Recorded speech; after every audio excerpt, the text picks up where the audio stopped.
Thank you, Mr. Speaker. This government is improving LGBT+ healthcare, equalising hate crime laws and banning abusive conversion practices. We will reject the politics of division and hate, which leads some in this House to say that families like mine are less stable.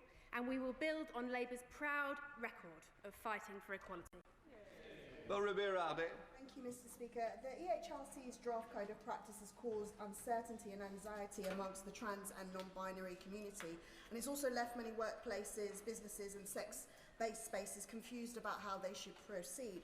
Whilst I'm pleased that the government hasn't rushed ahead with the EHRC's proposals, we do urgently need guidance on how to remain trans-inclusive whilst also protecting sex-based spaces. Will the Minister provide an update on where her department is with the guidance and what assurances she can give and any guidance on sex-based spaces that will fully consider and guarantee the human rights of all trans and gender non-conforming people in the UK? Minister. I thank my friend for this important question, and I do absolutely recognise the anxiety felt by many trans people at the moment. This government is clear, as was the Supreme Court judgment, that trans people are protected in law from discrimination and harassment. The Independent Equality and Human Rights Commission has submitted a draft updated code of practice to ministers, which we are reviewing with the care it deserves. This will provide further guidance to service providers on how to meet their legal obligations. Rebecca Paul. Thank you, Mr. Speaker. It's been 146 days since the EHRC laid the revised code of practice before government. Has the government asked the EHRC to make any changes to the code of practice, and if so, what? Minister. Thank you, Mr. Speaker. The EHRC are an independent body. We are engaging with them to ensure that the draft code provides clarity for service providers. It's crucial that providers have legally robust guidance on how to apply the Equality Act, which is why we are considering it properly. We have always been clear that proper process must be followed so that service providers have certainty over these issues and are not placed into legal jeopardy again. Minister. Mr. Speaker, I thank my right honourable friend for her work in this area and with Zelda Perkins, who has rightly just been recognised in the New Year's honours. I'm proud our Employment Rights Act introduces a new measure that will void any provision in an agreement between a worker and their employer that prevents a worker from speaking out about harassment or discrimination in the workplace. My right honourable friend will be aware that implementation of this measure is subject to consultation. We have engaged closely with DBT on this policy and continue to do so. Very grateful for my honourable friend's answer. I couldn't be prouder that this government, through the Employment Rights Act, announced world-leading legislation to protect victims of harassment and discrimination through confidentiality suppression clauses. Will my honourable friend the Minister confirm that the government will soon set out the timetable and process to ensure that victims will permanently be protected from these gagging clauses? No ifs, no buts. Minister. I thank my honourable friend. The Secretary of State for Business and Trade has stated that the delivery of the NDA measure is his personal priority, and the government will be consulting on the secondary legislation to ensure that we deliver on protecting workers from the misuse of NDAs in cases of harassment and discrimination. It's a high priority, and we will move forward as quickly as possible. Janet David. Question number 3, Mr. Speaker. Minister. Mr. Speaker, the Race Equality Engagement Group, chaired by the wonderful Baroness Lawrence, is determined to tackle race inequalities and barriers to opportunity. Strengthening the government's links with ethnic minority communities is crucial. The group has already convened roundtables with experts and those with lived experience of inequalities in entrepreneurship, policing and maternal health.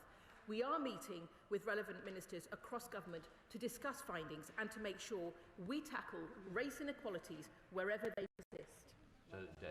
Thank you, Mr. Speaker. Mr. Speaker, I represent a hard-working, diverse community, yet I find the latest ONS figures show the median adjusted pay gap for UK-born Black, African, Caribbean or Black British employees is 5.6% lower compared to UK-born white employers. It means that many of my hard-working constituents are not being paid fairly. This government has committed to enshrining into law the right to equal pay for Black and other ethnic minority people. So can the government say when this welcomed manifesto commitment will be met? Minister.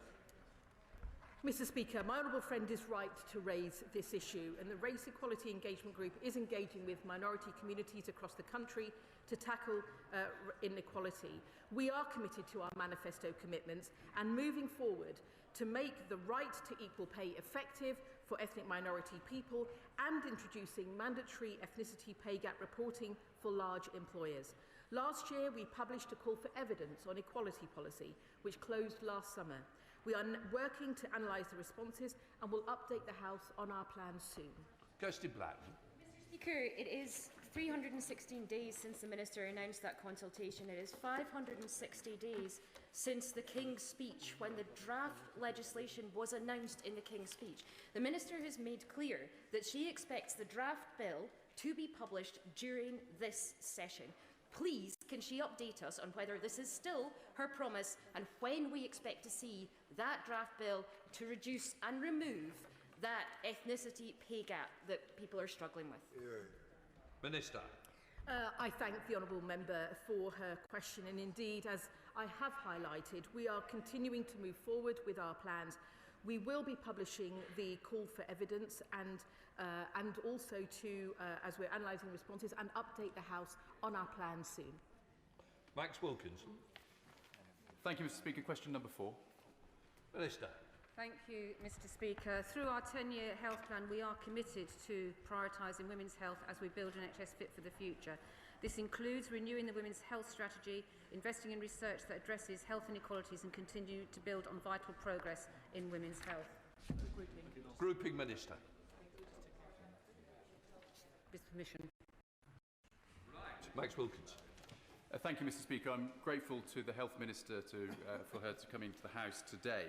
She's aware of the case of Cheltenham General Hospital and the Evita Birth Centre, which was closed temporarily 4 years ago under the previous government to births and labour. There is a national rapid review which Gloucestershire is subject to, and there is a local service review too. The Trust tells me that they can't make any decisions on a reopening for labour and births until those 2 reviews have completed, and even then there is no timescale for giving women in my constituency the answer that they need, which is that they can give birth in Cheltenham as and when they need to. So will the Minister have a word with those in charge of the reviews and the local trust to try to move things along and get us the answer that we need? I thank the Honourable for his question, and we discussed this before. He brought a debate in Westminster Hall as well. I know he's campaigned hard on this for local women. He raises a really excellent point that we must make sure that what is happening on the ground with regard to maternity and some of the changes that people are proposing does line up adequately with the National Task Force. He's made that point very clearly today, and I will make sure that the local system is aware of that. Miller. Thank you, Mr Speaker. My constituent Deborah was advised over 20 years ago to take sodium valproate during her pregnancy. Alongside thousands of other women, that advice has had severe consequences for her family. Both her sons have faced significant challenges throughout their lives and remain highly dependent on their parents today as a direct result of that drug. On Saturday, I visited Deborah and she shared with me her fears for her son's future and her anger that over 2 years after the Hughes report was published, no action has been taken.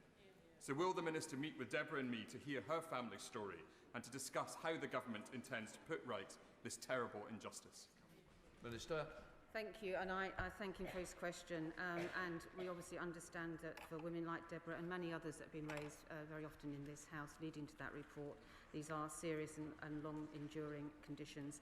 I'm absolutely happy to arrange for the Minister to get back to him on that specific case and update him on the review. Madam Pongasari. Thank you, Mr Speaker. I support Valerie Amos's report into maternity services. I'm very keen to hear from the government how they ensure that black voices, particularly black women's voices, are key during this investigation so that they can ensure that their voices are heard and their experiences are taken into consideration. Minister. I thank her for her question and the work that she has done on behalf of Black and Asian women particularly, as have many others, to make sure that that work is included in Baroness Amos's report. That is obviously central to the work that she will do. We know that the high risks are going. There are engagement groups as part of that work, and we'll make sure that she and others are kept up to date with that. Catherine Atkinson. Thank you, Mr. Speaker. Earlier this month, Derby County Community Trust launched their See You at Your Smear campaign, encouraging women from across the city to visit pop-up cervical screening clinics in place until March. The Trust do amazing work on women's health, and we know that increasing uptake for smear tests is so important. Nationally, 1 in 3 women are overdue. Can the Minister outline what work she is undertaking with the Health Secretary to improve smear test uptake? Minister. Well, I thank her for that question, and she raises great work that is going on there in that local system. And as part of renewing the women's health strategy, it's absolutely those good examples. We do rightly talk about the experiences of women as being very often very poor examples of healthcare. We know that. Having those good examples of where local systems are leading some of that work, and we'd certainly want to learn from what they are doing in order to inform that wider strategy. It's absolutely part of renewing that strategy to make sure that it is effective. Secretary Mims Davis. 75-year-old Valerie Neal died due to manslaughter, a coroner ruled 4 days after a stroke. This prompted a murder investigation as a post-mortem showed it was a forcible sexual assault that directly caused her death. Surviving in Scrubs campaigns to tackle sexual harassment and, crucially, sexual assault across the healthcare system. Mr. Speaker, hospitals and care homes should be the safest place to recover from childbirth, accident or illness. What is the Minister doing to deal with predators lurking in our NHS, targeting women at work or, sickeningly, at their most vulnerable? Minister. So the Honourable Lady raises a shocking example there, and it is one of the most shocking experiences, and I think I've said this before from this dispatch box, is coming in as a new minister to the scale and the depth of sexual harassment for staff and sometimes for women is shocking. We've worked very hard with staff groups to make sure that we have that as a primacy in our strategy, and working with my honourable friend the Minister for Violence Against Women and Girls, that is absolutely part of our attack more generally on misogyny and violence against women, and we absolutely recognise that that needs to be resolved. Ray Goldman, Liberal Democrat spokesperson. Thank you, Mr. Speaker. In September, I raised the case of my constituent Mary in the House. Mary is among the parents of at least 7,000 children who have suffered birth defects because of the anti-epilepsy drug sodium valproate after it was prescribed to pregnant mothers in the 1970s. Next week marks the 2nd anniversary of the Hughes report into the sodium valproate and pelvic mesh scandals. Mary and other mothers like her needed redress and support for their children years ago, and a government response to the Hughes report is now long overdue. What assessment has she made of an impact on the women and their children left in limbo by this government's failure to respond to the Patient Safety Commissioner's report of February 2024? Minister. Well, clearly, as we have discussed in this House, and many people have led a campaign on part of those women, we of course are clear on the impact on those women, as the government will continue to review the recommendations of that report and report back in due course. Chair of the Women's Inequalities, Sarah Owen. Thank you, Mr. Speaker. Question number 5. Minister.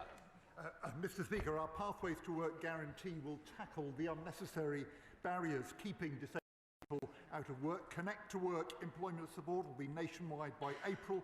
Last week we expanded Work Well, and regular meetings of the lead ministers on disability make sure of cross-government working. Sarah Owen. Thank you, Mr. Speaker. Nearly half of disabled people in the UK say they feel it's harder to get a job or keep a job. It's even worse for those with learning disabilities. Just 6% find it into the workplace. Now, the problem isn't just employer discrimination, it's also the UK's infrastructure. 3 in 4 trains are not step-free. Ones like mine in Leagrave are completely out of bounds for people who are physically disabled. What is the Minister doing to ensure that cross-departmental working meets the needs of disabled people to access public spaces and the workforce? Minister. Well, Mr. Speaker, my honourable friend is absolutely right. The disability employment gap is too big. Every department has a lead minister on disability. I chair our regular meetings. My honourable friend, the member for Wakefield and Rothwell, champions disabled people at the Department for Transport, and the Rail Accessibility Roadmap sets out planned improvements for disabled people ahead of the establishment of Great British Railways. Vicky Slade. Thank you, Mr. Speaker. My constituent Becky relies on access to work, but her application was denied, and her ICE application for a complaint has now taken 8 months just to receive an acknowledgement. We can't progress an ombudsman claim until they deal with it. So what is this department doing to arrange for complaints to be dealt with more quickly so people can get back into work? Well, I'd be grateful if the honourable lady would just let me have a note of that particular hold-up with complaints. I mean, there are delays with access to work, reflecting the big surge in demand for access to work, and that's why we've proposed reform. We've consulted on reform, and we'll come back with our proposals now quite soon. We now go over to Jim Shaw. Mr. Speaker, question number 6. Minister. Thank you, Mr. Speaker. Through our 10-year health plan's big shifts, we'll ensure that more tests and care is delivered in the community, improving working between services, using greater use of technology to support women managing long-term conditions, and crucially learning from the work led by the pioneering women's health hubs. Jim Shannon. I thank the Minister very much for that. Arthritis and other musculoskeletal conditions are the single biggest cause of pain and disability in the UK. It's one of the most common reasons for workplace absences. It affects women and girls, and particularly 60% of those with arthritis in the UK are women, which accounts for some 6 million women across the United Kingdom. So can I ask the Minister, can the Minister work to ensure that MSK is included in the next phase of modern services frameworks, so that health of women and girls is made a priority? Thank you. I thank him for that question. He's absolutely right. The osteoporosis does disproportionately affect women, and it's a crucial part of, as he said, absence from the workforce. Myself and Baroness Merrin, who leads on this work, met with Charlie Mayfield as part of his looking at getting more women back into the workforce, and I absolutely make sure that women's health and these sorts of long-term conditions are part of that. I can't commit to the MSK strategy, but we're absolutely committed to involving this in renewing the women's health strategy. Patrick Hurley. Number 7, please, sir. Thank you, Mr. Speaker. And with permission, I will answer questions 7, 8 and 10 together. Tackling child poverty is a moral mission for this government, and your background should not determine what you go on to achieve in life. I am proud that we've now published our historic child poverty strategy that will deliver the largest reduction in child poverty within a single parliament, scrapping the 2-child limit, expanding free school meals and backing families. Thank you, Mr. Speaker. Earlier this week, I visited the Bishop David Shepherd School in my constituency, and I saw firsthand the difference that breakfast clubs are making to children from disadvantaged backgrounds. So can the Minister explain how the government's commitment to expanding breakfast clubs will help tackle child poverty and reduce inequalities across the country? I'm grateful to my honourable friend. He's a real champion for local families, and I'd be grateful if he would extend my thanks to all the staff team at the Bishop David Shepherd Primary School for the work that they are doing. Breakfast clubs make a huge difference to parents, to children, expanding learning and giving our children a great start to the day. And this Labour government will deliver a national rollout of breakfast clubs across our country. Bobby Shanker.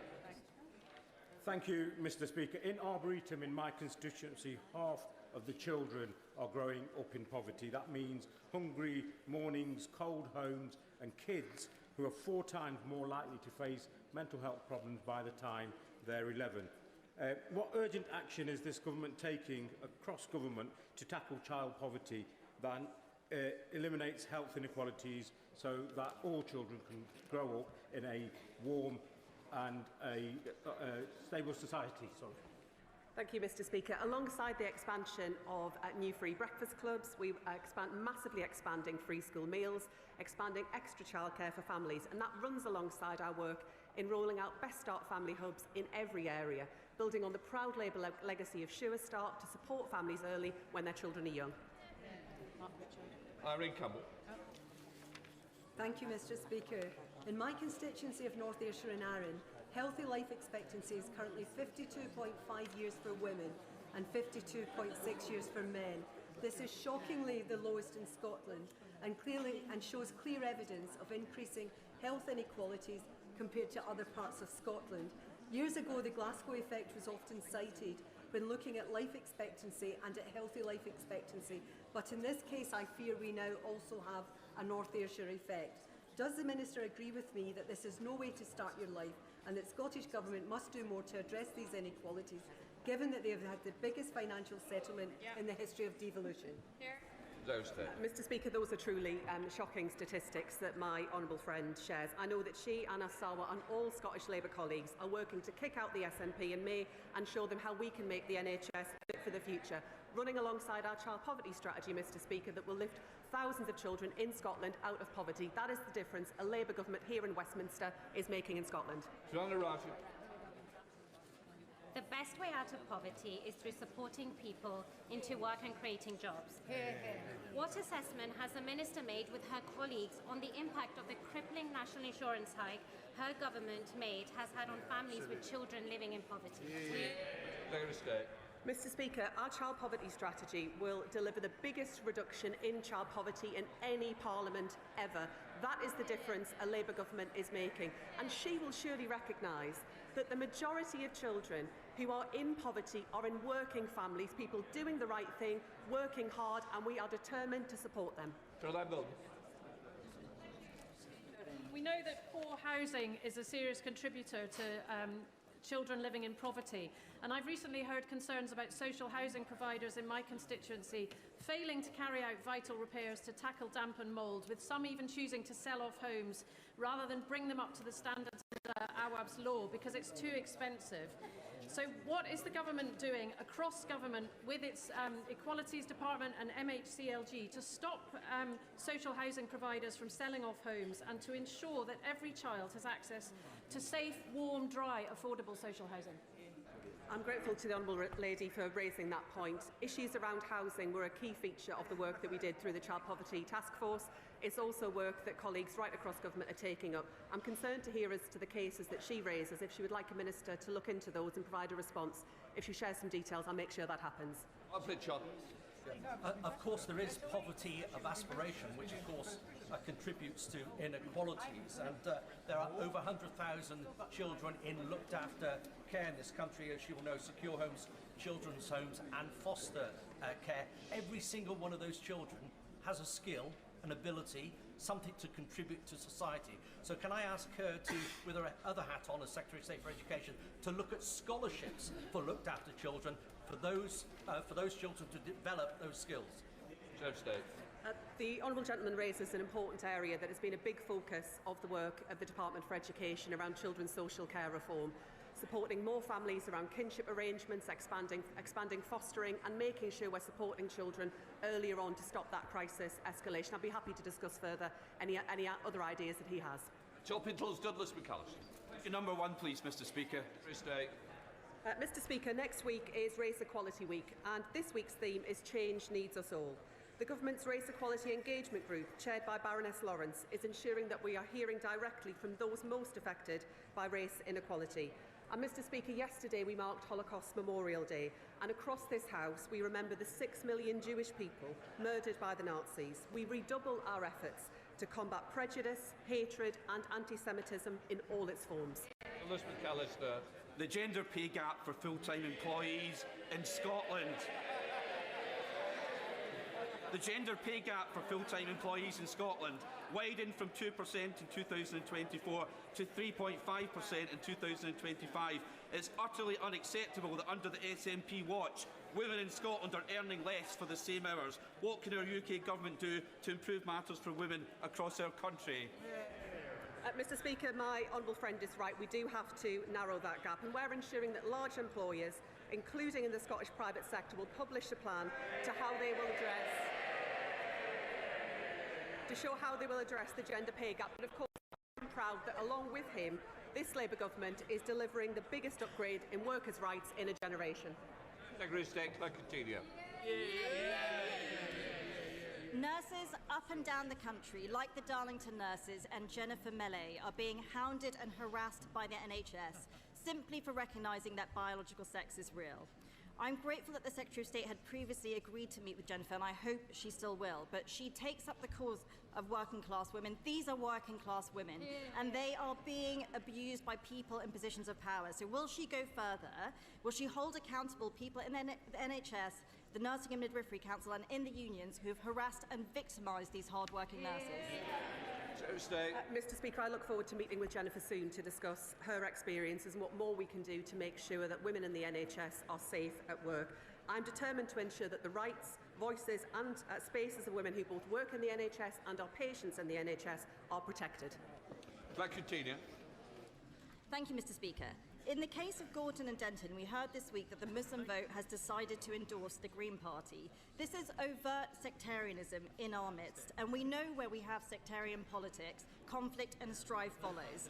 Even one of their candidates at the last election was threatened with beheading, but nobody in the Labour Party seems to be able to confront this problem. So will she call it out for what it is, sectarian politics that has no place in Britain? Secretary of State. Mr. Speaker, I'm not aware of what the Right Honourable Lady describes in terms of the particular case. What I can say is that violence, intimidation or harassment has no place in our politics. No political candidate or Member of Parliament should be subject to that kind of experience. What I can also say is I'm very much looking forward to going and campaigning and making the case to the people there. We now come to questions to the Deputy Prime Minister. Annalise Midgley. Question number 1, please, Mr. Speaker. Deputy Prime Minister. Mr. Speaker, I've been asked to reply on behalf of the Prime Minister who's visiting China and Japan. Mr. Speaker, yesterday was Holocaust Memorial Day, and for the first time, a Holocaust survivor, Marla Trivich, addressed Cabinet. I found her testimony profoundly moving, especially having recently visited the Majdanek concentration camp in Poland. We owe it to every survivor and to the 6 million Jewish people murdered in the Holocaust to never forget. We will build a national Holocaust Memorial and Learning Centre next to this Parliament so that the voices of survivors are never forgotten and their courage inspires future generations. Mr. Speaker, I know the thoughts of the whole House will also be with the family and loved ones of Captain Philip Gilbert Maldoni of the 4th Regiment Royal Artillery, who died on Sunday. We will never forget the courage, bravery and sacrifice made for our country by British servicemen and women. This morning I had meetings with ministerial colleagues and others. In addition to my duties in this House, I shall have further such meetings later today. Thank you, Mr. Speaker, and I'd like to associate myself with the remarks of the Deputy Prime Minister on Holocaust Memorial Day and British servicemen. This week, the BBC and Good Morning Britain have reported of the national disgrace of out-of-control waste dumps. And for years, my constituents in Kirby have lived with one. People struggle to breathe, they're sick, they have to live with their windows shut and schools sometimes shut down for days. I've been campaigning on it with our Labour councillors, but the response from the Environment Agency has been slow and ineffective. So will the government work with me to sort this nightmare and stop the Simmonswood stink? Deputy Prime Minister. I thank my honourable friend. The government will work with her. The situation she describes is unacceptable. People are right to be furious. The Environment Agency are taking action to prevent further dumping, and we're giving them more powers and resources to crack down on fly tipping. I'll make sure that ministers keep her updated of their efforts. And speaking of garbage, Mr. Speaker, I note Reform's spring cleaning of the party opposite is continuing this week. The leader of the opposition says the Conservative Party is full of unwanted rubbish. The public worked that out long ago and got rid of them, Mr. Speaker. Shadow Secretary of State, Andrew Griffiths. Thank you, Mr. Speaker. Can I start by echoing the Deputy Prime Minister's comments about Holocaust Memorial Day? We must never forget. May I also associate this side of the House with the condolences expressed by the Deputy Prime Minister to the family of Captain Philip Gilbert Maldoni. I also offer the condolences of the House to the family of Lord Flight, one of my predecessors in Arundel and South Downs. He served in Parliament with distinction for more than 2 decades. Mr. Speaker, after the Chancellor's U-turn yesterday, can the Deputy Prime Minister confirm that over 90% of retail, hospitality and leisure businesses will get nothing? Deputy Prime Minister. Well, Mr. Speaker, can I welcome the Shadow Business Secretary to the dispatch box and join him? I remember Lord Flight well when I arrived in this House. It's always a pleasure to hear from the co-author of the mini-budget.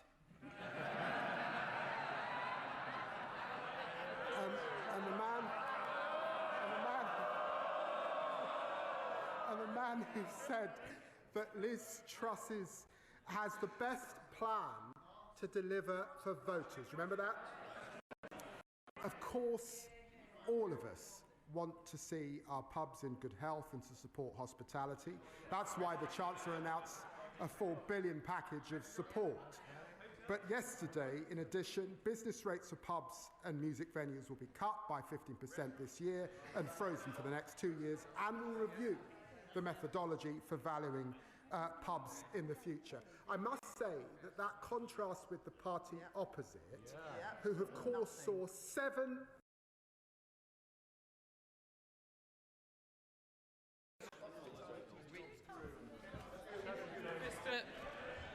Mr. Speaker, he wants to talk about experience. I spent 25 years building businesses, creating jobs. He spent 25 years manufacturing grievance.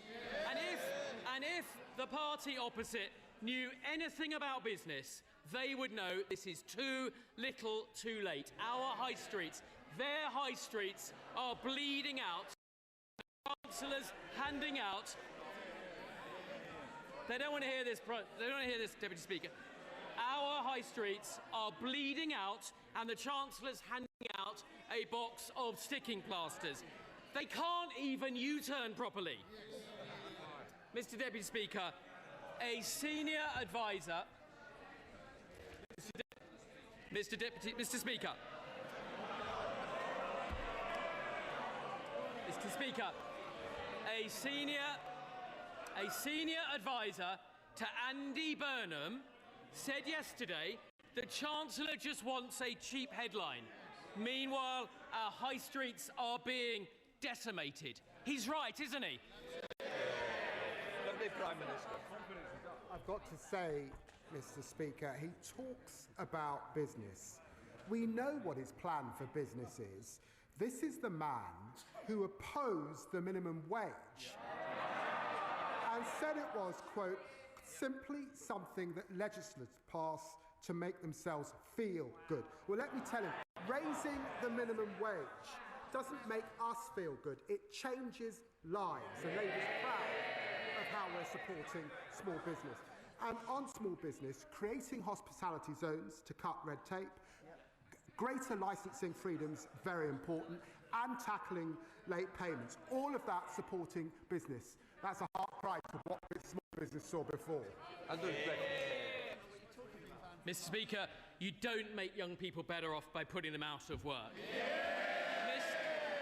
Mr. Speaker, his MPs are already banned from pubs. Where next? Shops, restaurants, hair salons. That may not make a difference to him or I, but for many of them, they should back our plan to scrap business rates, but they haven't got the backbone to cut welfare to pay for it. And it's not just business rates, Mr. Speaker. Under them, the cost of hiring is up. So could he tell the House how much more does it cost to hire a 21-year-old under Labour? Deputy Prime Minister. He talks about young people. The party opposite left a shameful legacy. 1 in 8 young people not earning or learning when they left office. We're investing a record amount in apprenticeships, which they had on its knees. We're creating talented, technical colleges for our young people, and Alan Billman is doing a review on young people who are currently out of work. By contrast, they would freeze the minimum wage, oppose giving young people an increase. They've got nothing to say for the next generation. Mr. Speaker, you can feel the Deputy Prime Minister's frustration. The Prime Minister's away, the Business Secretary's away, and here he is, left behind Lammy, the designated survivor, having to defend the indefensible. And it's very clear, he doesn't know the answer, Mr. Speaker. So let me tell him, the cost will be up £3,600 a year. Under Labour, businesses can't afford to hire. 1 in 6 young people can't find a job. This government is blocking people who just want to get on in life. People, Mr. Speaker, ambitious people like Andy from Manchester, having his dreams crushed by Labour. So could the Deputy Prime Minister explain why unemployment has gone up almost every month they've been in office? Check his fact. 500,000 people in work more than a year ago under us. The Shadow Business Secretary is in no position to lecture anyone about U-turns, by the way. This man was Boris Johnson's net zero business champion. Now he opposes the renewable investment, creating jobs and opportunities right. Andrew Griffiths. Mr. Speaker, the thing he didn't want to say is that every Labour government leaves office with unemployment higher than when they arrived. And there's a reason for that. They don't understand what it takes to be an employer. They don't understand business. They're strangling business with their red tape, and they're about to make things infinitely worse. So will he tell us his government's own estimate of the cost to business of the Unemployment Act? Deputy Prime Minister. I'm going to take no lectures from you on business.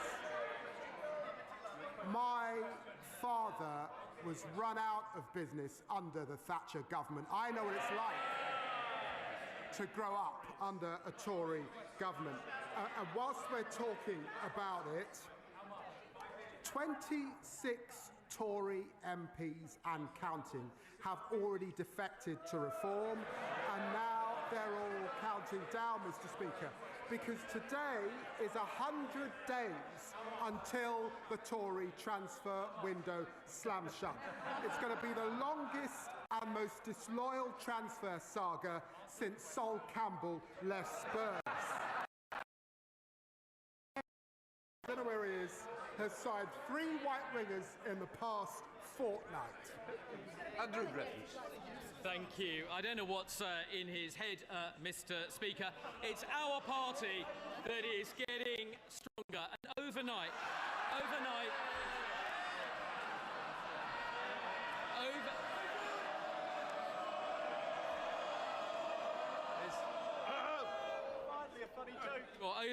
Mr. Speaker, we learned that the former Deputy Prime Minister has got 80 names.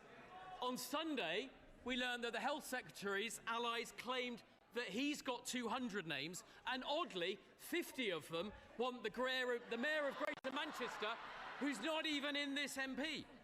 Mr. Speaker, they're supposed to be running the country, and once again, small businesses across this country will see that he didn't answer the question. So I'll tell him, £1 billion a year. That is the burden to businesses of their bill.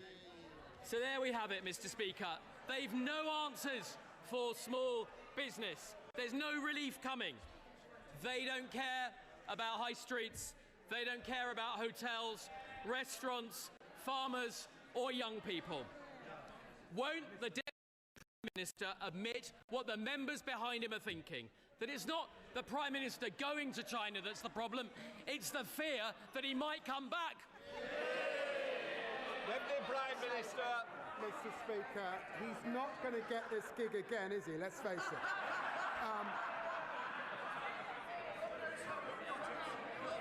Mr. Speaker, I've set out our position very clearly. This was the week when the leader of the opposition told Desert Island Disc that Britain needs to learn to queue again. And Tory MPs have taken her quite literally. Outside the member for Clacton's office, while they squabble about the damage that they did to that it's not the Prime Minister going to China that's the problem, it's the fear that he might come back. Deputy Prime Minister. Mr. Speaker, he's not going to get this gig again, is he? Let's face it.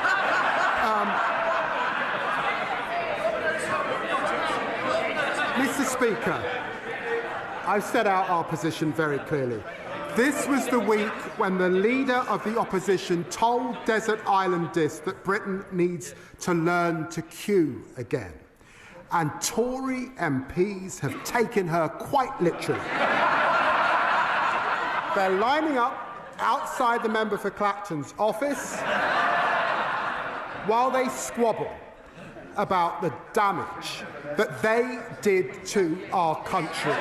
Labour this week is capping ground rents, cutting the cost of living and rebuilding our public services. That's the difference a Labour government makes, and there's much more to come.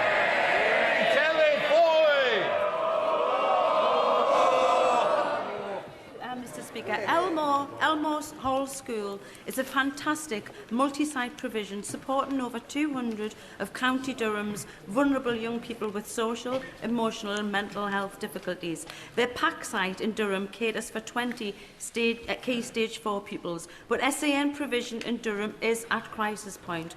With an extra school site and PAC extension, Elmore could offer more young people opportunities to thrive locally, saving thousands in costs for alternative provision and taxis. Will the Deputy Prime Minister arrange for the DFE Minister to visit the PAC site, and will they work with me to support the urgent need for additional school facilities and PAC accommodation so young people in Durham can access the education they deserve closer to home? Deputy Prime Minister. Well, I'm very grateful to my honourable friend. We're focused on fixing the SEN system so every child, wherever they live, has the support that they need to thrive. And we will continue our national conversation on reforms. We're also boosting investment into SEN. That includes 200 million to roll out more training for teachers and over 100 million for Durham County Council. I'm sure a minister would be happy to meet with my honourable friend and visit the site at the earliest opportunity. Deputy Leader of the Liberal Democrats, Daisy Cooper. Thank you, Mr. Speaker. On behalf of my party, may I join with the Deputy Prime Minister in marking Holocaust Memorial Day, We Will Not Forget, and also honouring the service of Captain Philip Gilbert Muldowney, who died on Sunday. Mr. Speaker, whilst the Chinese regime still holds British citizen Jimmy Lai captive in prison, and whilst the Chinese regime continues to hunt down pro-democracy protesters on the streets of Britain with bounties on their heads, the British Prime Minister has gone cap in hand to China to ask for a trade deal on the promise of a super embassy from which the Chinese regime will continue to spy on us. The Chinese regime remains undeterred in its illegal actions against the UK and our citizens. So can I ask the Deputy Prime Minister to name one single consequence that the Chinese regime will face if they do not stop their campaign of espionage and repression? Deputy Prime Minister. Well, Mr. Speaker, China matters, and ignoring them would be a dereliction of duty.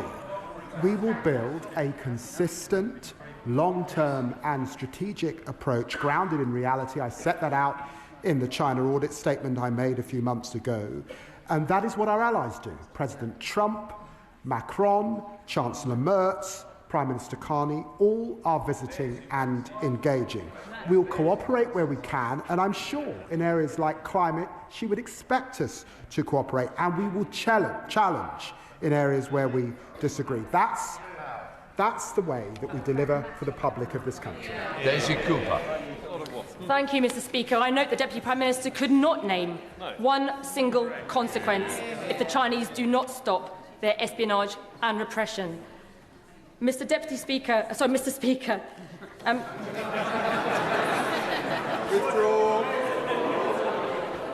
Mr. Speaker, the Deputy Prime Minister has responded as if the world has not changed.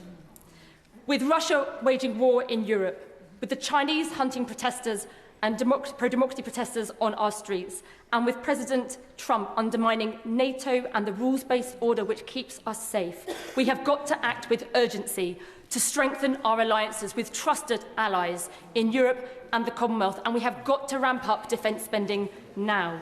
Can I ask the Deputy Prime Minister, will he consider as a first step the Liberal Democrat plan to issue defence bonds to raise £20 billion in the next 2 years in order that we can rebuild our armed forces and give British savers the opportunity to invest in the defence of our nation? The Prime Minister. I've got to say, I've been here long enough to remember when Labour left office, 2.5% we were spending on defence, and when they were in government with them, they cut it. John Swinger. Thank you, Mr. Speaker.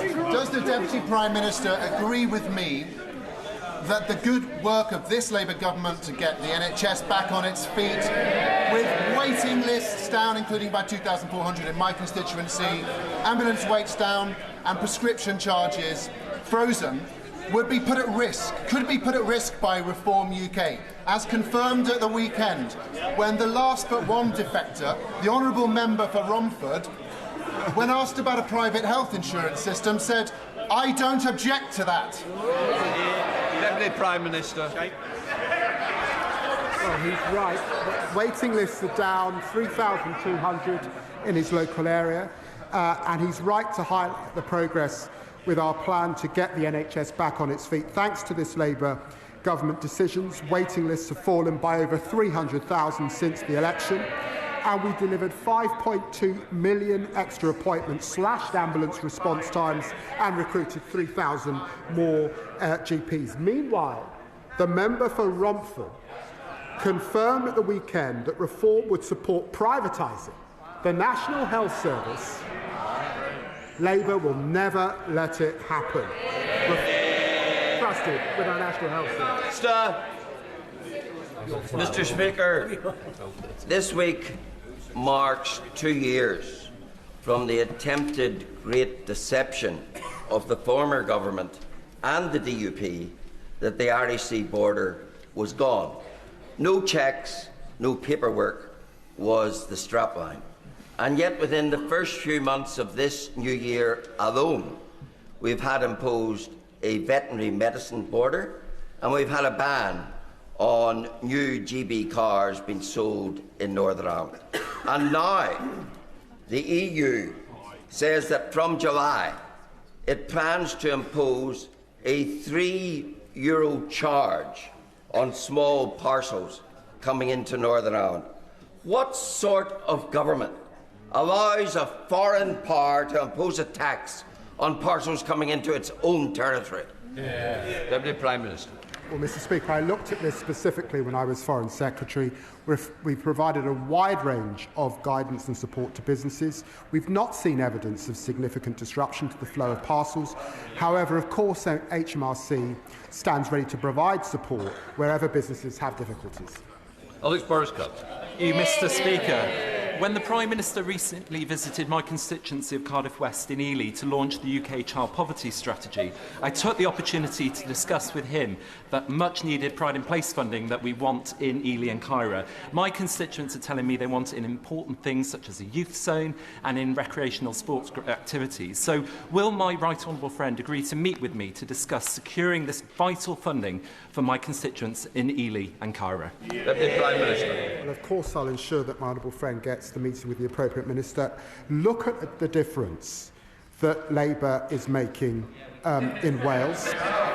NHS waiting lists have fallen 6 months in a row thanks to the largest ever devolution settlement, 445 million into Welsh Rail, new offshore wind projects, AI growth zones and the UK's small modular reactor in Anglesey. That's the difference a Labour government makes. Richard Ford. Thank you, Mr. Speaker. The Met Office reports that climate change is driving wetter winters. Yet the US withdrew from the Paris Climate Agreement yesterday on the same day that much of the West Country disappeared under flood water.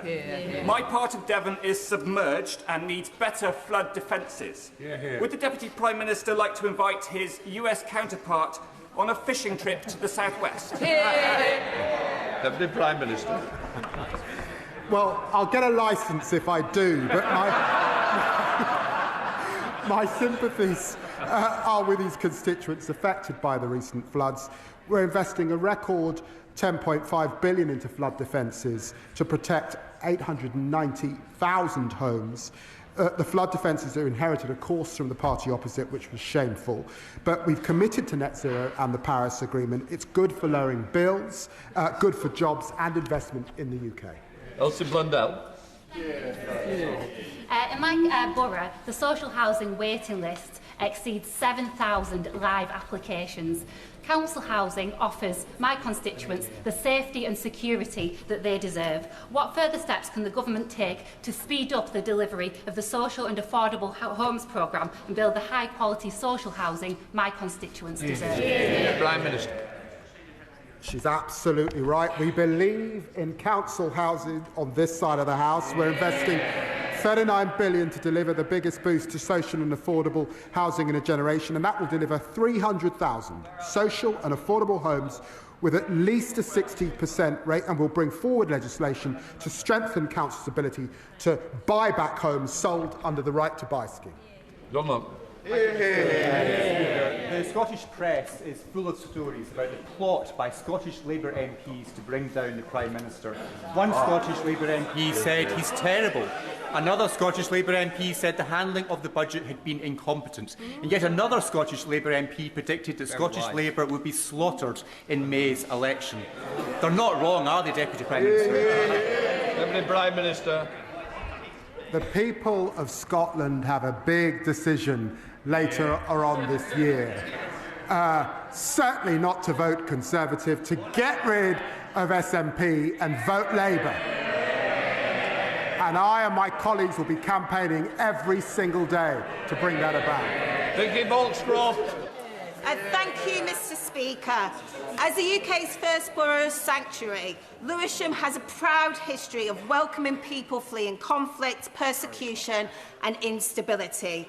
Our council works closely with support organisations to help those people integrate and contribute to our community.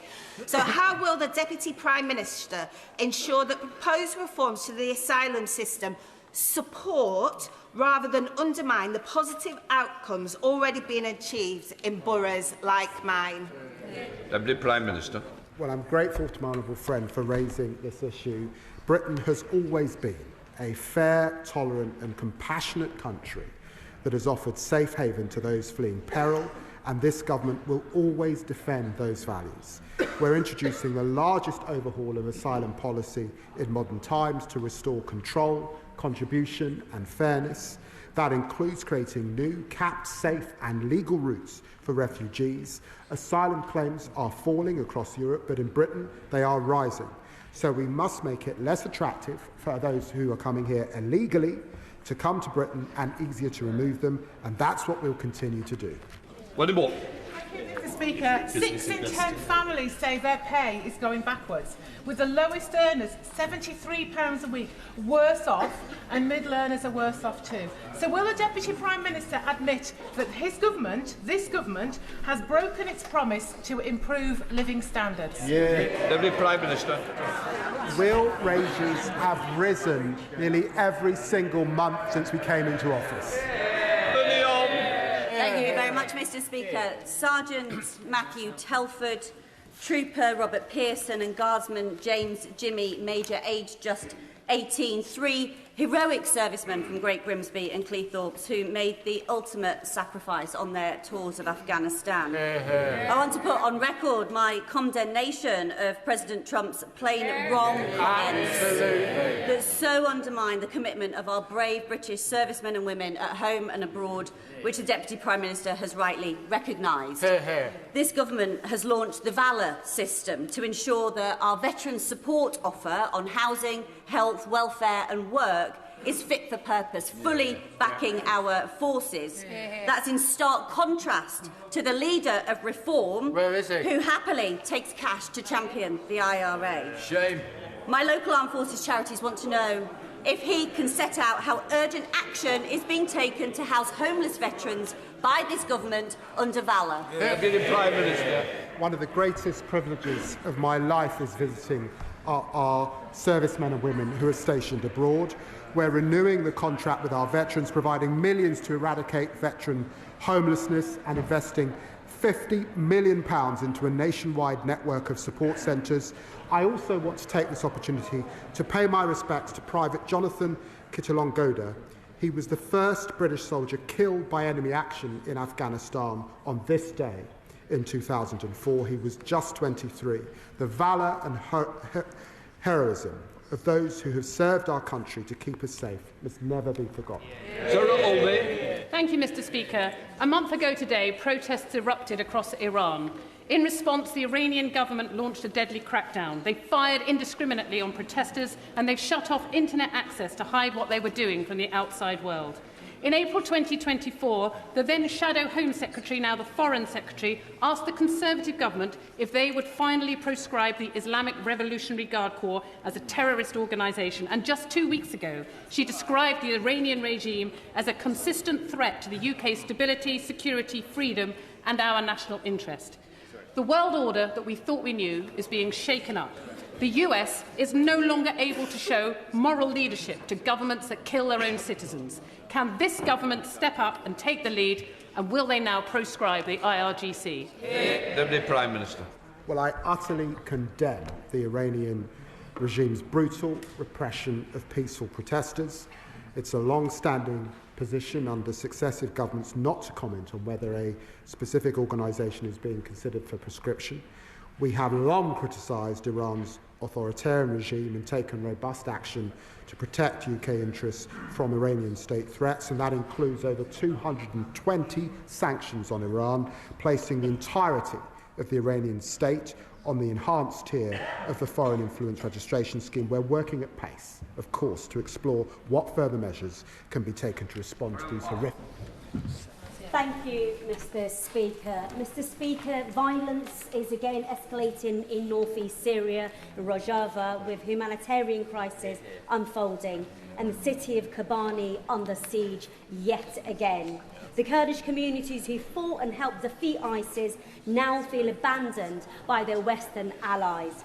Will the Deputy Prime Minister commit to working with our allies to hold the Syrian regime to the March 2025 agreement by securing protection for Kurdish civilians, pushing for meaningful immediate ceasefire, opening humanitarian corridors into Kobani, and supporting constitutional recognition for Kurdish region? Prime Minister. Well, recent events in Syria have been deeply concerning. This is a significant moment for Syria's future, and we're using every diplomatic lever to urge all parties to stop the violence, protect civilians, and ensure humanitarian support can be accessed. The Foreign Secretary has highlighted the importance of protecting the rights of the Kurdish community to Syrian's Foreign Minister this week, and we have consistently advocated for an inclusive political transition. We remain committed to standing with the Syrian people as they seek to build a more stable, free and prosperous future. Lee Anderson. Thank you, Mr. Speaker. It was reported on the TV yesterday that the Labour backbenchers are revolting. Now that is a matter of opinion. You don't have a TV licence. Unlike the Labour backbenchers and the Prime Minister. You don't have a TV licence, please. Unlike the Labour backbenchers and the Prime Minister, He doesn't have a TV licence. I mean, keep going. Where's your TV licence? Order. I think one have to get up. One of us is going to sit down. It's not going to be me. Who was the person that was speaking out then? If you haven't got the guts to admit to shouting somebody down, leave the chamber. Lee Anderson. Thank you, Mr. Speaker.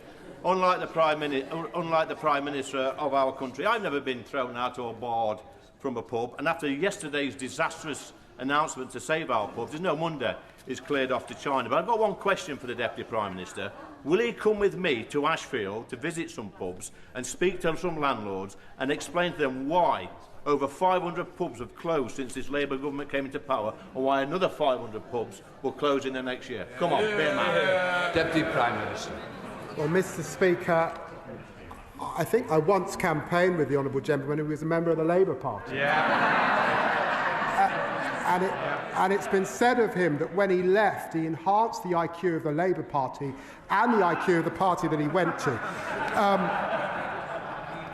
I wondered what job the honourable member is pitching for on Reform's shadow cabinet. They've got Nadine Zahawi to advise on tax, the member for Newark to open up the borders.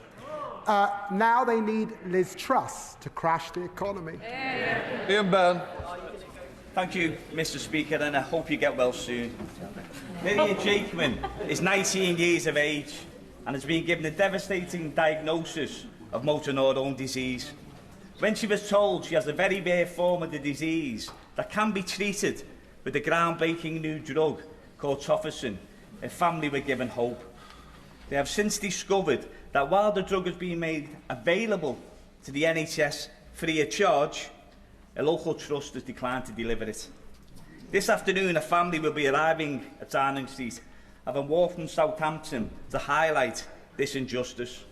Will the Deputy Prime Minister work with me, MPs from across the House, the Department of Health and Social Care Ministers, as well as NHS bosses, to deliver fair access to tofersen for all living with this rare form of motor neurone disease? Deputy Prime Minister. Well, can I say to my honourable friend that I'm sorry to hear about those that are waiting for this treatment, and of course I will ensure that he gets the appropriate meeting with the relevant minister. James McDonough. GR Car is a business in Burnt Mills in my constituency in Basildon, with over half a century of experience in steel manufacturing and fabrication. It is exactly the kind of medium-sized business that builds this country, and we should be championing. Following my visit to them last week, I was disturbed to find out that many of our contracts from our flagship deals in Teesside and in our nuclear programmes go offshore, such as the 7,000-tonne order for steel to China and the 200-plus kilometres of fabricated pipework to Germany. This is exactly the kind of investment that should be done in the UK. So how does sending it offshore play into their growth plans? Deputy Prime Minister. Well, the honourable gentleman will remember that we stepped in to save British Steel, and we committed up to £2.5 billion to rebuild the sector, and we'll publish a steel strategy setting out how we're going to achieve that shortly. The British Industry Supercharger will also bring down energy costs for strategically important UK industries. Patricia Ferguson. Thank you, Mr. Speaker. At a time when this government is promoting a duty of candour to ensure all public servants, including ministers, should have a legal duty to act with transparency and frankness, and when the Scottish Government has indicated it hopes that legislation will apply there too, does the Deputy Prime Minister support calls for the current First Minister, a former First Minister and a former Health Minister to appear before the inquiry into the deaths of adults and children as a result of contaminated water at the Queen Elizabeth University Hospital in Glasgow? A scandal widely thought to be the worst since devolution began. Deputy Prime Minister. Well, my honourable friend is right to raise this serious matter. It's a scandal, one of the worst failures in modern Scottish public life. The SNP government must acknowledge the grave failures at Queen Elizabeth Hospital. When whistleblowers raised serious failings, SNP ministers sided with the Health Board and dismissed families who went through tragic circumstances. That should be condemned as wholly unacceptable, And there's no clear example of why Scotland needs change with Anna Sarwar. The UK's nuclear deterrent has kept this country safe for over 5 decades, and as the Deputy Prime Minister will know, it's operationally independent, but it still relies on US defence supply chains.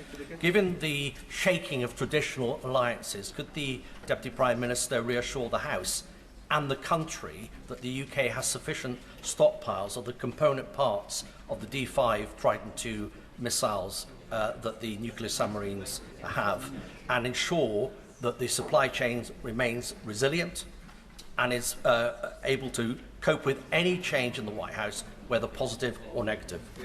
Deputy Prime Minister. He raises an important issue, and it's why I was pleased to work with the Defence Secretary on the Strategic Defence Review, and that we're investing $270 billion over this Parliament into defence. I think so. Thank you, Mr. Speaker. I know that the Deputy Prime Minister takes a deep interest in Uganda. 2 weeks ago, there was a sham election. People prevented from voting. Government officials stuffed the ballot boxes. Now the military is pursuing Bobi Wine, the leader of the opposition, with deadly intent. I'm gravely concerned about Bobi, opposition activists and British citizens in Uganda. What can we do to safeguard those people and ensure that we don't see violence and bloodshed on the streets of Uganda? Deputy Prime. Well, I was very grateful to meet with Bobi Wine and him when I was Shadow Foreign Secretary. We call for peaceful and credible elections. This dispute must be resolved peacefully and legally. Opposition candidates must be able to campaign freely. And of course, we will continue to make representations forcefully. Bob Blackman, final question. Thank you, Mr. Speaker. And I join the Deputy Prime Minister in commemorating Holocaust Memorial Day. But unbelievably, Palestinian Pulse, an organisation, plan a protest outside Parliament today entitled "Confront Power in Parliament, an anti-Zionist rally." Now, the Jewish population of our country have had to put up with weekly protests in our towns and cities since the 7th of October 2023. Now we have Jewish businesses and restaurants having protests outside, trying to close them down. The chants are anti-Semitic. The meaning behind them is anti-Semitic. Well said, please. And we see where it leads. The massacre on Bondi Beach, what happened in the United States, and unbelievably, 2 of our Jewish population being murdered in Manchester. Now, Lord MacDonald's review is going to obviously look at this. But the Jewish population of this country do not have 2 years to wait before this hatred is extinguished. So will the Deputy Prime Minister take concrete steps to ensure that anti-Semitism is driven out of our country? Deputy Prime Minister. Well, I'm very grateful to the Honourable Gentleman. He and I have worked cross-party on these issues over many years, particularly as I represent Stamford Hill, one of the historic homes of the Jewish community, and he's quite right. The rising anti-Semitism that we see, the nature of some forms of protest is intolerable and unacceptable. That is why the Home Secretary has set out the plans that she has, and I will continue to work with her closely to drive anti-Semitism out of this country. That completes Deputy Prime questions. Let the front benches change over.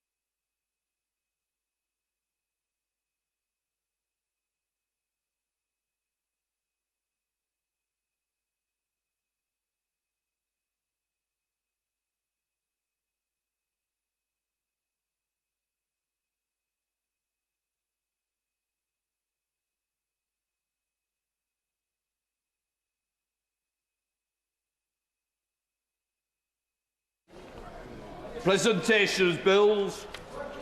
Peter Bedford. Local Government Reorganisation Requirement for Referendum Bill. Second reading what day? Friday the 27th of February. Friday the 27th of February. Thank you. Right, we now come to the next presentation of bills. Joyce Babaranda. Hello, Joyce. Armed Forces Compensation Scheme and War Pension Scheme Report Bill. Second reading, what day? Friday the 27th of February. Friday the 27th of February. Well.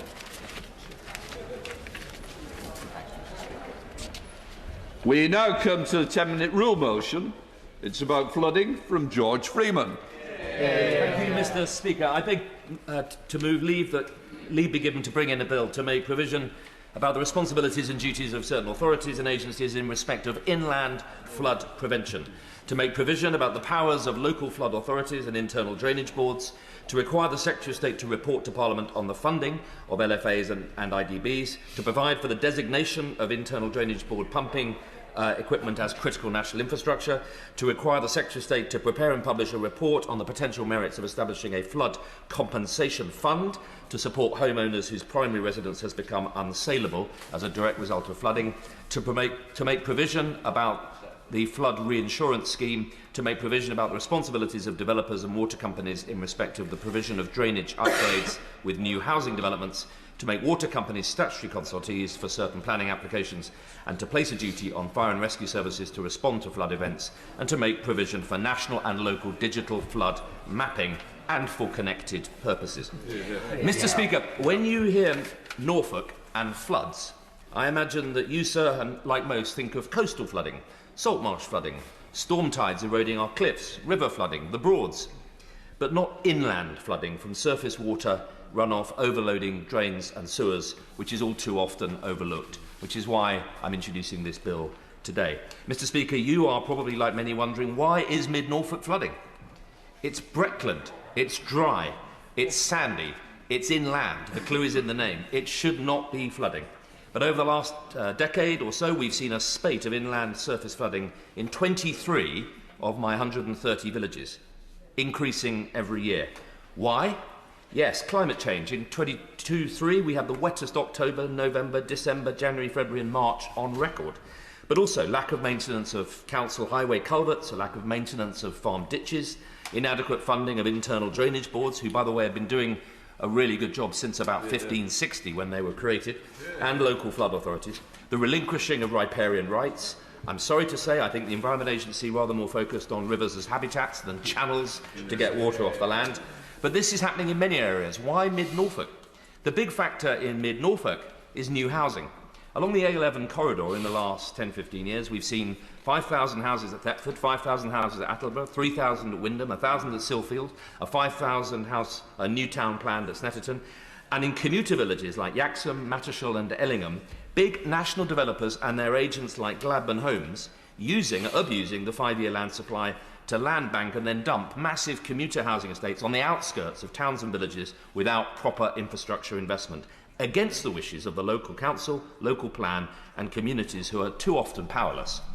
I want to make clear that I am not against house building, nor all developers. We have excellent local developers in Norfolk like Able Homes, who build excellent homes and estates across many of my towns and villages. They aren't the problem. The problem is the rush to dump massive commuter estates on the outskirts of towns and villages and the scale of new housing without adequate infrastructure investment. In 2020, my eyes were fully open to the scale of this when I spent that Christmas week helping residents in my villages clear out sewage water from their houses, get on the telephone lines and try and get Anglia Water to get tankers to pump out the villages. That continued, and in 2023, Mill Lane, Attleborough was hit by a significant flooding event affecting 100 homes.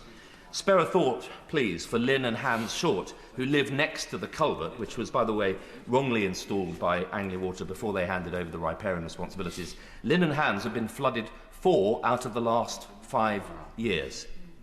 And that's why I've set up the Mid-Norfolk Flood Partnership, worked with the County Council to set up the Norfolk Strategic Flood Alliance, ably led by Henry Cater and Fiona Johnston, convened our first Norfolk Flood Summit last year, and established and supported local flood action groups. My first instinct was not to come to Parliament or government for help, but to lead locally. But what has become very clear, not least through the case of Mill Lane, Attleborough, a case study where A culvert was built under the river, inappropriately blocked with a grill that was never properly checked and enforced. It's at the wrong angle, it piles up waste, flooding the houses next to it. We ended up having to put together a multi-agency task force. We removed 30 tonnes of debris from the whole river. There was an illegal housing development lower down the watercourse, inappropriate development, and a lack of catchment work all the way through. It was a huge multi-agency project. But this is happening all over the country. Norfolk is only 6 out of the top 10 inland flood counties. And that's why I think, Mr. Speaker, there are 4 new flooding APPGs in this new Parliament. MPs across the House recognise it. And with new house building targets, 1.5 million homes in the next 3 years, this is only going to get more serious. I pay tribute to the new Flood Minister, who I see is on her seat, Peter Bonfield, for his flood review, and I welcome the CSR funding announcement of £2.6 billion for flood and coastal erosion management to protect 65,000 homes. The insurance sector tell us 18 million homes are at risk, 1 in 4 over the next 10-15 years. And this flooding is costing £66 billion a year to the economy. We won't solve this problem unless we really deal with the fundamental, structural, systemic problems causing the misery and chaos around the country. Inland flooding often overlooked as funding goes to the higher profile coastal rivers, towns and cities. Serious lack of clear responsibilities. Mr. Speaker, there are over 30 agencies in Norfolk alone who have responsibility for flooding.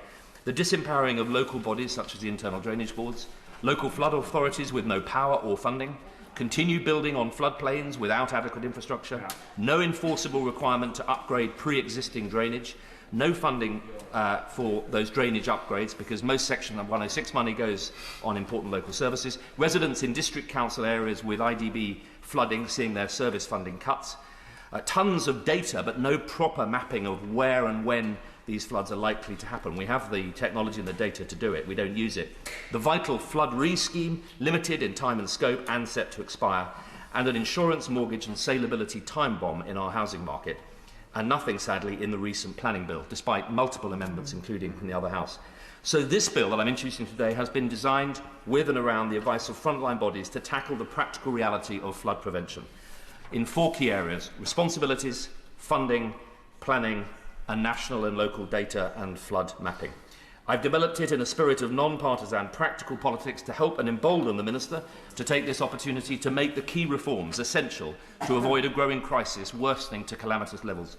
I want to thank the many agencies and organisations in the water sector who've helped, in particular local residents, Liz Witcher in Watton, Hans and Lynn in Attleborough and many others too numerous to mention. My councillors, agencies like the Norfolk Flood Alliance and Aviva, a great local Norfolk insurance business on the front line of this crisis.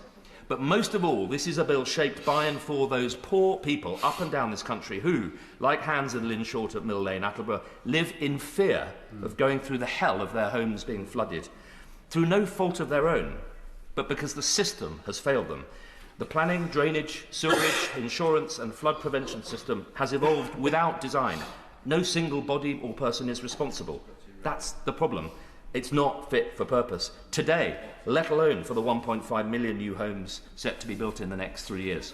We were all sent here to make the system work for the people who pay their taxes, pay our wages and expect us to deliver. We owe it to them, to the next generation and to repairing public trust in our politics and this Parliament to fix it. And this bill is designed to help the Minister do just that. And I commend it, Mr. Speaker, to the House. That the honourable members have leave to bring in the bill. The question is that the honourable member have leave to bring in the bill. As many of that opinion say aye. Aye. The contrary, no. I think the ayes have it. The ayes have it. Who will prepare to bring in the bill? Myself, sir, and Mr. Nick Timothy, Mr. Jerome Mayhew, Mr. James Wilde, Mr. Lee Pincher, Ms. Helen Morgan, Mr. Ros Savage, Mr. Steph Acrone, Mr. Adrian Ramsey, Mr. Blake Stevenson, Mr. Ben Spencer, and myself, sir. Yeah.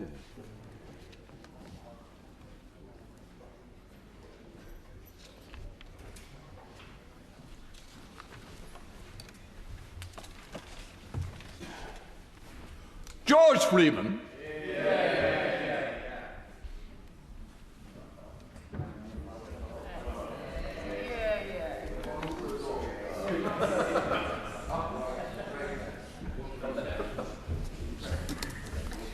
Flooding bill.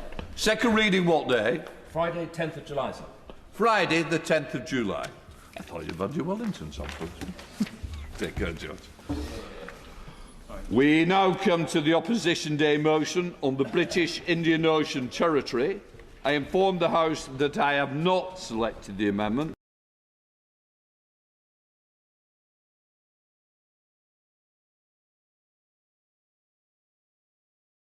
Speaker, I beg to move the motion that stands in my name and in the names of the Honourable and Right Honourable friends. Mr Speaker, Labour's £35 billion Chagos surrender deal is falling apart every single day. And it's high time that the Prime Minister tore up this atrocious surrender treaty and put Britain's interests and our defence first and our security first and Britain's hard-pressed taxpayers first. This side of the House has made it clear from day one at every opportunity to expose the deceit, falsehoods and foolishness of the approach taken by Labour. Whether it's on international law arguments, the defence and security arguments, the costs arguments, the important self-determination arguments of the Chagossian people standing up for their rights, and of course the environmental arguments. It has been Conservatives on this side of the House standing up for Britain's national interests and have unequivocally opposed this surrender treaty. I will give way. Grateful to my honourable friend, and building on what she just said there, is she not shocked that most Labour MPs cannot be bothered to turn up for this debate? And is absolutely right. And, you know, I just think it demonstrates their disdain and contempt of the British people, quite frankly. It really does. And while the Prime Minister and, in fact, their various ministers travel the globe, it's pretty obvious that they all go around waving the white flag of surrender. They can sit there chuntering, but the British public can see exactly what's going on with this government. Weak people and giving away their money. Had the Prime Minister... So the Minister is chuntering about starting the negotiations. This deal is on him. It's on their government. It's on the Labour government and your lefty friends and your international law agreements. And perhaps he'd like to listen, because had the Prime Minister... You can sit there, absolutely do listen, because they may learn a few things today. Had the Prime Minister and his dear friend, the Attorney General, perhaps she'd like to contribute to the debate. She'd perhaps put her name in to even speak.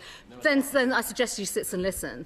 Had the Prime Minister and the Attorney General and the real Foreign Secretary, Jonathan Powell, and the current and former secretaries who are in former secretaries in name but only got their way, then the Mauritian flag would already be flying over the Chagos archipelago, and hundreds of millions of the £35 billion of taxpayers' money would already be in the coffers, lining the coffers of a foreign government. I will give way. Yeah. My right honourable friend, may I invite her to challenge the Minister to deal with the issue of the Palindaba Treaty, which came into force, I think, in 2009, designed to prevent African nuclear proliferation.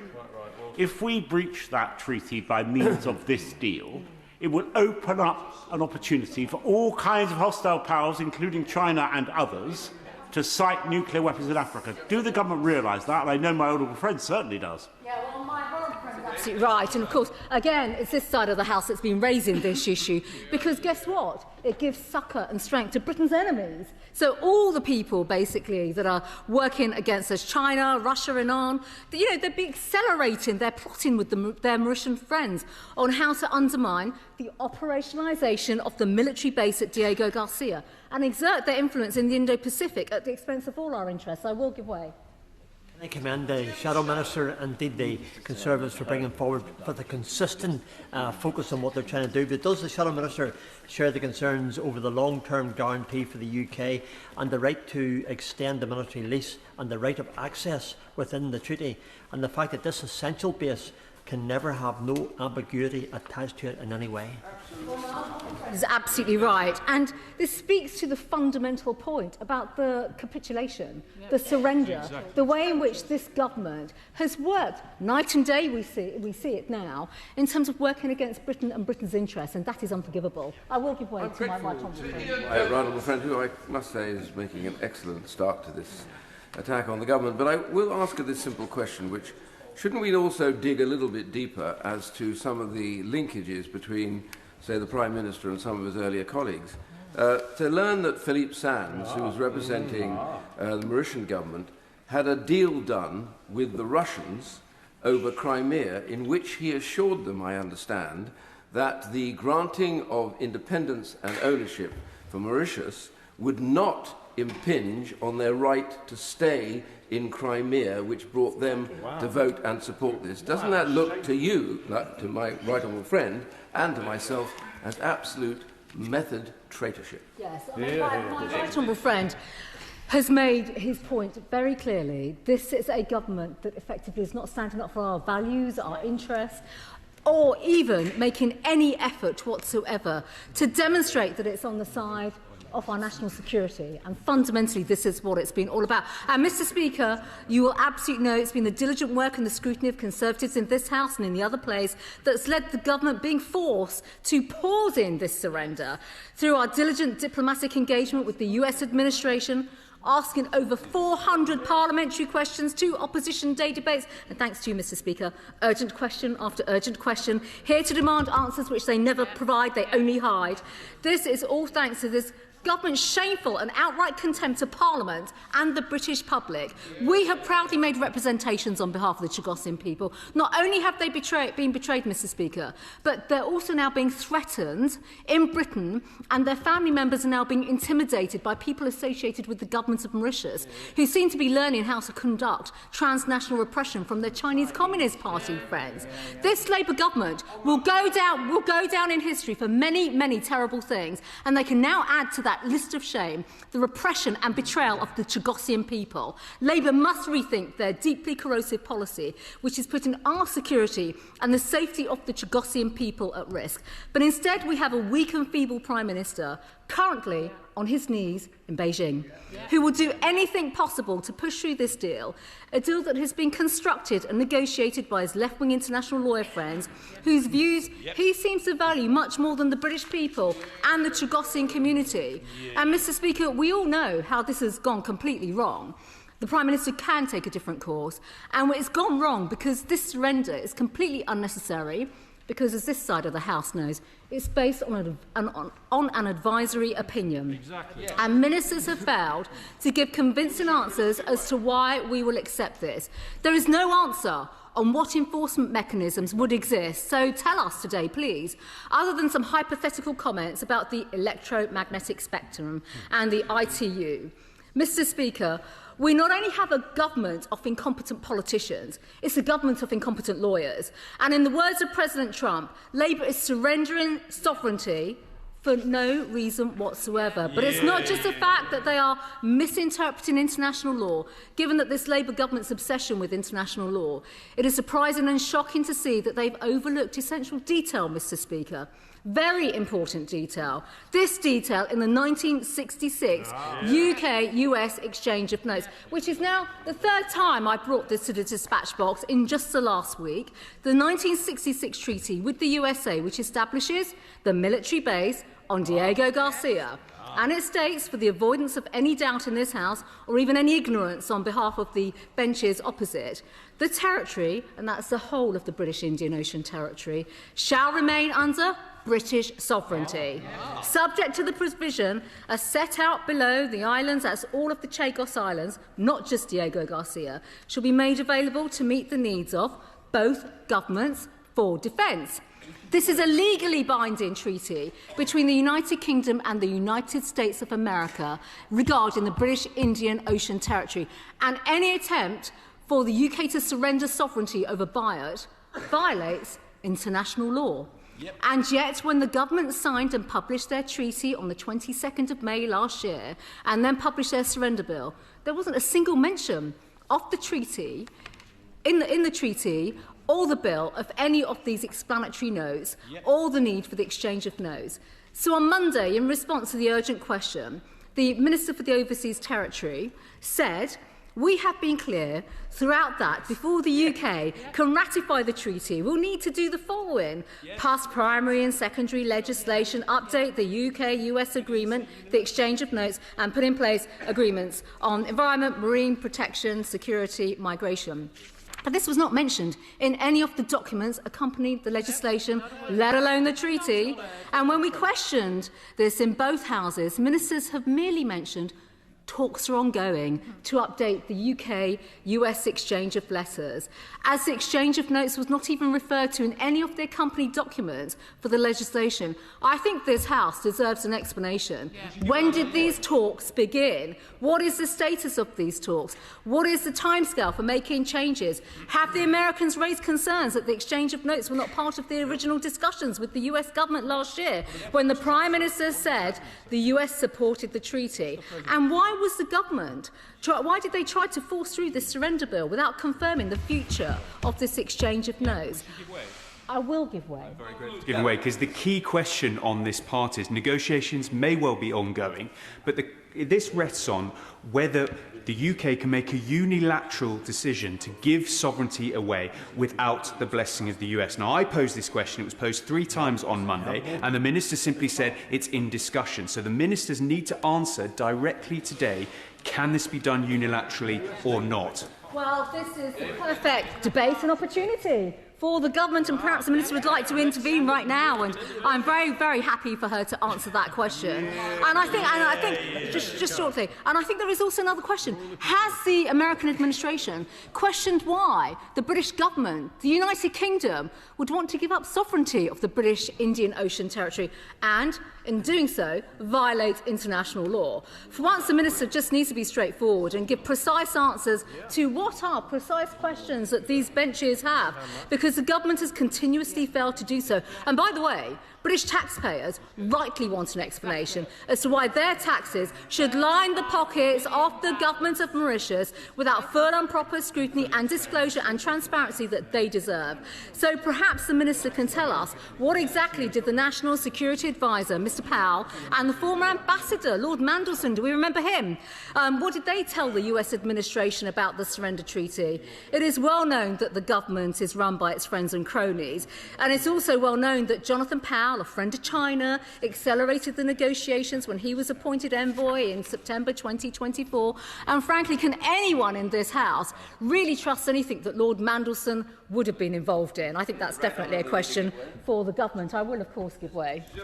Would the Right Honourable Lady agree that we stand at a critical point, not just for this nation, but for the United States of America, and that they too should have regard to the fact that up to this point, the islands are under the control of a nuclear power with a navy, and this this treaty would hand them over to a country over 1,000 miles away with no navy.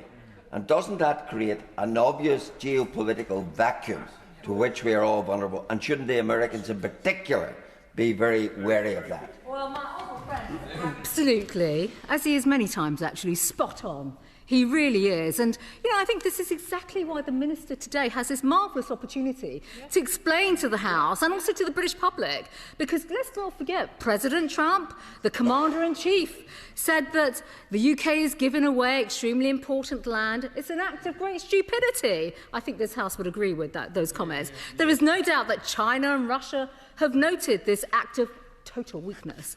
Has there been any minister-to-minister engagement with the US administration? Has the Prime Minister directly spoken to the President on this matter before he kowtowed to China?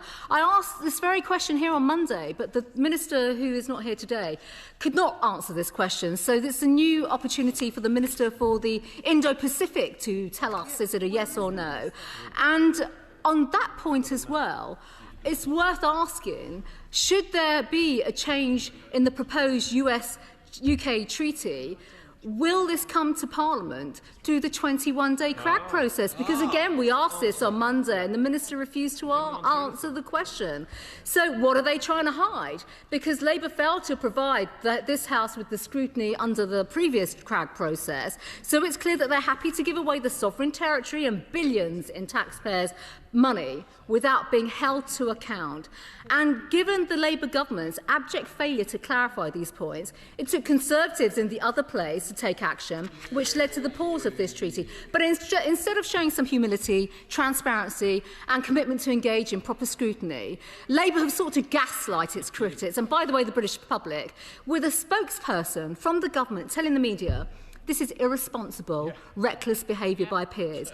Blaming peers, Conservative, crossbenchers and others down there for doing their job diligently is another new low from a Labour government seeking to undermine accountability, democracy, scrutiny and accountability.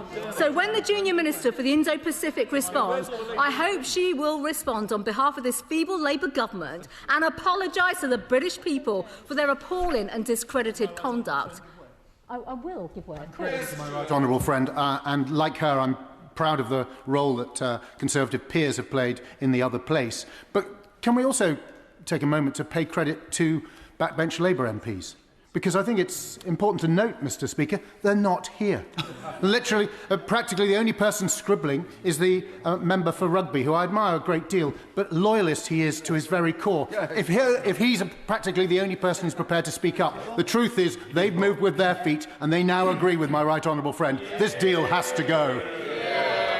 To thank and commend my right honourable friend for his intervention, because he's actually highlighted a lot of things, and in the interest of time, because we've got a lot of colleagues that do want to speak as well. Do you know, it's just worth pointing out, yes, they'll have a few of their sort of the ones that like to climb the greasy pole. I think there is one that's not here today, who's now the trade envoy for Mauritius, because he did speak up so frequently for the government. But of course, ultimately, this is about the security and the defence of our country. And when it looks, and the government has a lot of questions to answer, it really has, because the remarks of the government have been absolutely shameful when it comes to their feeble defence of this entire process. It really has. Whether it's on China and the relationship not just they have with China, but the government of Mauritius has with China as well. Completely misleading remarks about China and Mauritius, when it's this side of the House that has constantly called out the cosy relationship. And I've even brought some press cuttings here for the Minister, who may, as the Minister for the Indo-Pacific, she may have seen this already, but I would advise her to read the Chinese Foreign Affairs Ministry website, because it's a weekly diary now of their friendly relationship with the government of Mauritius.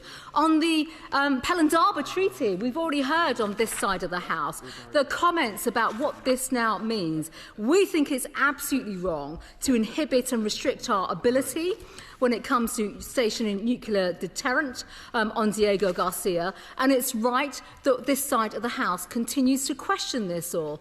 And on the money, let's just discuss the money, Mr. Speaker, and I will close my remarks shortly. It is an absolute disgrace that this House has not had full disclosure around the money. It's in the public interest for ministers to tell the truth, to be held account, and to stop hiding the true costs behind literally misrepresenting the positions of the OBR and the government's actuary department. That's just utterly shameful. So, Mr. Speaker, today Labour MPs have an opportunity to join with us. They're all in hiding because they're embarrassed about this, and stop this surrender. They can tell their constituents that they voted to save a British territory from being lost, stood up for our defence and security, voted to save £35 billion from being handed over to a foreign government disgracefully, while their taxes at home go up and public services are squeezed, and voted to defend the rights of the Chagossians. Or they can be sleepwalk through the division lobbies like sheep, defending the indefensible, and backing another Labour weak policy and failure of their enfeebled Prime Minister. Mr. Speaker, Conservatives have opposed this deal from day one at every stage, and we will continue to do so. We'll fight to kill this bill in order to defend British sovereignty and, of course, defend Britain's pride and national interest. The question is, as on the order paper, Minister Seaman Malhotra. Thank you, Mr. Speaker, and it is a pleasure to respond to this debate today. And perhaps let me start by saying that the government opposes the motion introduced by the opposition today. The treaty guarantees the full UK operational control of Diego Garcia for generations to come. The motion proposes, I will just make some remarks first, the motion proposes a wildly exaggerated cost, in contrast to the actual costings published by this government at the time of the treaty's introduction, verified by the Independent Government Actuaries Department. This motion invokes an exchange of notes which the government has publicly confirmed is being updated with our US partners.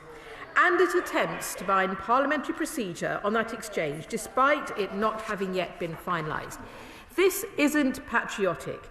It is political point scoring at the expense of our national security, a sad indictment of what the official opposition have become. I will give way.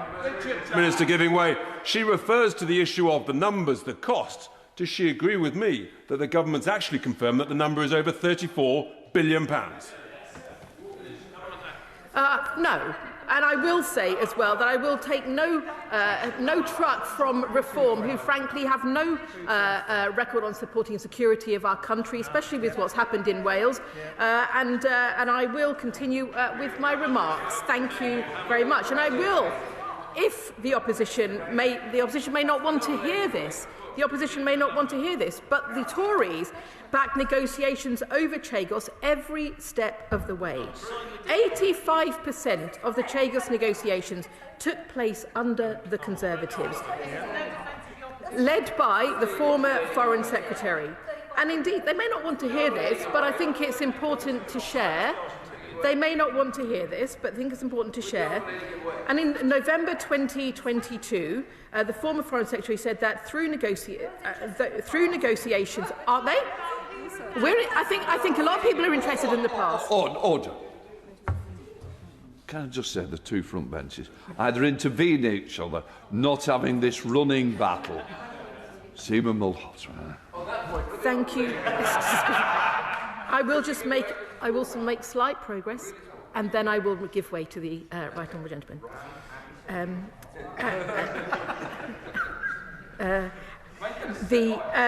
And indeed, the former Foreign Secretary did say in November 2022 that taking into account relevant legal proceedings, it is our intention to secure an agreement on the basis of international law to resolve all outstanding issues. In February last year, a spokesperson for the Leader of the Opposition insisted she understood negotiations over the islands were needed due to the international legal position. And the current Leader of the Opposition, they might have not remembered who she is, but she is still in her post, I believe. She may have deferred it to Reform, no? But what I will say is that there has been ample, and this is a serious point, there has been ample time for debate on this topic. Indeed, my honourable friend, the member for Cardiff South and Penarth, the Minister for Overseas Territories, debated this for over 2 hours last week and for 45 minutes on Monday for an urgent question. Baroness Chapman of Darlington has spent hours debating the topic in the other place, including delivering an urgent question repeat on Monday. We have committed to this deal and to these hours of debate because it is important that we do so. Courts had already begun to make decisions which undermined our position in relation to the security of the base. I will give way to the Honourable. Very grateful, and I'm a little worried that she's confusing the issue of ministers coming to the dispatch box and not answering questions with proper scrutiny of what's going on. So here's a very specific question for her. She has heard previously about the Pelindaba Treaty. Now, Mauritius is a signatory, and that means all the signatories declare their territory to be nuclear-free zones, effectively. So if in the future the Americans, with our agreement and approval, wish to have some nuclear weapons permanently or temporarily in the base at Diego Garcia, will they be able to do so if Mauritius has sovereignty over the islands? I thank the honourable member, right honourable member, for his comments, and the answer to that is has been set out, and I will be laying it out. Has been set out as well by Lord Coker. The answer is yes, and it has been set out by Lord Coker as well in the House, and I will be coming on to that in my remarks as well. But I will just say there has been questions from the opposition today, Mr. Speaker, about the legal matters behind this treaty. It is important to say that Mauritius's legal claim of sovereignty over the island of Diego Garcia is supported by a number of international institutions, including the UN General Assembly. And the International Court of Justice considered this an issue in the advisory opinion delivered in February. I will give way. I understand, further to my honourable friend's point, that the Prime Minister of Mauritius has made it specifically clear yesterday that he would not allow or agree to the placing of any nuclear weapons on the islands. Now, can she please answer, then, how can they reassure the USA?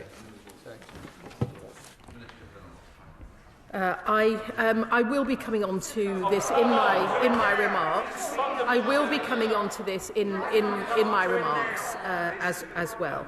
And that is important. I will be coming on to this in my remarks. And in relation to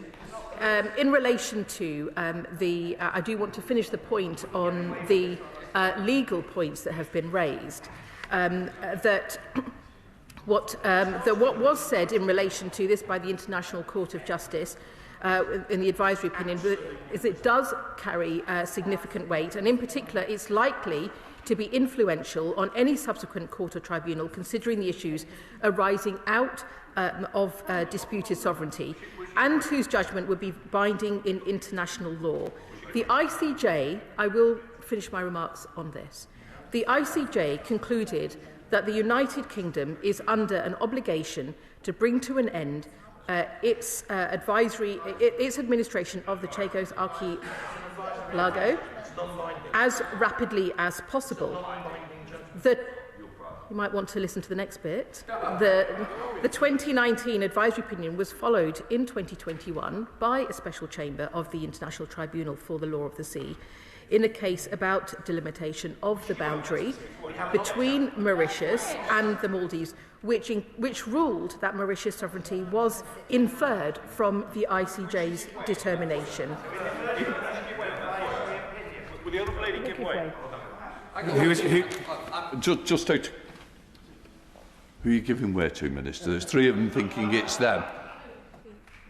Minister, specifically on this point, that 2021 judgment did not have any British representation and rested on the UN's non-binding judgment. We also know from the 2015 ruling that that court cannot preside over sovereignty. So how does that stand up to the scrutiny that she's saying there is a dire need to hand these islands over?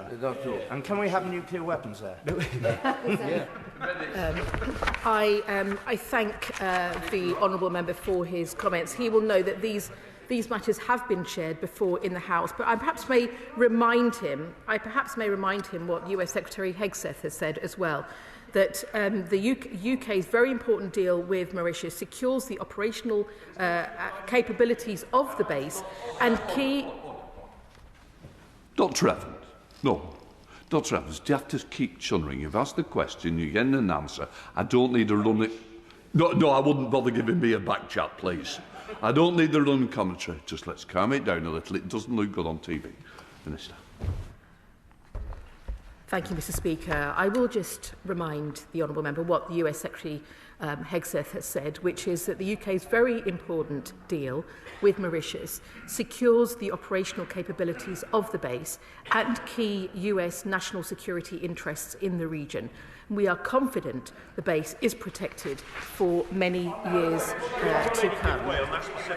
I will just continue with my remarks. I'm certainly able to give way shortly. And it is, therefore, as well, the UK's long-standing legal view that if Mauritius challenged us again in the courts, we would struggle to defend our position. Our Indo-Pacific foothold and the operation of the base could be put at risk within weeks. That's why the government remains fully committed to the deal to secure the joint UK-US base on Diego Garcia, which is vital for our national security. Happy to give way. Well, I'm very grateful to the Honourable Lady. Mr. Speaker, this is a fundamental point. The most sensitive part of our military is the nuclear deterrent. It is critical to the defence of ourselves and of our allies, the United States, also nuclear armed. We are a naval nuclear nation. This is a critical naval base in strategic terms, Mr. Speaker, at Diego Garcia. Can I ask the Honourable Lady, yesterday it was reported that the Deputy Prime Minister of Mauritius, Mr. Berenger, had declared that nuclear weapons could not be stored on Mauritius if sovereignty is restored to them. Does she understand that that is the case? I thank the Shadow Minister, and as a matter of long-standing policy, he will know, and he will know also in relation to his previous work in Parliament and Government, that we do not comment on operational matters or in relation to locations of nuclear weapons. The opposition knows, if I may make some comments on Palindama Treaty, on the relation to Palindama Treaty. Sorry. Point of order, Graham. Thank you, Mr. Speaker. On a point of order, the Minister said that she was going to address the issue of whether nuclear weapons could go to Diego Garcia, and now she says she can't comment. Are those... No. You're on the chairman... No, just... You're on the chairman's panel. You know it's not even a point of order. It's not even the start of one. All you're doing is trying to continue the debate without even being able to speak. I'm sure you're on the list to get the points of order, Minister. Thank you, Mr. Speaker. And the honourable member may not have realised I was just on line 1 of a page of comments on that particular issue. So I'm sorry that he chose that moment to interrupt proceedings. As I was saying, it is a matter of long-standing policy, as is known, that we don't comment on operational procedures. The opposition knows this and, of course, took the same approach in government. But as Minister Doughty told the Foreign Affairs Committee, we are confident that nothing in this treaty conflicts with our abilities to uphold international law and to continue to operate the base as we do today. As the Lord Coker... On that point. I'm continuing with my remarks. On that point. No, I will continue with my remarks. It's as if the front bench can't decide who to give the speech today. As the Lord Coker told the other place in November, the UK-Mauritius agreement enables the continued operation of the base to its full capability. We will continue to be able to deploy the full range of advanced military capabilities to Diego Garcia. It is not just us. The agreement has been tested at the highest levels of the US security establishment under not one but two administrations. They too were satisfied that it protects the full operation of the base. And we indeed have agreed with the Mauritian government that nothing in the treaty, this is an agreement with the Mauritian government, that we've agreed this with the Mauritian government, that nothing in the treaty conflicts with our respective commitments and are absolutely clear that we can continue to operate the base as we have done and do so now.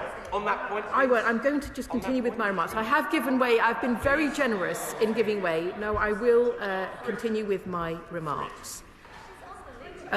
What was that? Sorry? Okay, is that in order, Mr. Speaker? It's getting touchy. We don't want it to get touchy. I want it to be totally respectful. It's up to the Minister whether she wishes to give way. Actually, it is in order. It's been used from this side as well. So please, let's not forget our memories. And it's a bit like the idea of where we are now. Minister. Thank you, Mr. Speaker. Given these security risks, this government, like the government before it, made the decision to negotiate with Mauritius to secure a deal to protect the base and to protect the UK. Our agreement ensures full operational control of Diego Garcia, a 24 nautical mile buffer zone where nothing can be built or placed without UK consent.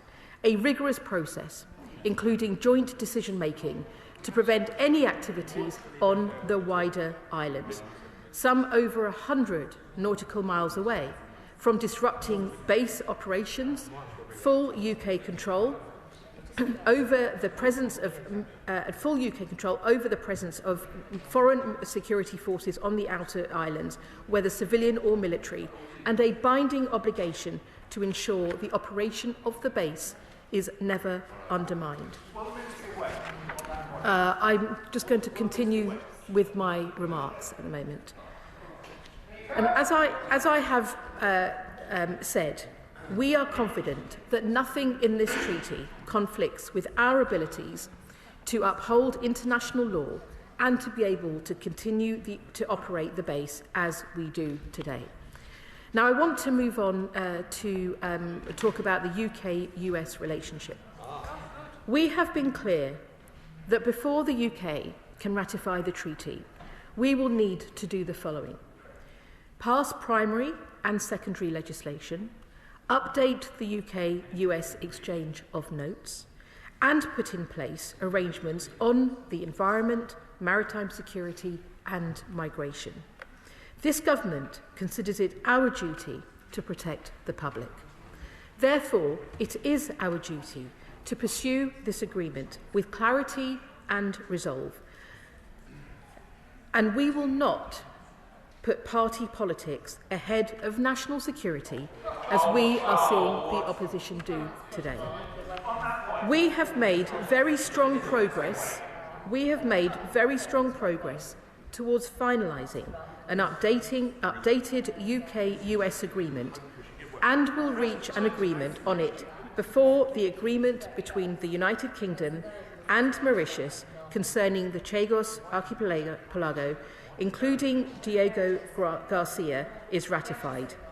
These matters are still under negotiation, and so it remains to be determined whether any updated agreement will be subject to ratification. And we will keep Parliament informed about this. I will give way. Grateful to the Minister for giving way. I listened to the criteria that she expressed before ratification is possible. Is American agreement one of the criteria that she considers essential? I thank the honourable member for his question. Indeed, he will have heard me say that before the UK can ratify the treaty, we will need to do the following, which is pass primary legislation and secondary legislation, update the UK-US exchange of notes, and put in place arrangements on the environment, maritime security and migration. And it is important. I will continue with my remarks on this. I do want to finish shortly. The strength of the deal and the protection of national security is exactly why the US endorsed the deal last year, and why Secretary of State Rubio called it a monumental achievement. This agreement safeguards the interests of both the United Kingdom and the United States well into the next century. I will briefly turn to costs, because a financial contribution over the 99 years was always necessary to safeguard the operation of such a vital base. We published comprehensive detail on the payment schedule alongside the treaty. This was laid in the House within minutes of the signature of the treaty. The figures used by the government were verified by the independent Government Actuaries Department in line with standard accounting practices. Those who seek to imply that the government has misled the public on this do so without the facts. So let me set those out. First, the Office of Statistics Regulation welcomed the government's approach to setting out the methodology and confirmed that it is in line with the principles of intelligent transparency. Second, the Office for Budget Responsibility has confirmed that the discount rates used by the government were the reasonable ones to use. Thirdly, the figures have been verified by the House of Commons Library and scrutinised by BBC Verify and The Independent. All these confirmed that the government calculated the figures correctly. But beyond the numbers, it's also important to, as this House has done, to debate the challenges that have been raised in relation to the Chagosian community, and rightly so. They're a vibrant and diverse community that is now seeing the opposition's political tactics, the same opposition who, after ruling out resettlement for the Chagosians, and committing to a £40 million package. They may want to answer about ruling out resettlement for the Chagossians, and committing to a £40 million package of support in 2016, succeeded in spending just £1.6 million by the time this government came into power. And since coming into power, I will just conclude my remarks. I'm sorry, I have taken a number of interventions today. Since coming into power, this government has been clear on its deep regret for the way in which Chagossians were removed from the islands, and sought to recognise the wide range of views within the Chagossian community, and remain committed to building a relationship with the Chagossian community that is built on respect and an acknowledgement of the wrongs of the past. We have established a contact group to give Chagossians a greater say in UK government support to their communities, and are in the process of enhancing that group, as Baroness Chapman committed to doing in the other place. FCDO officials have engaged with Chagossian individuals and groups over 30 times, and they are regularly in conversation with the Minister for the Overseas Territories. So in conclusion, Madam Deputy Speaker, this deal was right and essential to do. It protects our national interest. It defends our national security. It protects the Diego Garcia base from legal threat. It supports the Chagossian community and preserves the unique environment in the archipelago. We know that the best way to do that is to pursue this deal, and it is time the opposition realised, or should I say, remembered that too. I call the Liberal Democrat spokesperson Callum Miller. Thank you, Madam Deputy Speaker. The process for negotiating this treaty with the government of Mauritius has been utterly shambolic since it began under the last government. For one of the most striking aspects of this entire process has been the confected consternation of the Conservatives, despite having accepted the need for negotiations in the first place while in government, and continued these throughout their time in office. Yet it is clear that this Labour government has also tied itself in knots by failing to first finalise negotiations with the United States linked to Diego Garcia. This has created new and fundamental problems with the government's bill. There are now serious questions about whether the treaty would undermine the UK's other international obligations. So will the government take on board the Liberal Democrat amendment in the other place and commit to securing a firm assessment of the position of the US in relation to the Diego Garcia military base before any further attempts to progress its bill?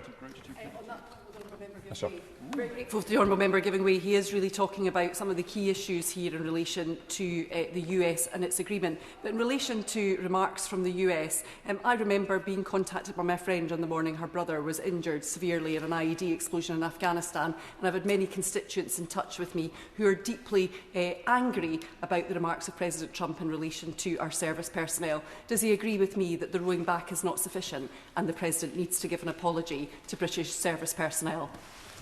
I'm grateful to my honourable friend for her intervention. Donald Trump's remarks about NATO troops were untrue and deeply offensive, and I welcome the robust response from parties across this House to them. Yet there was no apology. We deserve an apology from the US President, and Liberal Democrats have called on the Prime Minister to summon the US Ambassador to offer an explanation for these remarks and an apology to the veterans affected and to the families of the 457 brave personnel who paid the ultimate sacrifice in fighting alongside US forces in Afghanistan. I shall. He's making a number of very serious points here. And does he see, as I do, a sort of parallel between President Trump's behaviour over that egregious issue about NATO troops not allegedly being in the front line and this issue about Diego Garcia? Because the fact is, he make certain comments, and then, when confronted with the truth, he has to try and elaborate on them, and even if he won't go so far as to say the dreaded words, "I'm sorry." Isn't that what's happening here? The Americans did not realise the extent to which giving up sovereignty over the base would compromise their military situation. And we have not heard anything to say that Mauritius couldn't stop any nuclear weapons ever in future being on Diego Garcia. I'm grateful to the honourable gentleman for his intervention, but I was in the chamber on Monday when the same gentleman made the remark that it was a fine aspect of joint working between Reform and the Conservatives to bring this view from Donald Trump about. I do not think it's appropriate for the leader of the Reform Party to be whispering in the ear of the US President to upset negotiations, and I think the right honourable member is making a brave point when he appears to suggest that the fact that the US President has moved in one direction recently means that it will be sustained in the future. That notwithstanding, it is the case that the US President has made these recent remarks about the Chagos Islands, and we will have to take those into consideration in the progress of this bill. We need to reflect on the other outstanding problems, however, with the government's proposed legislation. Since the start of debates over the treaty, Liberal Democrats have been the only party consistently championing the rights of Chagossians. That stands in contrast to the government's lack of substantive engagement with the Chagossian community. Chagossians have been denied a meaningful say in their future, and the provisions of the treaty shamefully fail to affirm their rights. But this is not only a failing of the government. Indeed, despite the remarks of the Shadow Foreign Secretary, the motion we are debating today in her name includes not a single reference to the Chagossian community, something that is addressed in the amendment laid in my name on behalf of my party. And I hear the Shadow Defence Secretary asking if I listened to the Shadow Foreign Secretary's speech. I did indeed. The point I'm making is that when the Conservatives had the opportunity to provide the bases for their objection to this bill, they didn't once mention the rights of the Chagossian community. And it's clear that those rights are just as low a priority for the Conservatives as they are for the government. When Liberal Democrats proposed an amendment to the bill at third reading in this House that would have provided for a referendum of the Chagossian people, the Conservatives failed to back it and the government opposed it. Even at this late stage, however, I want to encourage the government to reconsider its position. There remains a window of opportunity for the government to support the rights of Chagossians and buck the historic trend of this community being left out of decisions about their future. So will the government support a second Liberal Democrat amendment in the other place, requiring binding guarantees from the government of Mauritius for the rights of Chagossians? Another outstanding issue remains the question of money. The government is proposing to send billions of pounds to Mauritius, despite having what appears to be zero monitoring, evaluation or recall mechanisms built into the treaty. It is frankly inconceivable that the government would oppose the introduction of such measures and fail to support the principle that the UK should be able to cease future payments to Mauritius if the treaty is deemed to no longer support the UK's security. So will the government back a third Liberal Democrat amendment in the other place, introducing meaningful and effective safeguards around the proposed vast sums of public funds due to be sent to Mauritius? Please. On this particular point that he's making, it is really an important point because the government has said that it has cleared this with the OBR, but the reality is that the actuaries are very clear about what they say. The only way you can calculate this, you cannot calculate it on the basis of what happens in Mauritius with social issues and with inflation. That is ridiculous. You have to calculate it on the basis that the agreement you made gives you a total at the end, which is 34.7 billion. Does he not agree that dodging around that really is a low position for the government to take? I thank the right honourable gentleman for his remarks. And the way I think about it, the government is proposing to write 99 years' worth of cheques to the Mauritius that the Mauritians will be able to cash over that period. It only stands to reason that this Parliament should be able to scrutinise such a large amount of expenditure during the duration of the treaty in order that there is some accountability for these funds. As things stand, Madam Deputy Speaker, this deal appears to be going the way of the dodo, another redundant creature that originated in Mauritius. I implore the government to listen to the concerns raised across this House and recognise that the bill in its current form is not fit for purpose. Thank you, Madam Deputy Speaker. And I feel I should say at the beginning and put on record that I'm not the government's trade envoy to Mauritius. Hansard can record a diplomatic silence at that point, Madam Deputy Speaker. This debate ultimately turns on whether we understand the world as it is, not as we might wish it to be, as much as some believe otherwise. We still live in an interconnected, economically, militarily, politically, morally world, and that interconnectedness has not gone away. It's become more contested, it's become more multipolar, and certainly more strategic, but it hasn't ended.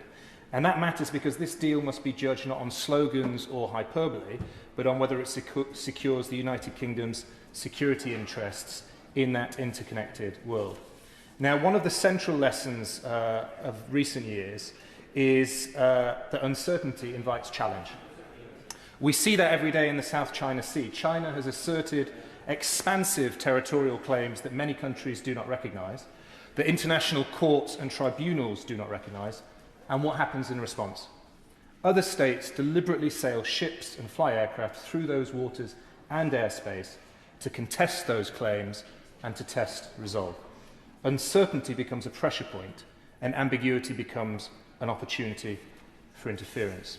And so if we allow ambiguity to persist over the Chagos, and in particular Diego Garcia, the same dynamic could apply.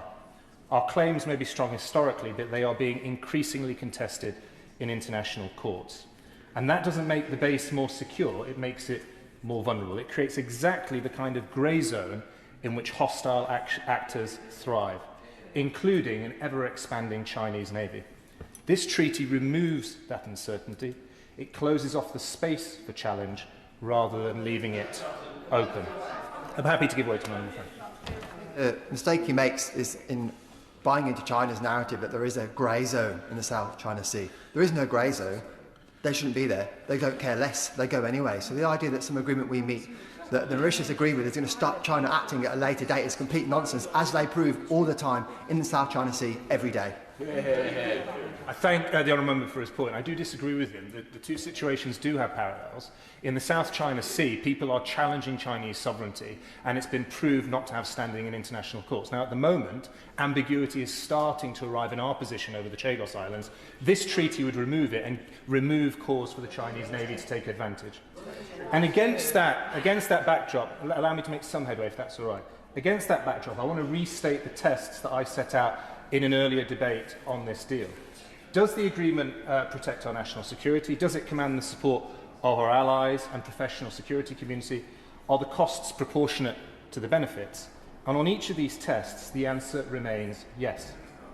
Diego Garcia is a keystone of our joint security architecture in the Indo-Pacific. It's where UK and US forces operate together against terrorist threats. It's a logistics, communications, and intelligence hub, and it is central to safeguarding global trade routes on which our economy depends. Without a secure base, all of that is placed at risk. Our Five Eyes allies in Canada, Australia, and New Zealand support this deal. Our strategic partner, India, supports this deal. And I want to address briefly the noise around President Trump's social media post. I think the Minister dealt with it very well earlier. Social media is not statecraft. What matters is the settled position of the United States, its military leadership, and its security agencies. And on that, for some time, there has been clarity. The Pentagon, the State Department, and successive US Defense Secretaries, Republican and Democrat, have supported this agreement. As I said at the beginning, interconnectedness is incredibly important, and we cannot ignore that international opinion matters. Yes, the world has changed. Power today is exercised through force, and that's become incredibly important. Hard power has become important, but also still through legitimacy, alliances, and rules. If we expect others to respect international rules where it suits us, whether in Ukraine or the South China Sea, we cannot be seen to apply it selectively elsewhere except in the supreme national interest. The treaty secures... Happy to give way to my honourable member. Admirer of the honourable gentleman. He's courteous and thoughtful, and I always listen to what he says with great focus and attention. Does he accept, however, that we have... He's criticising the dangers of ambiguity, and I agree with that point.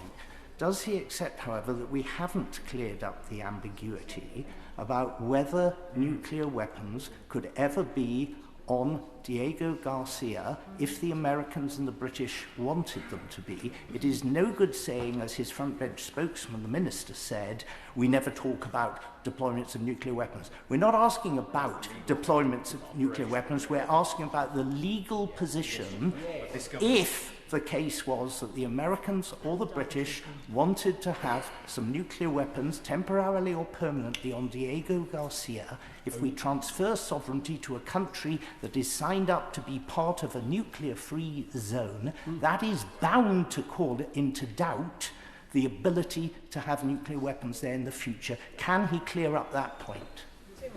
Thank you, Madam Speaker. I can't clear up that point for him. I have great confidence that ministerial colleagues would, but we have been told at all points that this treaty will ensure the continued effectiveness of the base in the way that it's run now. There was an Ohio-class submarine there in 2022, and I hope those arrangements continue under this treaty, and there's no reason, from what I've heard from ministers, that it wouldn't. And let's turn to the costs of the deal as well. It costs a fraction of the defence budget for an irreplaceable asset. And I can't see any interventions at that point. I thought there might be. Happy to give way to one. Could the honourable member clarify precisely how much of the cost of the Chagos Islands deal will come from the Ministry of Defence budget? The honourable member, I'm sure that's been set out already in several debates. I think the point that hasn't been set out, though, adequately, and of course it can't be set out in huge detail, but in exchange for providing the United States with facilities on Diego Garcia, the in-kind support in terms of intelligence and other matters that we receive from the United States must run into the billions every single year. And although you can't put a figure on that, I do think that's a really important element in this debate. So, Madam Deputy Speaker, there isn't prosperity without security, and there isn't security without certainty. And in an interconnected world, those are not abstract principles, they're strategic necessities. That's why, in my view, this is a sensible, hard-headed deal and a confident assertion of the United Kingdom's national interest. Thank you. Dr. Andrew Morrison. Thank you, Madam Deputy Speaker. What a pleasure it is to be called so soon. I'm very grateful to you. My goodness me, I do feel sorry for the Minister being wheeled out to defend the indefensible. I have to say, her right honourable friend, the member for Cardiff South and Penarth, has done a Trojan piece of work on behalf of the government consistently, and it's only fair that he should be given the day off. Every day is a school day when it comes to Chagos, is it not? We learn something new every day of the week, it seems. And in that wonderful Keynesian way, perhaps the government might like to reflect on when the facts change, we change our mind. Apparently not. The facts have changed. The ground truth has certainly changed on this, not least the attitude of the United States. That's clear beyond any fear of peradventure. In February last year, the then Foreign Secretary said, without the US agreement to this, the deal is dead. But we've had the Commander-in-Chief, no less, in recent days saying this deal is stupid, that it is weak. There can't be any ambiguity in that. That's the contemporaneous view of our greatest partner and friend. Surely, to goodness, that's justification for pausing this. We've learnt about the Pelindaba Treaty. I have to say, I wasn't aware of this until very recently, but again, it's a showstopper. We've had Paul Berringer, the Deputy Prime Minister of Mauritius, recently saying there will be no nuclear weapons in Diego Garcia. He's made it very clear. He's been very helpful to the government in laying out exactly what this is going to look like when Mauritius takes control of Diego Garcia. Now, the minister says, well, we can't comment on that because it's operational. That's precisely what it is not. We're not talking about precise B-52s or Ohio-class submarines going into Diego Garcia. I don't want to know about that. What I want to know about is the legal structure within which it is possible for these things to be in Diego Garcia and Chagos in general. And of course I will. Does he not agree with me, as a point I made earlier on to the Minister, but perhaps he could also explain this, that if the Deputy Prime Minister of Mauritius, as close as yesterday, made it specifically clear So there is, to follow the honourable gentleman on the other side, no ambiguity in this at all. This is clear. No nuclear weapons on Chagos by any government at all. That is precisely the case. It is as plain as a pikestaff, and yet the government persists with this. Now, look, it's perfectly reasonable and respectable for the government to say, look, the facts have clearly changed, and all these things have come to light, and we will pause this. There's no hurry in this, and there's no dishonour in saying that we need to consult more widely on this matter. It could potentially be indefinitely, but nevertheless we will continue the process, keep it open. I appreciate, to save the government's blushes, we can't simply can it, but we can pause it. If she wants more evidence for this in relation to the Chagossians who have been trampled all over in this process, she need only refer to the Committee for the Elimination of Racial Discrimination, December 25, who themselves said that we should be pausing this in order to ensure that the Chagossians' voices are properly heard. So she's being attacked from all quarters, and the unifying message from all of those quarters is, for goodness sake, let's pause this and just think again. Of course, I give way to my honourable friend. I'm very grateful to my honourable and gallant friend for giving way. Does he agree with me that this could well be a case of, if you can keep your head while all around are losing theirs, it's possible you failed to appreciate the gravity of the situation? Well, my honourable friend, who's very experienced in matters around this material, makes an extremely good point. We need to keep our head in all of this. This side has been consistent in its opposition to this terrible, terrible surrender deal. The people out there can't honestly understand why it is that the government persists with it. It's plainly not a matter of national security. I fear it's underpinned by the incoming government's insistence on satisfying their guilt, their post-colonial guilt, and that is really what has underpinned all of this. The government needs to get over this and understand that what has primacy in this matter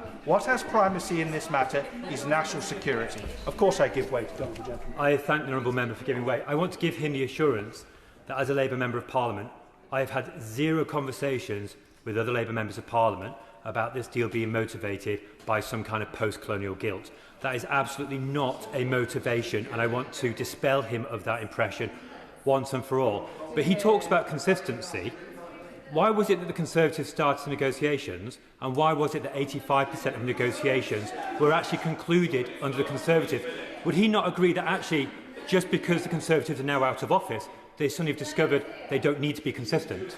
The honourable gentleman for his remarks, and obviously I don't have any insight into the conversations he has with members of the Labour Party. In relation to negotiations, as a former Foreign Office Minister, I would say there are negotiations and there are negotiations. And sometimes negotiations can be used as a tool for keeping certain parties happy whilst having no intention of agreeing to what they are demanding of you. And I would say further to that, that a lot of the pressure for all of this comes from this advisory note from the ICJ. Now, judges in this country, Madam Deputy Speaker, we think of as upstanding, impartial maintainers of our legal system and the rule of law. It isn't necessarily the case when it comes to supranational judicial bodies. We know, for example, that Patrick Robinson, one of the judges involved with the ICJ's decision in 2019, has been demanding that this country pony up with £19 trillion in slavery reparations. These are not apolitical, independent judicial figures, and many of them have an agenda, and it's an agenda that is hostile to this country. I would say as hostile as some of the parties that we are currently trying to prevent getting a hold on these islands, like Russia and like China. And it is perfectly reasonable for the President of the United States, who I have to confess is not my cup of tea, deciding belatedly but nevertheless that this is a disastrous measure and that he wants nothing to do with it. He has signalled that in his own inimicable fashion, this government should take note. This government should pause this surrender treaty, come back with something better, if at all. But this surely is as dead as the dodo. John Slinger. Thank you, Madam Deputy Speaker. And before I turn my remarks to the Opposition Day debate, I must comment on the answer that the Shadow Foreign Secretary gave to the Right Honourable Member for Beverley and Holderness, who is an honourable member that I respect hugely. She mentioned climbing the greasy pole, I believe possibly even in relation to me. But it is always amusing when people who have served in the cabinets of multiple Conservative Prime Ministers accuse other honourable members who are on the back bench of being somehow involved in climbing a greasy pole. It's just very, very amusing. But turning to thank you. Another Right Honourable Member who also did pretty well, I understand, in the past. But addressing the Opposition Day debate, this is the Conservative Party playing politics with national security, with their friends and colleagues in the other place, using a wrecking amendment to block the British Indian Ocean Territory. Bill is being a prime example of that. Members opposite have never been able to answer the question. If there was no problem with British sovereignty and operation of the base, then why, Madam Deputy Speaker, why did they begin the negotiations in the first place? Of course I'll give way. I'm grateful to the honourable and incredibly loyal member for giving way. Does he realise that in the result of a UN judgment in 1965, the United Kingdom was required to enter into negotiations with Argentina over the future of the Falkland Islands in 1965. And those negotiations continued until 1982, for a long time, when they were concluded in a rather different way envisaged by the UN. Where the Guards played I thank the honourable and even more loyal than I am member. I mean, we spar across the House, but he's even more honourable and gallant member for his history lesson. But it doesn't actually change the fundamentals, which are that 85%, Madam Deputy Speaker, 85% of the negotiations took place under the Conservatives. And the Right Honourable Member for Braintree, when he was Foreign Secretary, in November 2022, said that, I quote, "Through negotiations, taking into account relevant legal proceedings, it is our intention to secure an agreement on the basis of international law to resolve all outstanding issues." Close quotes. And in February 2025, a spokesperson for the Leader of the Opposition insisted that she understood negotiations over the islands were needed due to the international legal position. This is obviously political opportunism. These are Right Honourable and Honourable members of this House of Commons who raised no objections in Parliament, filed no critical questions and voiced no concerns on social media. Only after leaving government did they do so, and indeed with no plan of their own. And regarding the matter of the sovereignty of the Chagossians, the Conservatives' view is logically inconsistent. They want the UK to retain sovereignty, but they attack us for not giving the Chagossians the right to self-determination. They have ruled out resettlement. Some Chagossians want to return to Diego Garcia. Our opposition, Right Honourable and Honourable members, calling for them to be returned to that island with the inevitable issues that would cause for the operation of the vital base. They've gone rather silent on that point. So it is political opportunity. Of course I'll give way to the Honourable Member. To the Honourable Member, does he see any parallel between the plight of Chagossians and the plight of Greenlanders, because the Prime Minister has gone out of his way, correctly, to defend the rights of Greenlanders, but is doing the complete reverse for Chagossians. The issue of the sovereignty of the Chagossians is a sensitive and delicate one that we are attempting to deal with, as my honourable friend, my honourable friend, the Minister, set out. We have established a contact group. Many meetings have taken place, and I strongly endorse those steps to give respect to the Chagossian people for what has happened to them. Now, the party opposite only use £1.6 million of the support fund for the Chagossian people, a support fund of 40 million people, which hardly indicates that when they were in office, they had the interests of the Chagossian people as their number one priority.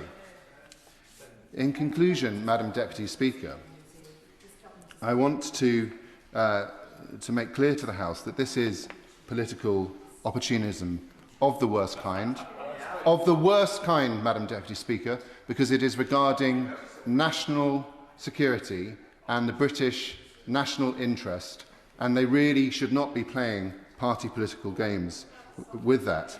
And indeed, Madam Deputy Speaker, nor should they be using language such as surrender with such abandon as the Shadow Foreign Secretary does, because it is implying things that are simply not true. It is whipping up public concern, and this is totally unnecessary, particularly when regarding the British national interest.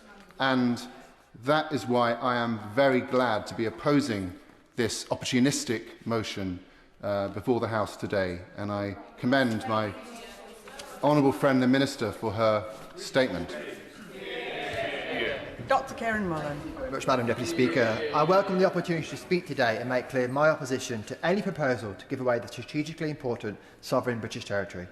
This is not merely a territorial concession. It's an act of strategic self-sabotage, a dereliction of duty and an unforgivable betrayal of our national security. At a time of growing global instability, when our adversaries are watching for any sign of weakness, Labour has chosen to send precisely the wrong signal, that Britain can be pressured into abandoning its own territory. This decision is indefensible on every level. The Chagos Islands, and specifically Diego Garcia, have been a vital strategic asset for the UK and our allies for decades. The military base on Diego Garcia has played a crucial role in global security operations, supporting counter-terror efforts, maritime security and regional stability. It's been instrumental in projecting Western power into the Indo-Pacific region, a region increasingly shaped by geopolitical competition, particularly with China. By ceding sovereignty over these islands, Labour has put at risk Britain's own strategic interests and undermined our ability to operate in this region. What makes this decision even more staggering is that we're not just surrendering our sovereignty, we're paying Mauritius billions of pounds for the privilege. And the central concern for me is the very serious strategic challenge we face in respect of China.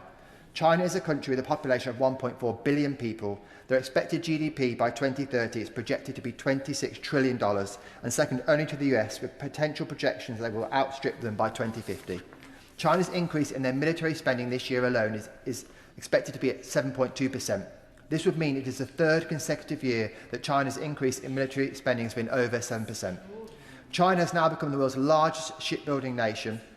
They also expect China's Navy to reach 430 military-grade ships by 2030, compared to the US Navy's estimate decline to 294. China is a growing military power. It shows no indications that it's anywhere near a supposed peak. Domestically and internationally, they conduct themselves as an autocratic state. They have the most sophisticated domestic surveillance system in the world, referred to as Skynet, with 700 million cameras as of 2023. That's one lens for every two of its own citizens.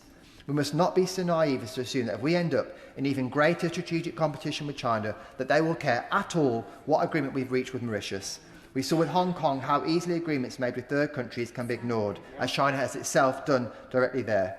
If Mauritius seeks to align itself strategically with China, do you think China will hesitate from asking them for breaking that treaty because of international law, that they won't fit any bill or any diplomatic consequences for Mauritius if they think it's in their interest to get Mauritius to break that agreement?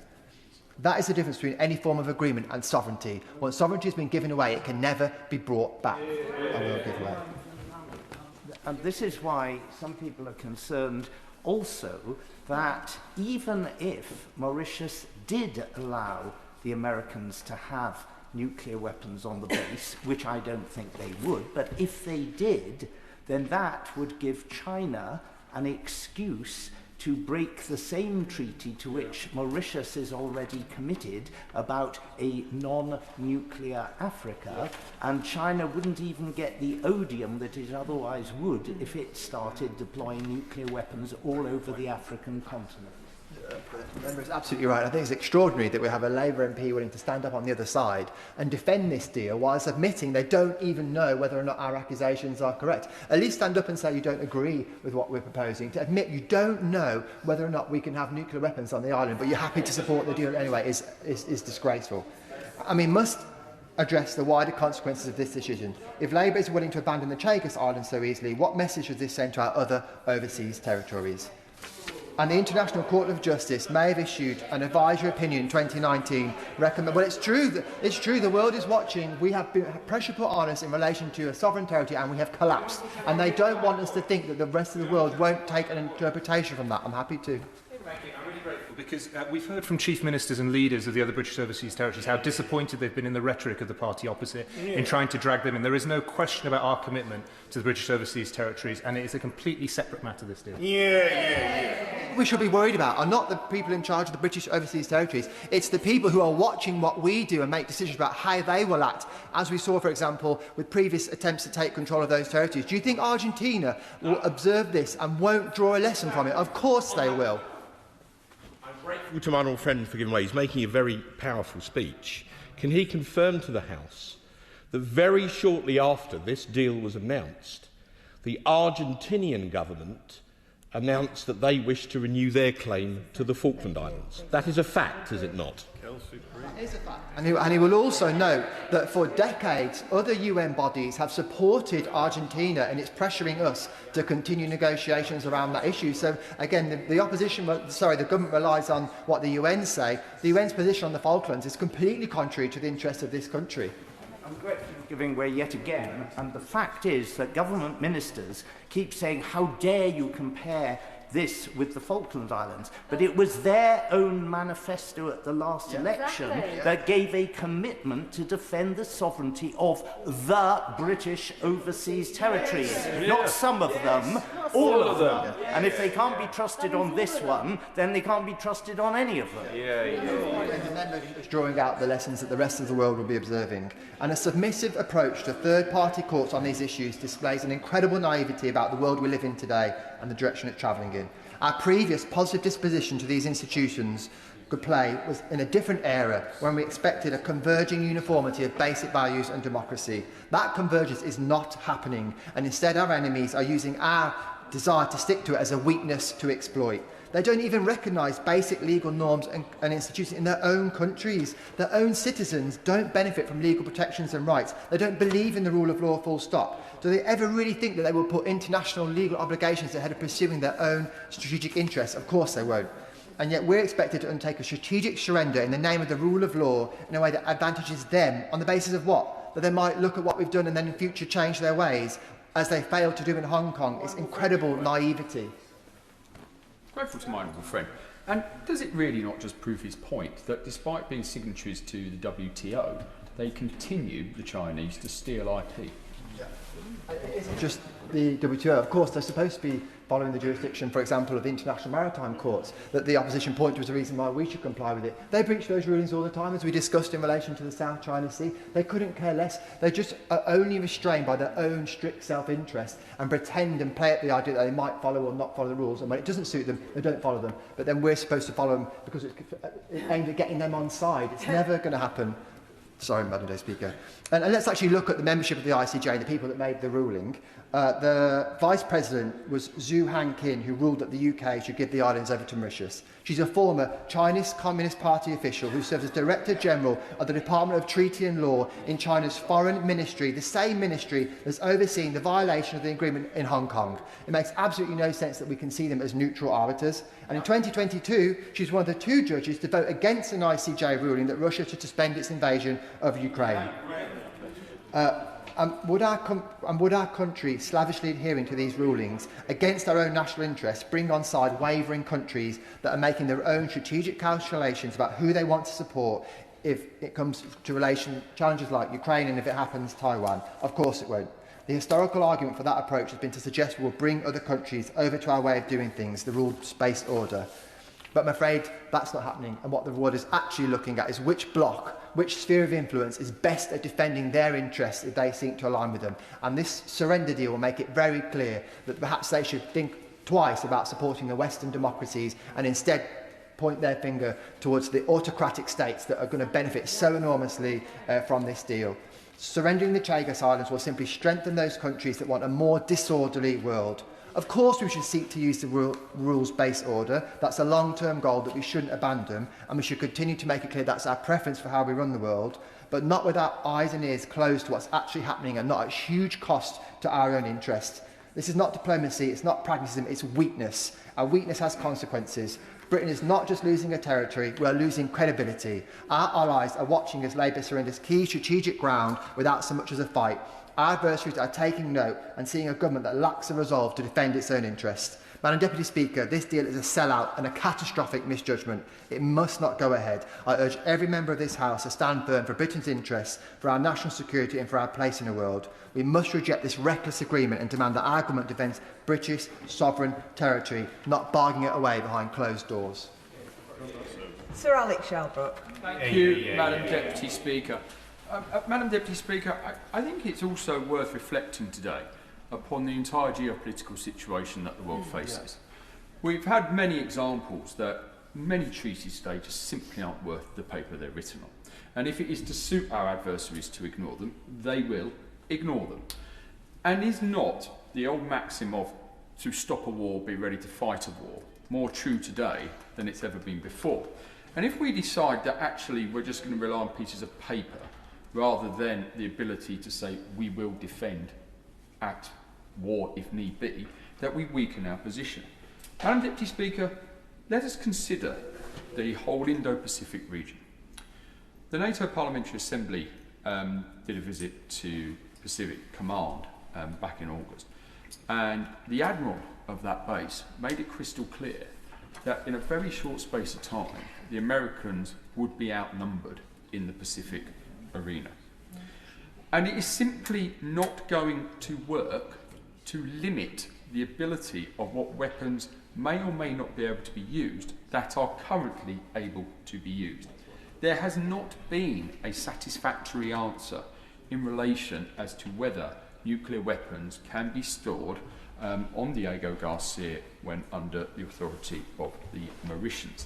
And despite the conversations about what P. Hesketh said, what other treaties may have said and negotiations along the way, you have the Commander-in-Chief, outranks the Defence Secretary in the US, saying, I don't want to do this deal. You have the Deputy Prime Minister of the Mauritians saying, you will not be able to hold nuclear weapons. What makes ministers so convinced that those leaders of their country are wrong and that they are right? And this is the greatest and deepest concern, because we do live in a world that is rapidly changing, not just in the disregard of the rules-based order, not just in that we are changing our energy demands, but those energy demands are shifting the geopolitical basis. And a lot of the materials that we are going to need for renewables and moving into renewable energy actually start to shift more towards these hemispheres than they do currently in the Gulf. And therefore the geopolitical positioning of the Chagos Islands becomes more and more important. It is absolutely right to say that our government started negotiations and that they went on and on and on. But Madam Deputy Speaker, because negotiations go on and on and on, doesn't mean there is a victory in ending them overnight by just giving away to the red lines that we wouldn't cross. That is a very important point, Madam Deputy Speaker, because not recognising the situation we now face is actually worse than trying to crow that we've had some diplomatic victory. We are seeing time and time again the government kowtowing to Beijing rather than standing up to Beijing. We are seeing that today. Where is the strategic plan? Many of us, and I look at some of my honourable friends on this bench, my right honourable friend for New Forest East, was exceptionally critical of the David Cameron golden era relationships with China. These are not new things for those criticisms that may want to come forward. And he warned at the time of the security risks that China played. The Prime Minister has signed off the embassy, the super embassy, despite all of the things we know about what we've already seen in the blueprints of that embassy. And for what reason? And there just seems to be this almost pathological, but I mean this faith that the Chinese will always act in good faith, and that we can trust them, and that they wouldn't dare invade, and they wouldn't dare do these things because we signed a piece of paper. The world is changing, Madam Deputy Speaker, and there is no shame in putting a pause to negotiations when such new changes have come to light. And I think the Defence Minister today, when reflecting upon what is being said, should draw upon the reasons that are being given out of how the situation has changed since their government came to power, which is, not getting a year and a half, getting on towards 2 years. The situation has claimed incredibly in that time. I give way to my right honourable friend. I'll give way to my right honourable friend. Just a helpful suggestion. I know I can't commit my party as a whole, but speaking personally, if the government will change their position on this, and I'm sure my honourable friend, my right honourable friend, will give a personal pledge never to accuse them of having done a U-turn on this matter. We will praise them to the skies, and we will not seek to take party political advantage of their belated acceptance of reality. I'm grateful to my honourable friend, and I think those... I'm grateful to my right honourable friend because I think that makes a very important point, Madam Deputy Speaker, that acting in the national interest, changes in position should be welcomed. And, for example, Madam Deputy Speaker, we are living in a situation where we do not have the defence capability that we need. And it is worrying in the extreme to hear that the deal for Diego Garcia will be coming out of the defence budget. And we hear people say, well, the defence budget went down and it was hollowed out, etc. It did. It did go down, Madam Deputy Speaker. But often the bit that's missed there, that started in the Cold War.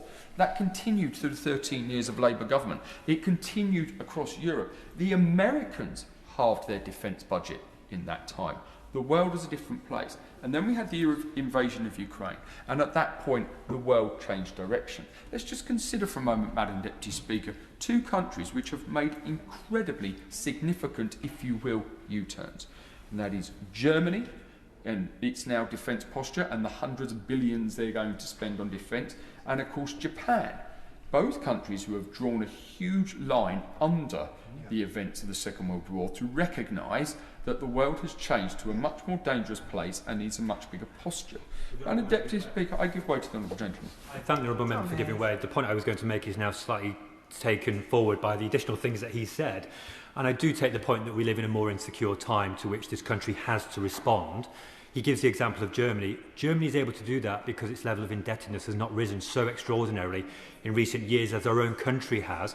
We are in deficit to the tune of 2.7 trillion, and we pay £105 million in debt interest repayments every year before we pay anything else. So I do want to reflect on the fact that we're in a particularly difficult situation as a government, and I would also point out that it is due to the inheritance that we face. But the point that I wanted to make, if I may, is around the thoughtful contribution he's making, which is to move this debate into a more strategic conversation about the relationship of the UK to China. Now, in my hand I have an iPhone, designed in California, assembled in China. I assume he has an iPhone too. Most people in this chamber would. But the point that I'm making here is we have to figure out the relationship between our two countries where to decouple so economically, so significantly, could harm our quality of living, our trade balance and investment opportunities, while also being mindful of the threat that China faces. What is the Conservative Party's posture on the question of China? Madam Deputy Speaker, I'm sure the honourable gentleman may have been tied up trying to see whether he backed Andy Burnham or not this morning.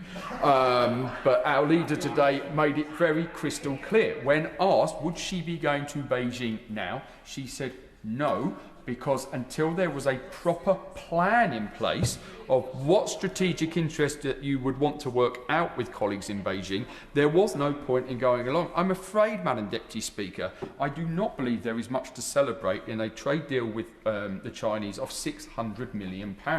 It barely seemed worth the trip in itself. Let me just quickly reflect upon the levels of debt, because, again, the honourable gentleman has slightly forgotten something called a pandemic, which cost £500 billion. He has forgotten Gordon Brown's banking crisis that cost £500 billion. He has forgotten that we've gone into a war in Europe which caused 11% inflation. And I do find this very interesting dichotomy that we get from the opposition, Madam Deputy Speaker, of saying inflation was 11% under your government. Oh, but inflation's not our fault it's going up, it's because of the war in Ukraine. I think perhaps sometimes they want to marry those two sentences up. I'll give way to my honourable friend. My honourable friend agreed with that every single point from 2010 onwards. All the Labour Party ever did was encourage us to spend more. And actually, I think they've put what they've said into practice. I mean, the reality of raising £77 billion in taxes, and really, I can't see great investments going into defence. I mean, let me say this right now, Madam Deputy Speaker. I don't like the idea of percentages of GDP on defence. I think somehow along the line, NATO and its allies fell into this trap of saying we had to spend X on defence. Saying, well, we spent 5% of GDP on defence in the 1980s. Yes, we did. That's what it cost. It wasn't the target to get to. That's what it cost. We should identify what we need, and then we should fund it and spend it and see what that comes out at. And we are in a situation where the things that we say we want to fund may well not be able to be delivered if we don't properly defend ourselves. And that brings me right back to the point of today's debate, Madam Deputy Speaker, before we get too far out of the lines, is that this is about a geopolitical situation. And removing such a key capability where we cannot guarantee whether we can have those nuclear deterrents which we have shown over decades help keep the peace.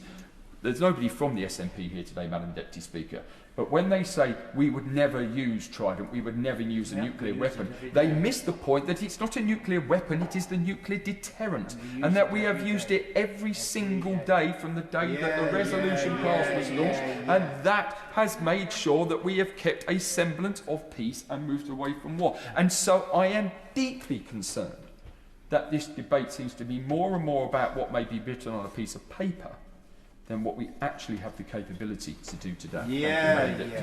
Dr. Luke Evans. Thank you, Madam Deputy Chair. And I've actually enjoyed the Foreign Office in the last few weeks, and I was trying to think why I've got so much more enjoyment out of what they've been doing, because I think they've been actually taking their advice from Monty Python and the search for the Holy Grail, because every time we have a question, we have the Black Knight that comes up in front of us. Honourable, brave, doughty, won't answer a question, is torn limb from limb, struck down in their arguments one by one, but still wants to have the fight. And I applaud... It's just a scratch. It's a flesh wound. It is indeed. I applaud the government and the ministers for doing exactly that, because we hear time and time again from the government side is that we've had ample time to debate this. And I would entirely agree. But the problem is exactly this. The reason it's going on so long is because we're not getting the answers to the questions to be able to do our job and scrutinise this. Because if you're ever making a good argument, you should be able to justify your point, put it in place, and then evidence it from there. So if I summarise some of the key questions that I want answered and why we seem stuck here, I'm then going to explain why that matters and the context, finally, of what is going on within the debate. So first of all, we ask about the legal position, because the government says there is a legal jeopardy here. But this side contests that the ICJ is non-binding and there is not a court that could pass judgment. As well, there is a Commonwealth opt-out. When it comes to the finances, the government says it is 3.4 billion. This side contests that actually the government actuary says it is 34 billion because the government is using the wrong tool to make the judgment, because net present value does not count. When it comes to the environment, the government says there are securities there, but we contend on this side that Mauritius does not have a navy to be able to hold up its side of the bargain to prevent damage to the fishing. When it comes to the nuclear aspect, we on this side recognise that the Pelindaba Treaty is brought into conflict here, yet the government hasn't explained why it isn't. When it comes down to the US involvement, whether or not they have a veto, we have the 1966 agreement that we believe on this side would need to be taken into account. And finally, it hasn't been mentioned today and in the last few weeks, but we talk about the long-term security of this base.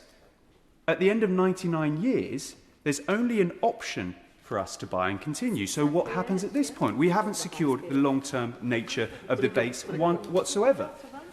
I'm grateful to my honourable friend for giving way. He, like me, will have heard the Minister for the Indo-Pacific listing the preconditions before treaty ratification can take place. And I'm pretty sure I asked about America, and she said there needed to be an exchange of letters. The current position of the American administration is that the current Chagos deal, as proposed by His Majesty's government, would be an act of great stupidity. So that seems quite a long way from getting American agreement and acquiescence to a position where they are comfortable. So does he, like me, foresee that this may indeed involve quite a protracted period of negotiation with the United States of America, quite rightly, in order to get their acquiescence to this deal? Well, fundamentally, they should have and have now expressed their concerns publicly. And this is the question that we put to the Minister both today in this debate and on Monday, to try and establish whether or not the UK government can make a unilateral decision without amending the notes. Now, the government has turned around and said it has to amend the notes, but hasn't set out what happens if the US do not agree.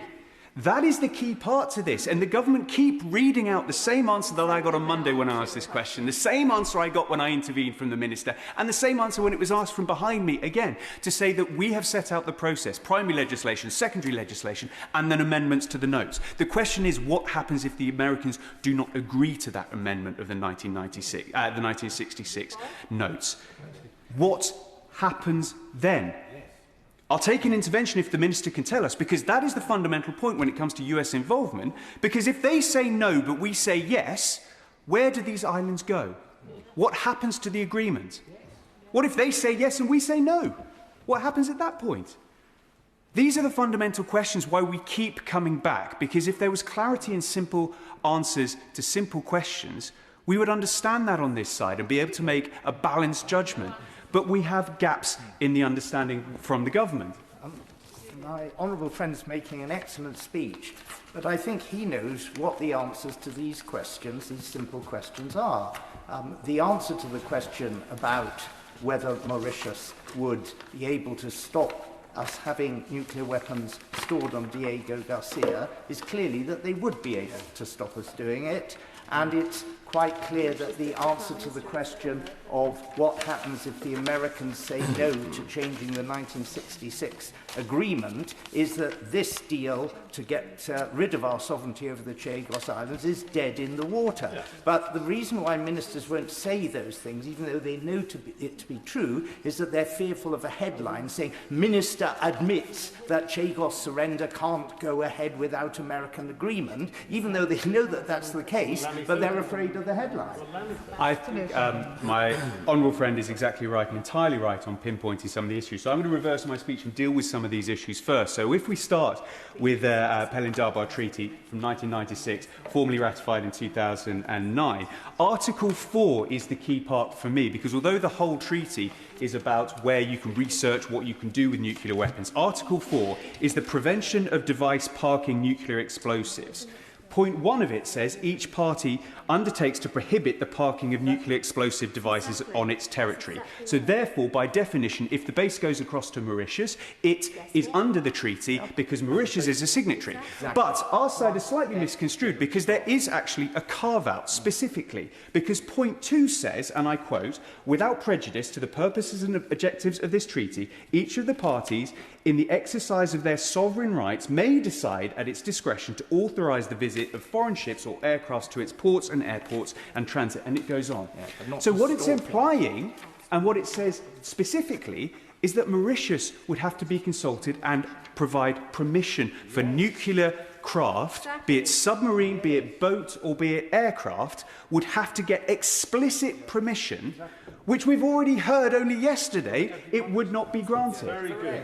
Very good. So there it is, and that's the question when it comes to security about the nuclear aspect that is unanswered. And I look forward to the government trying to rectify that position, because at the moment they have not explained how there is an interaction. And this is not operational, it is purely legal text.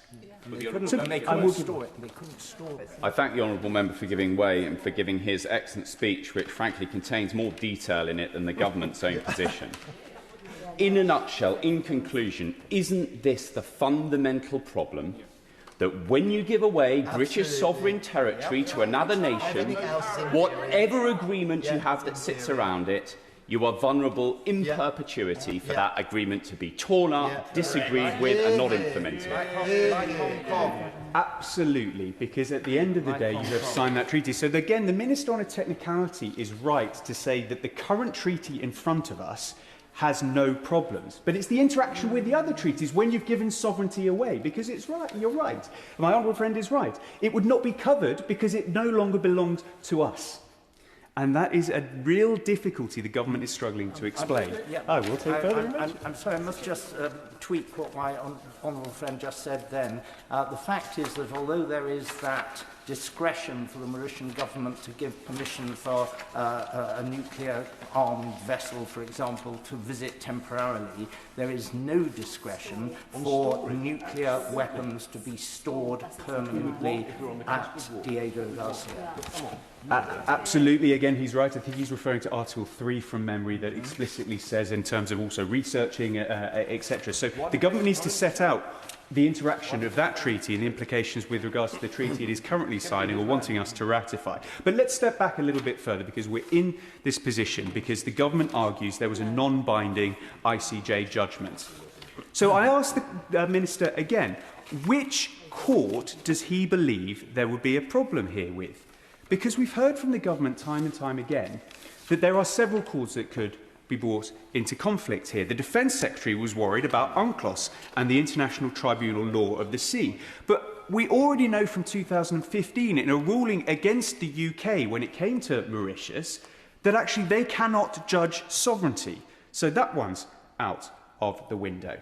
The Minister, and I asked her about this, also mentioned the 2021 Special Chamber of the International Tribunal of the Sea. But as the Minister will know, the UK was not party to give information to that, and it rested on the non-binding judgment of the ICJ, which is already contested because we on this side do not believe there is a court and there is an opt-out because it's a Commonwealth interaction. And the government, months on, still can't answer these simple questions. But there is another court that is often used as well, and we'll go around this again, which is the ITU, the International Telecommunications Union. But we also know from the government's own written questions that Article 48.1 says you cannot judge sovereignty. So the government knows this. I don't understand why it won't just stand here and say that. And be upfront about it. So when it comes to finances, there's a lot of contest about where these figures are, what they are, and what they're made up of. And the government is right on its figure. The opposition is right on its figure. So how can this be? Well, it's because of the mechanism in which you're using to judge that value. So we on this side contest that the best way to do it is the nominal value which is used by the government actuaries, because it's over 100 years and you have to take into account what things will look like and factors from there. The government actuaries say it is £34 billion.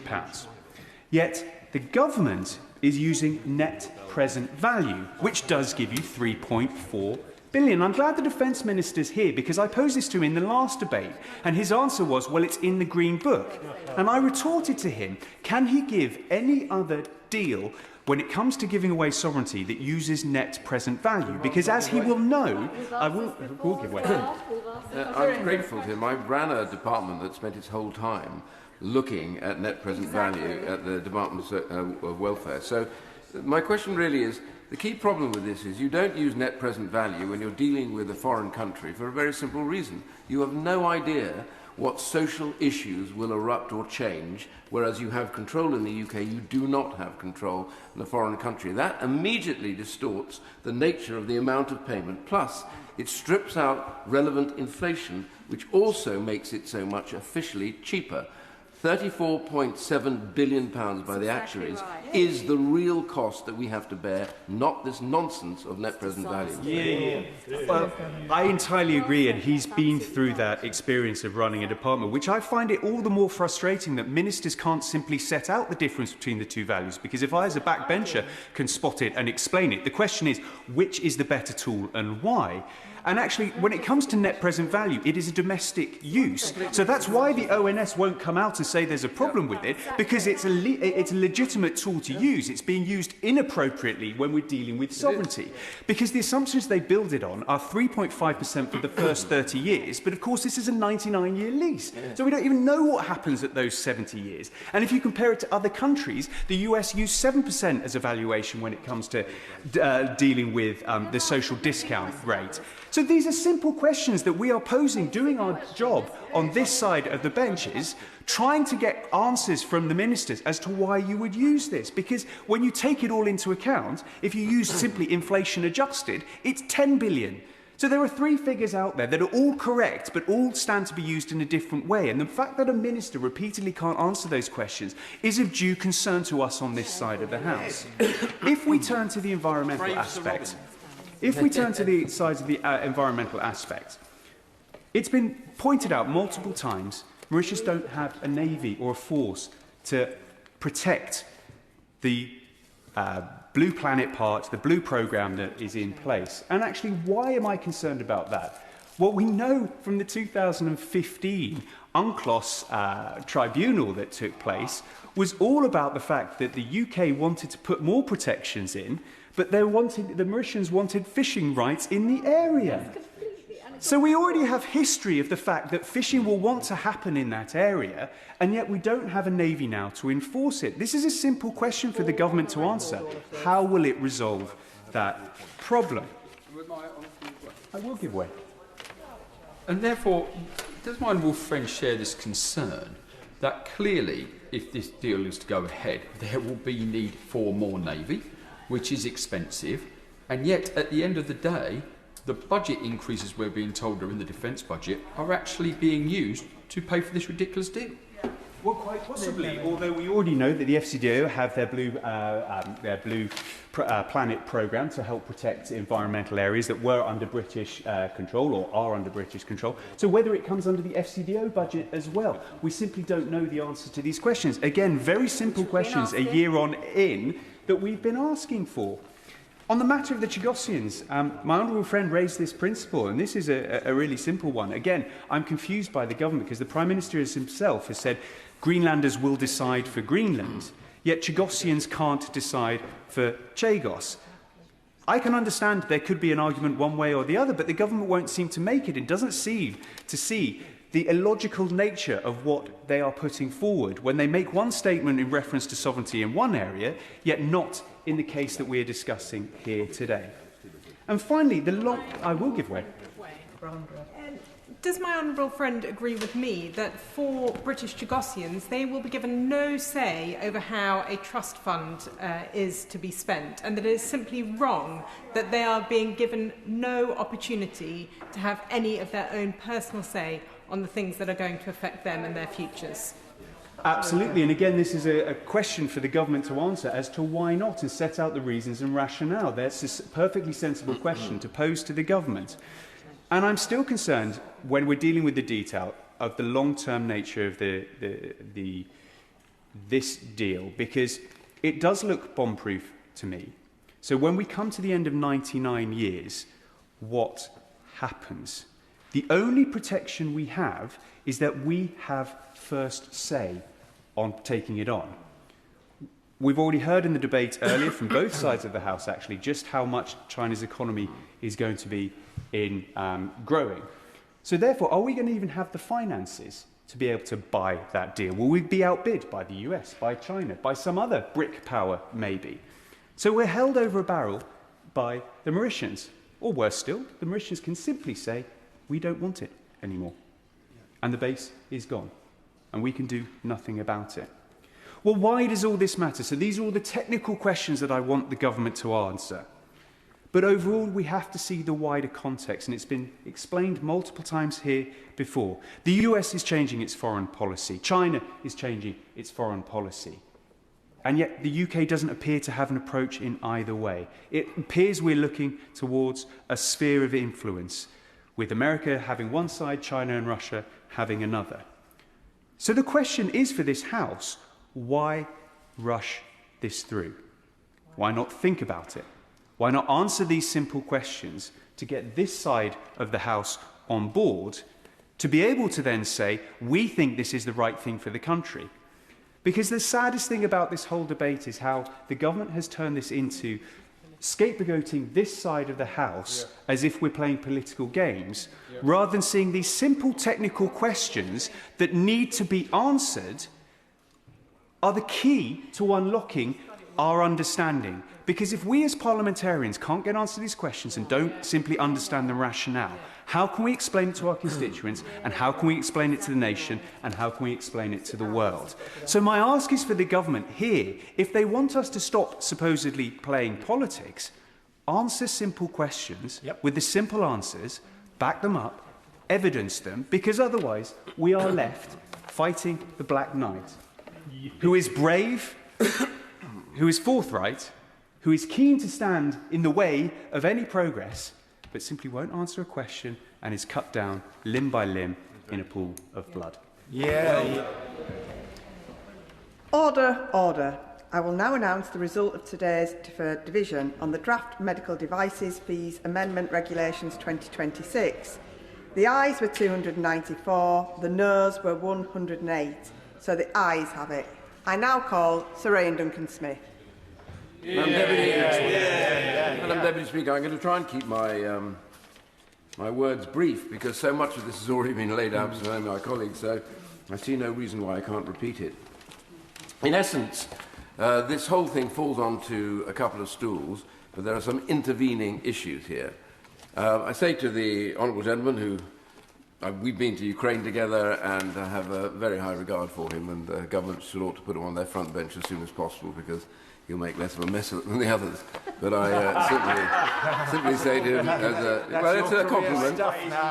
Having been in government myself, I have to tell you that's quite a compliment. It's all over now. This is going. But anyway, I say this because he talked about ambiguity, quite rightly, sometimes determined ambiguity, and sometimes inadvertent ambiguity.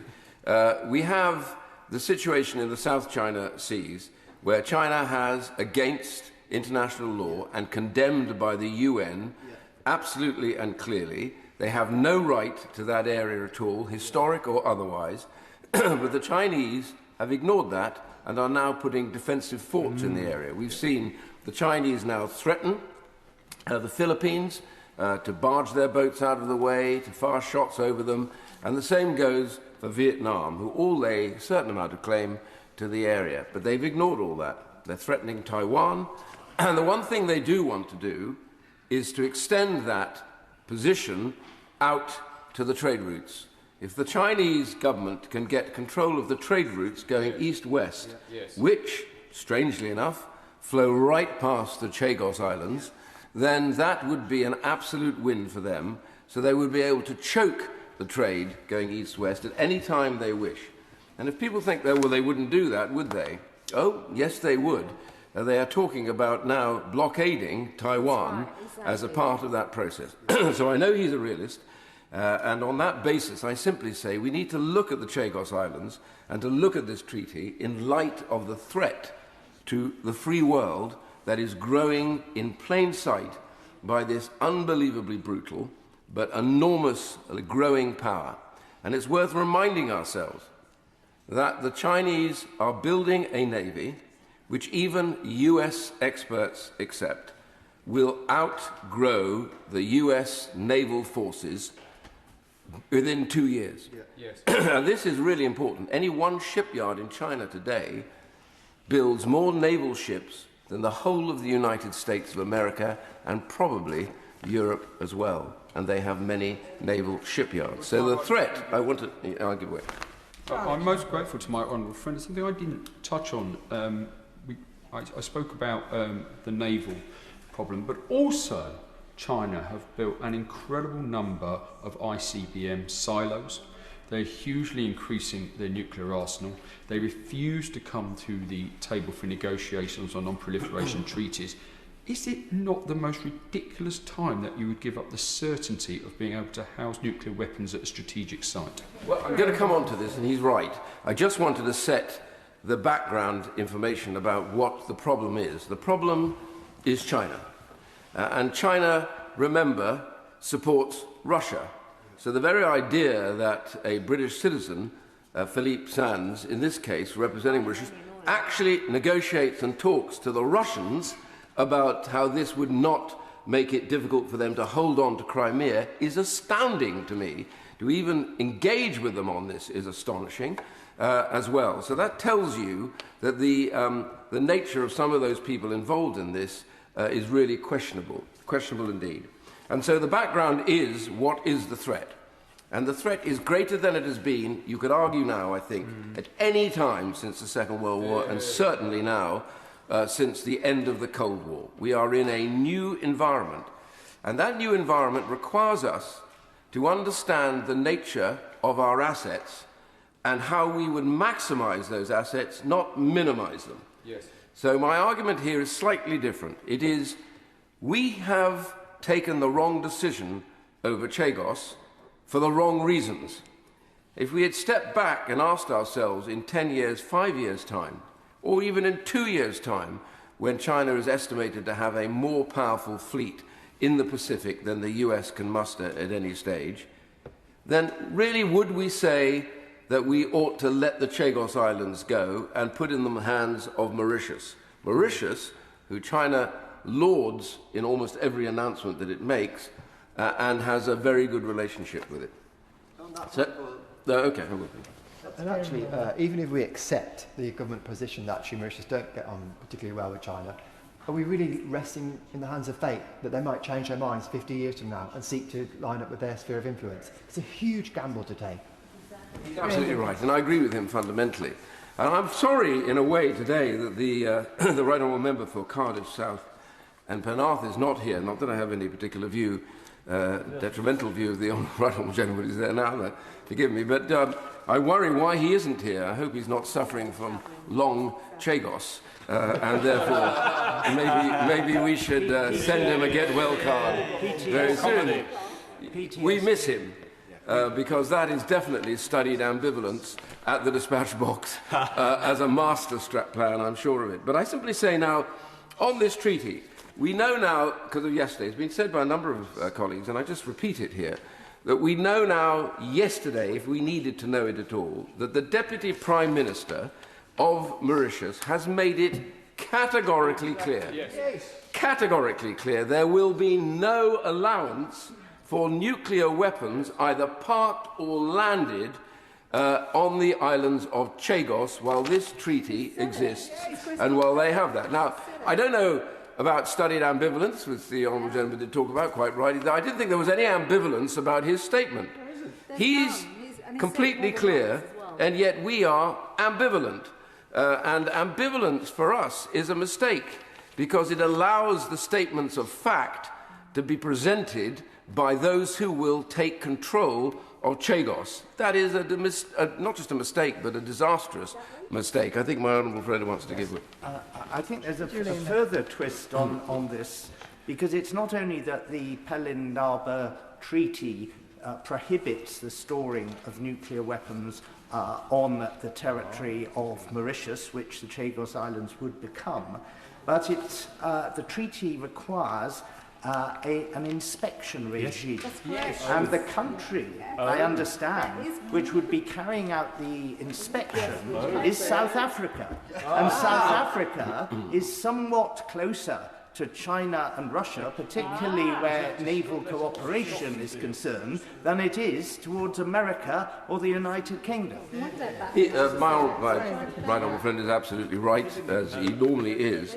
And the reality is that this treaty that he refers to is very clear about those who are signatories to it. They have no choice to modify it. They must agree categorically not to have nuclear weapons on their territory. And we are in the business of giving that territorial right over to Mauritius, so therefore it will apply to Chagos. No question at all. And that brings me also to the other bit which the government simply doesn't seem to face up to, is that this arrangement or treaty in 1966 between the USA and the UK absolutely is clear, and I want to quote this. It states what the government calls an exchange of letters, but this is actually a treaty.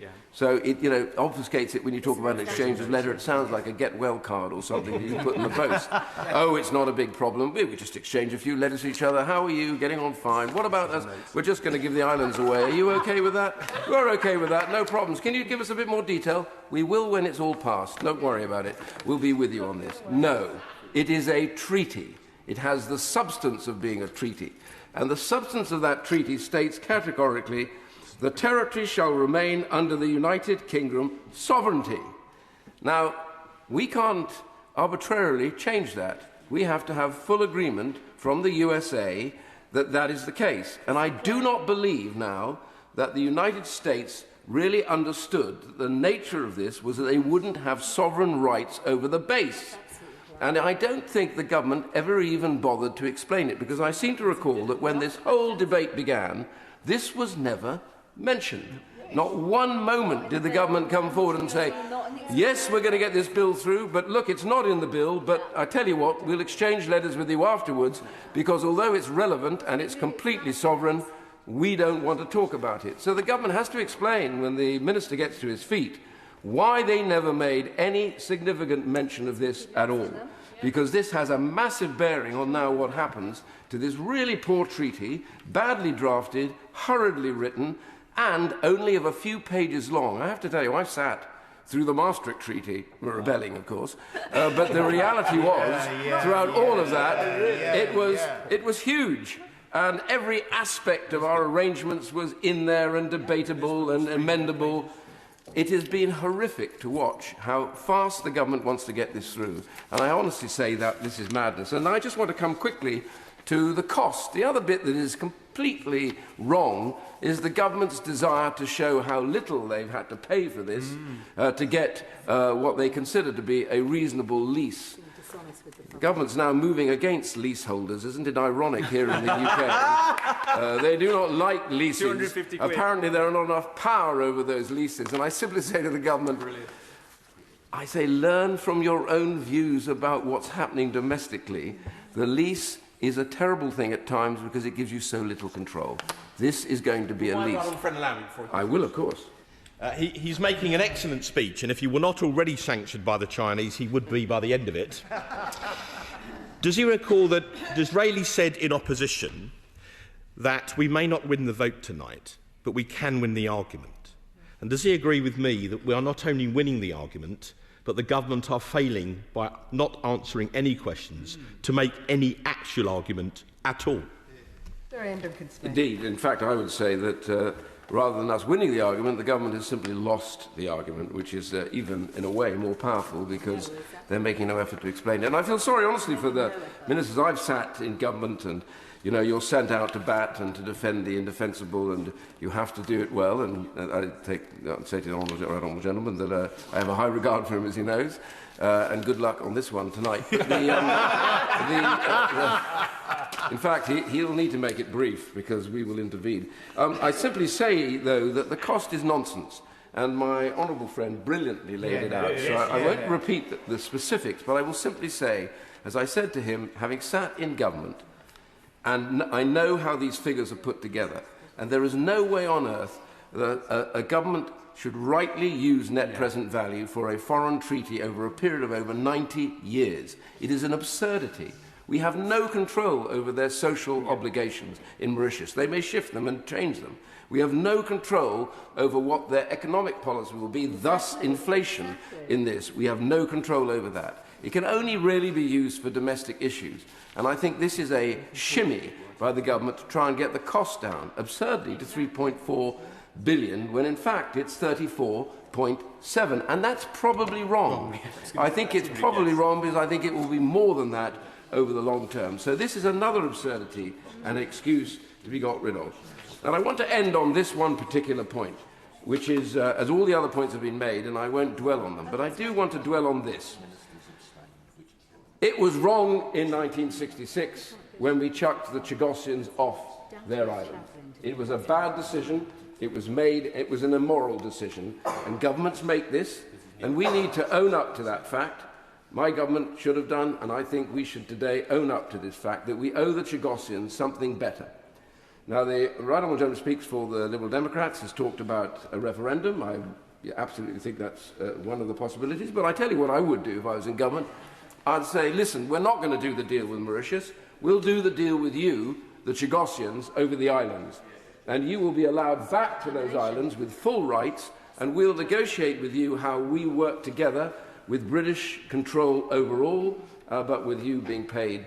I'd rather pay that money to them so they can live their lives better than do Mauritius. And we know, by the way, that Chagossians, many of them had terrible problems in Mauritius, have been treated like second-class citizens. Right. We know that the United Nations Committee on Racial Discrimination has come out and said this treaty should not go ahead for those reasons. And I agree with that. So there is both a factual problem with this and a human rights problem, and overarching all, a threat to the freedom of ourselves and those in the free world. And if we give way on this, if we let this go through, if we do not correct, change and end the nonsense of this, we will forever have that over our heads as you lost control of the most critical area in the world. Andrew Rossendale. Thank you, Madam Deputy Speaker. I'm very pleased that I am following my right honourable friend, the member for Chingford and Woodford Green. I only wish that when he was the leader of the Conservative Party, he then got on to become Prime Minister, because we wouldn't be sitting here today debating this issue. His last words of his speech just given said everything that needed to be said. All governments of all political parties have failed to do the right and moral thing over many decades. The Chagos Islands were depopulated, cruelly depopulated, and the people of the Chagos Islands were never given any say or any right of self-determination. Had that happened, decolonisation would have taken place, and there would never have been an international court ruling.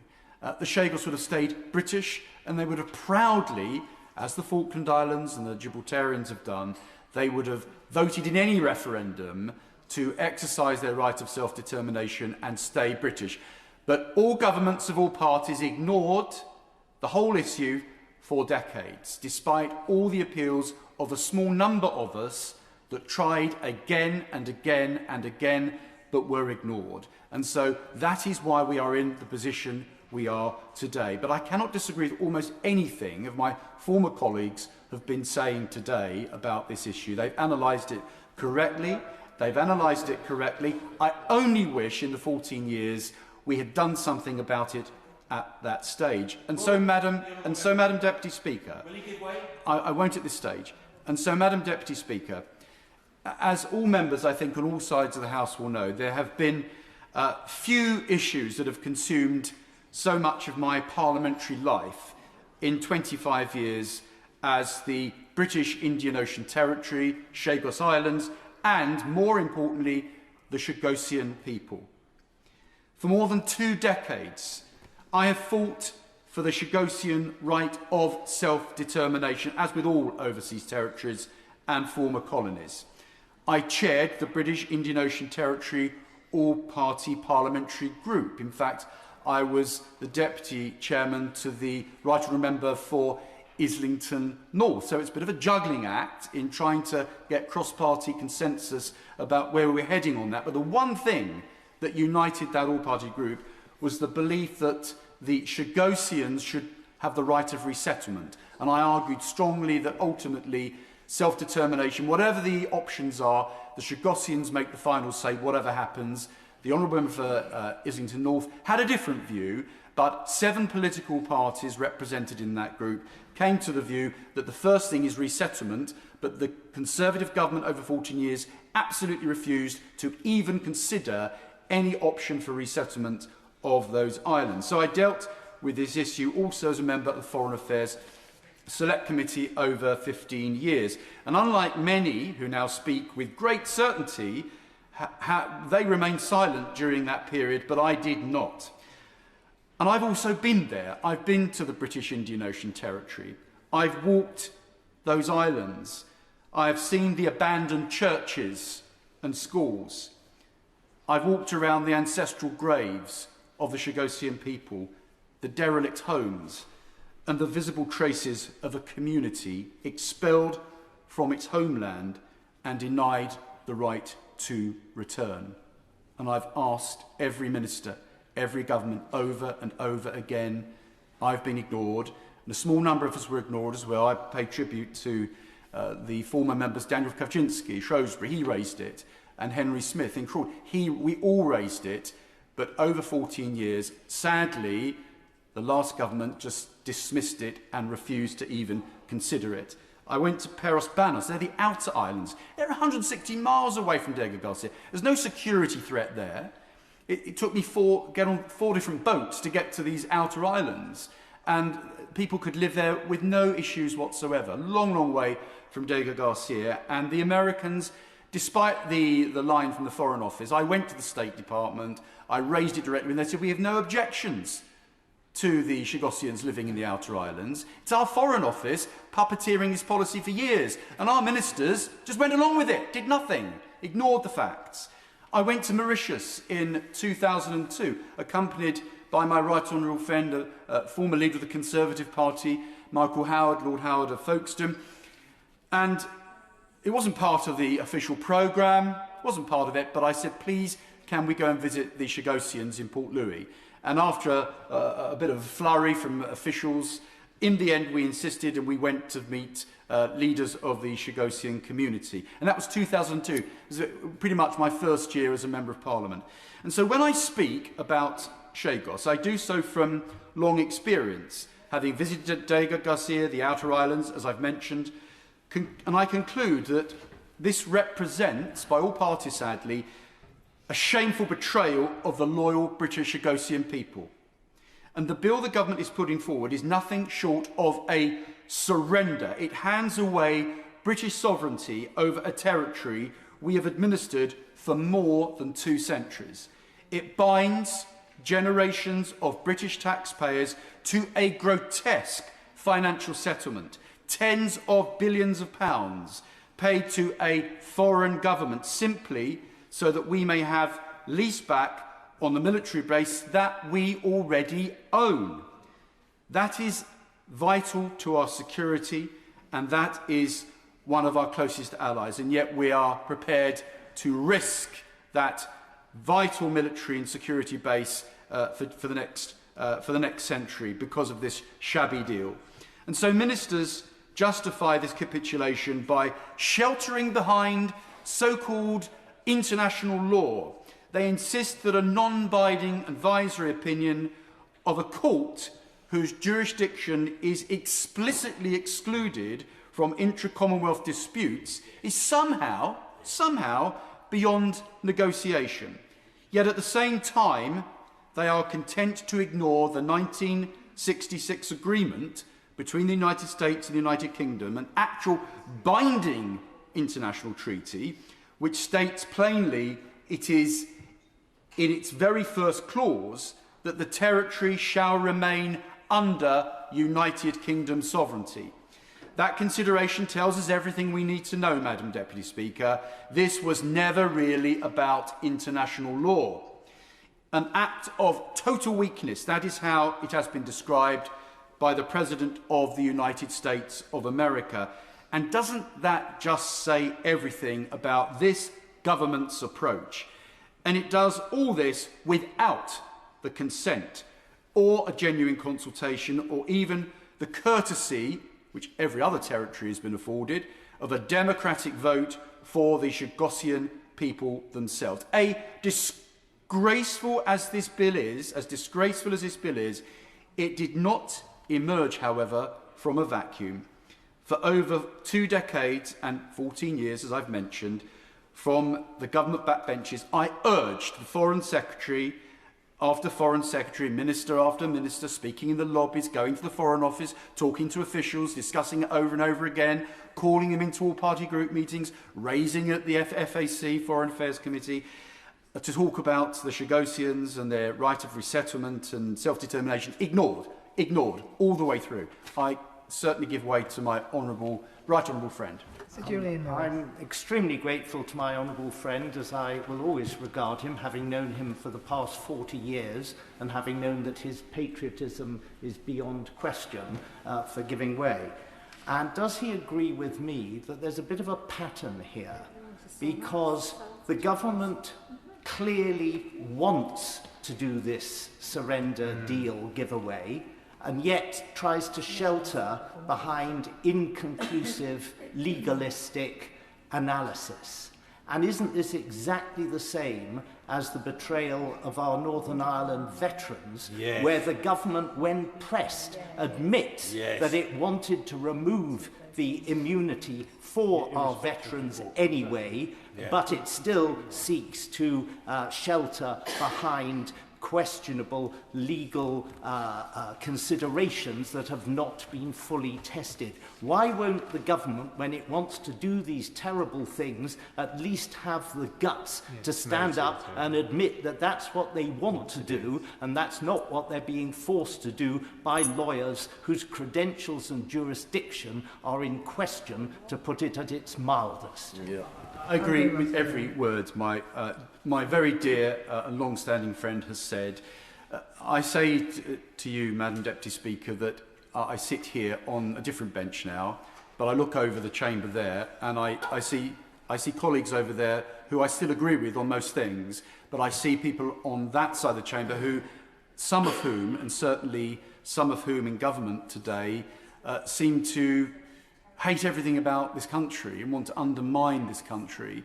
And this is the Northern Ireland veterans and this particular issue over the surrender of one of His Majesty's territories against the wishes of the people is exactly what I'm talking about. And I will certainly give way to my friend. I thank him for giving way. Both he and I have visited the Falkland Islands, although on different occasions.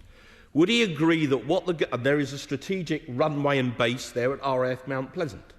Would he agree with me that what the government are doing is analogous to paying Argentina £35 billion to rent back that base in the Falkland Islands, which also belong to us and wish to be British?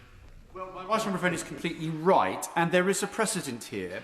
The Falkland Islands could have gone the same way.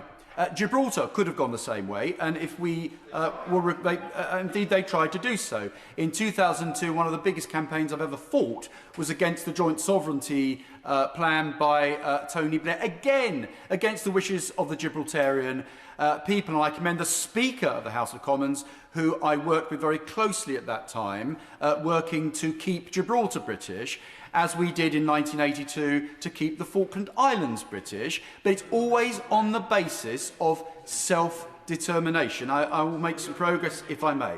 And so, with assurances of the United States and with precedents around the world where indigenous people live alongside military installations, I tabled an urgent question in 2016, calling for exactly that. The response from the then Conservative Foreign Office Minister, Sir Alan Duncan, was this.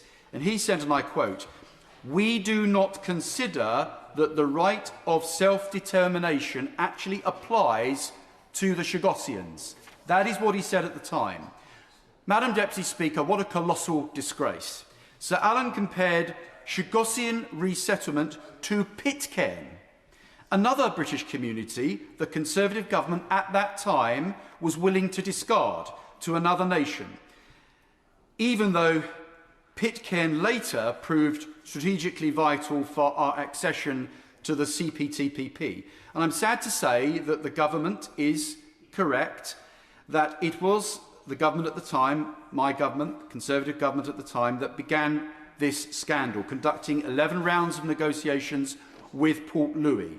And I commend Lord Cameron, who ended those talks, and rightly so, but they should never have begun in the first place. But I do say, why did my former party not repudiate that whole policy entirely afterwards? Why didn't they say, that's the end of it, never again, and repudiate the failure to give self-determination from Sir Alan Duncan before? Why didn't we jettison that entire policy? We didn't do so.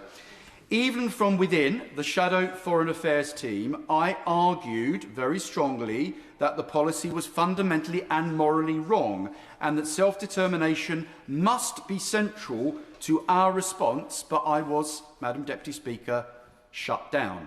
Opposition to this bill, I'm afraid, does not come from principle of convenience. The cost of this surrender is indeed eye-watering and has been the focus of the opposition for the last year, but no amount of money compares to the dishonour of selling out of British people.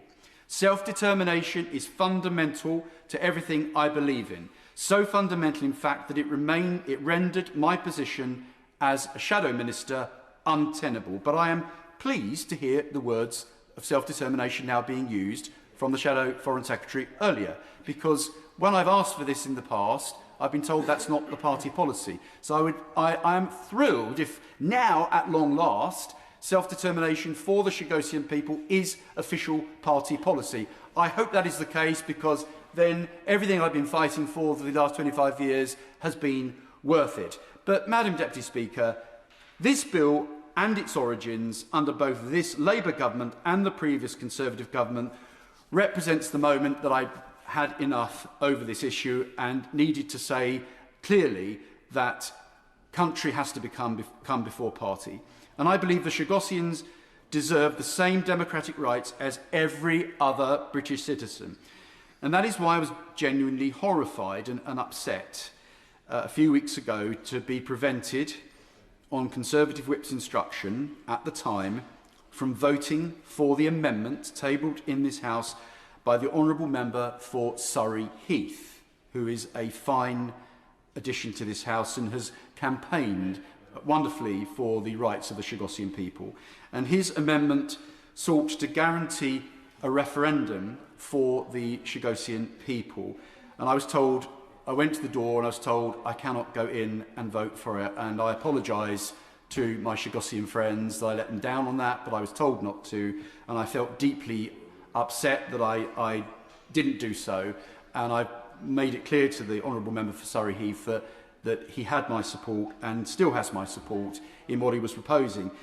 Meanwhile, genuine opposition on the benches from which I speak today has put aside party squabbles, because national interest must always come before party, and they backed the Liberal Democrat amendment. There's not really much in common usually between Reform and Liberal Democrats, but on this it's a matter of principle. So my colleagues in my new party voted for the Honourable Member for Surrey Heath's amendment, and I commend them for that.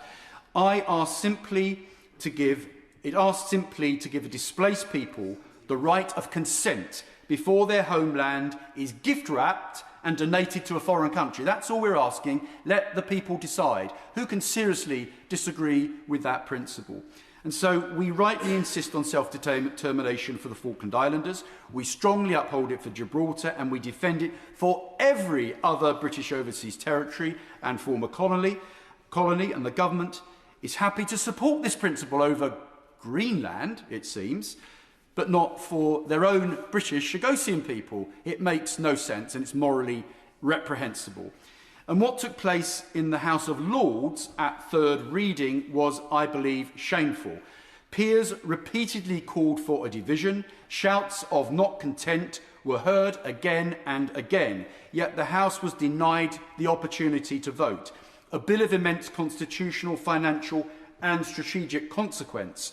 One of the most important pieces of legislation of this Parliament was nodded through on a procedural manoeuvre, squandering a chance to kill it.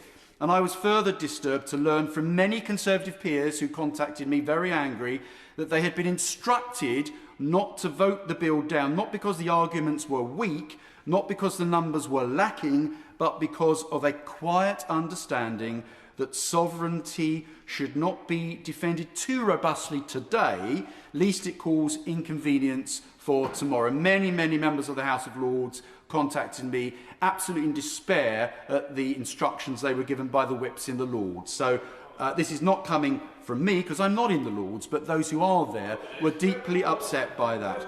And that, Madam Deputy Speaker, crossed the line for me. A Conservative government denied the principle of self-determination. And this Labour government has gone further, much further, surrendering the homeland entirely without any consent of the Chagosian people. This, I'm afraid to say, is a bipartisan failure. This legislation sells out the King's Islands, binds future generations to vast financial liabilities and ignores the rights of an exiled people. I could not in good conscience remain silent or complicit, disarmed of any meaningful say in the deliberations of my former party, and in fact ashamed that the party of Margaret Thatcher, the party that took back the Falkland Islands in defence of the principle of self-determination, would be implicated in this betrayal. Perhaps the Prime Minister will keep to the word of his own Deputy Prime Minister, who stated on ITV in February that if President Trump doesn't like the deal will not go forward. I'm sure the honourable gentleman is aware of pressures of time, and I'm sure that he'll be bringing his remarks to a conclusion shortly. Andrew Rossingdale. So given the President believes this deal to be a, quote, act of great stupidity, perhaps the Prime Minister should show some courage, withdraw this legislation and scrap this atrocious deal altogether. Madam Deputy Speaker, in conclusion, it should be cast into the dustbin of history where it belongs, mark an end to this government's policy of managed decline, and prove that when it comes to the sovereignty of people over their homeland, whether it be Chagos, the British Indian Ocean Territory, or any other territory that is being decolonised around the world, it is the people themselves who must decide, have the final say, and be given the right of self-determination. Members should be aware that I'm planning to start front bench contributions at 3:40. So I call Lincoln Jopp. Thank you, Madam Deputy Speaker. It's a pleasure to follow the member for Romford, and with his last words echoing in my ears of self-determination. I have no doubt that he will be reflecting on whether he is going to afford the people of Romford the same rights that he is demanding for the Chagosian people. Well, I'm pretty time constrained, but of course I'm. The opposition benches have made arguments against the government's position, and they've done that believing what is right. They've never impugned the patriotism or the loyalty of this party to our country, unlike the member opposite. Would he agree with me that we should take no lessons from Reform, who take their line from either Musk or Moscow? I thank the honourable and gallant member for his honourable intervention. If he wants to, I suggest he takes it outside, as they say. I'm very time constrained, but I do want to pay tribute to the members on these benches who have informed this debate today as the result of incredibly detailed research and knowledge. And I have been delighted to see the Minister's PPS running backwards and forwards from the box, because I was rather hoping that the summing up was simply not going to be a reheating of the Minister for Indo-Pac's opening remarks, because there have been some substantive points made from these benches which I hope are going to be answered in the summing up. I'm very time constrained. A lot of the points have been covered, so I was wondering for inspiration as to what I might add to the debate. And so I'm simply going to read out a piece of casework which I have domestically, which, although not relevant to the Chagos Islands, I think is an interesting comparator. It comes from a member of the public who had written to his bank manager. And I suppose I owe it to him to anonymise him, so I need to come up with some sort of pseudonym. So I'm just going to call him, Mr. Powell, okay? And Mr. Powell wrote to his bank manager, and he said, "Dear sir, a number of years ago, I inherited a large 7-storey home in Mayfair. I am incredibly lucky, and I acknowledge that fact. It is far too big for me to live in. I live solely in half of the ground floor, and for as long as I can remember, I have had Americans living in the other floors. And I like these Americans, and so they live there rent-free.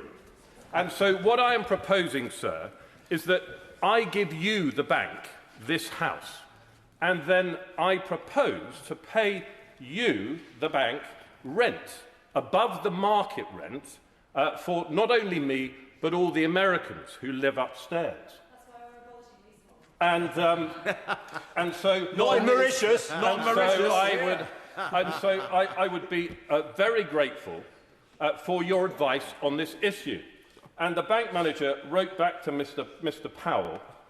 He said, "Dear Mr. Powell, are you okay? I am concerned for your mental state because what you are proposing would appear to be," and he put this bit in inverted commas, "an act of great stupidity," unquote. He made the following 4 points. He said, "Firstly, you don't need to do this at all. Secondly, it's going to cost you a fortune. Thirdly, you do realise that when that you will have given your house away at the end of all this. And fourthly, on a personal note, were these arrangements ever to become public, I fear that your neighbours would laugh at you." Yours, the bank manager. And so I will simply leave that analogue there, Madam Deputy Speaker. Let my colleagues come in and so we can wrap this up. Well done. Superb. Apple Branbury. Thank you, Madam Deputy Speaker. On every level, this is a bad deal. From the absurdity of paying £34.7 billion for the privilege of ceding our own territory, to the implications for defence, from putting at risk one of the most pristine marine environments in the world, to the complete disregard shown to the British Chagossians themselves. There is so much I could focus my remarks on today, but I want to highlight 2 issues in particular: perception and national security. Perception matters in geopolitics. The messages we send, internationally or otherwise, are read closely by our allies and by our adversaries, and they carry very real consequences. I need not remind the Minister of the comments made by the President of the United States just last week.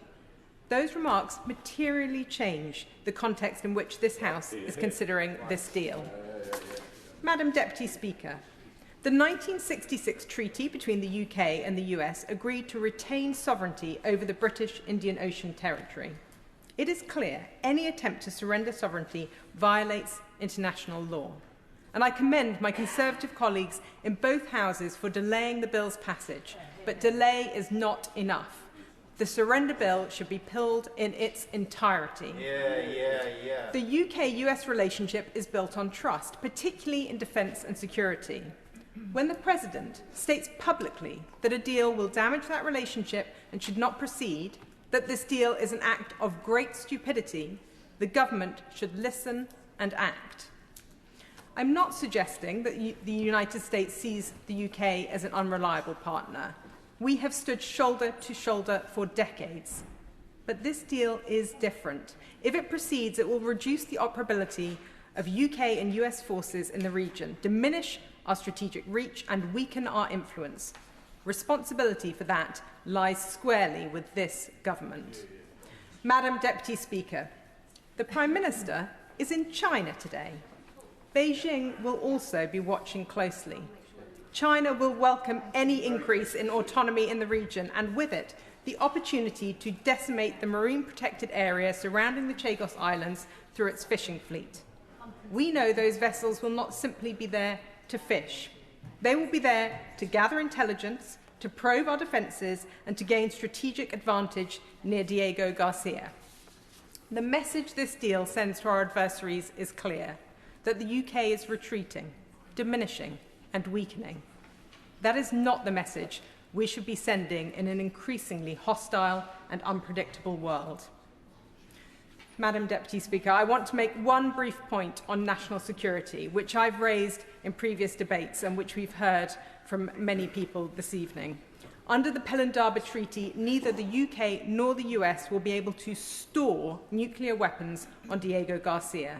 We now have confirmation of this from the Deputy Prime Minister of Mauritius. That restriction significantly reduces our capability in a critical region and weakens the security of both ourselves and our allies. Ultimately, Madam Deputy Speaker, this deal is not in the interests of the United Kingdom. It is not in the interests of protecting one of the most important marine environments on the planet. It is not in the interests of the British Chagosians, who have been ignored throughout this process, and it is certainly not in the interests of the British taxpayer. Those on the Labour benches know that another U-turn is looming. This deal is indefensible, and today members have an opportunity to do the right thing, to support this motion and to bring this surrender deal to an end. Ben Obsujecti. Thank you, Madam Deputy Speaker. The UK giving away extremely important land is an act of great stupidity. So wrote the President of the United States only a week ago, and for once, he's not wrong. I've lost track of the number of times I've spoken about the Chagos deal in this House, but each time brings a new stick to beat the government with. It's genuinely difficult to see how the government has got to this point, but its kamikaze negotiating tactics have led it to a point where it can no longer even muster the collective energy of its backbenchers to defend it anymore. The dogged determination of the government to capitulate to a 2019 advisory ruling by the International Court of Justice would be commendable were it not so timid. The UN General Assembly adopted resolutions urging the UK to comply with the ICJ's advisory opinion, but crucially, the US voted in support of the UK, clearly not fearing the International Tribunal for the Law of the Sea, of which it is not a member. As I'm sure everybody here already knows, the United States support is significant because of the presence of the Naval Support Facility Diego Garcia, a strategically important location that is effectively a persistent aircraft carrier in the Indian Ocean, critical for force projection in the Southern Hemisphere and across Indo-PACOM. On Monday, the Minister for the Overseas Territories was quick to imply that discussions regarding the deal with the United States were an almost daily occurrence. With that in mind, perhaps the Minister, in his summing up, could outline to the House what discussions the government has had with his US counterparts regarding the limitations placed on operations by compliance with the Pelindaba Treaty. Both the UK and Mauritius are satisfied that our existing international obligations are fully compatible with the agreement. That was what a written question said to me when I asked about this question recently. But what precisely does that therefore exclude going forwards? The African Nuclear Weapon-Free Zone Treaty was signed by Mauritius in 1996 and prohibits a myriad of functions relating to nuclear weapons, including possession or control of nuclear weapons. Whilst there are obviously no ICBMs based at Diego Garcia, the US nuclear triad is designed to provide a second strike capability that includes air-launched warheads. Naval Support Facility Diego Garcia is a strategic waypoint for the US Air Force bomber fleet, the B-1, B-2 and B-52 bombers. Following September the 11th, the US used Diego Garcia for operations in Afghanistan and subsequently during the start of the Iraq War. As recently as last May, the US Air Force had B-2 bombers stationed on the island. This is critical because the B-2 Spirit is the delivery method for the Mod 11 B-6112 thermonuclear gravity bomb, the primary weapon for the ground-penetrating mission. So this capability matters. And whilst it will likely never be used, we cannot afford enemies within the region to know that it will never be on the table. We should bear in mind that the Prime Minister is in China this week. Strategic posture across the Pacific, particularly Taiwan and the second island chain, will surely come up in conversation. Ceding the Chagos Islands to a country within China's orbit is yet another strategic misstep in the Prime Minister's inability to deal with China robustly. On the ongoing question of sovereignty, in note number 25 between the Ambassador of the United States of America to the Secretary of State for Foreign Affairs, written on the 30th of December 1966, point 1 states very clearly, the territory shall remain under United Kingdom sovereignty. This time last year, I asked the government whether the 1966 exchange of notes would require amendment as a result of the change in sovereignty. The 1966 exchange of notes between the UK and US regarding the joint UK-US base on Diego Garcia has been subject to routine amendments and supplementation since signature. Any amendments resulting from the proposed agreement with Mauritius will be factored into this existing process. So could the Minister outline what progress the government has made in that regard? I asked that question on the 5th of February last year, and here we are now, a year later, the treaty on the brink and no update from the government, less for a slightly churlish appearance at the dispatch box in Monday's UQ. The legislation crucially pulled from the other place for that afternoon. Throughout the passage of this bill, the government has deflected, obfuscated, been dragged to the chamber, given us the runaround on detail, gaslit us, and generally tried to force this deal through. The lack of speakers on the government benches is testament to the fact that Labour MPs simply do not want to put their names to this piece of legislation.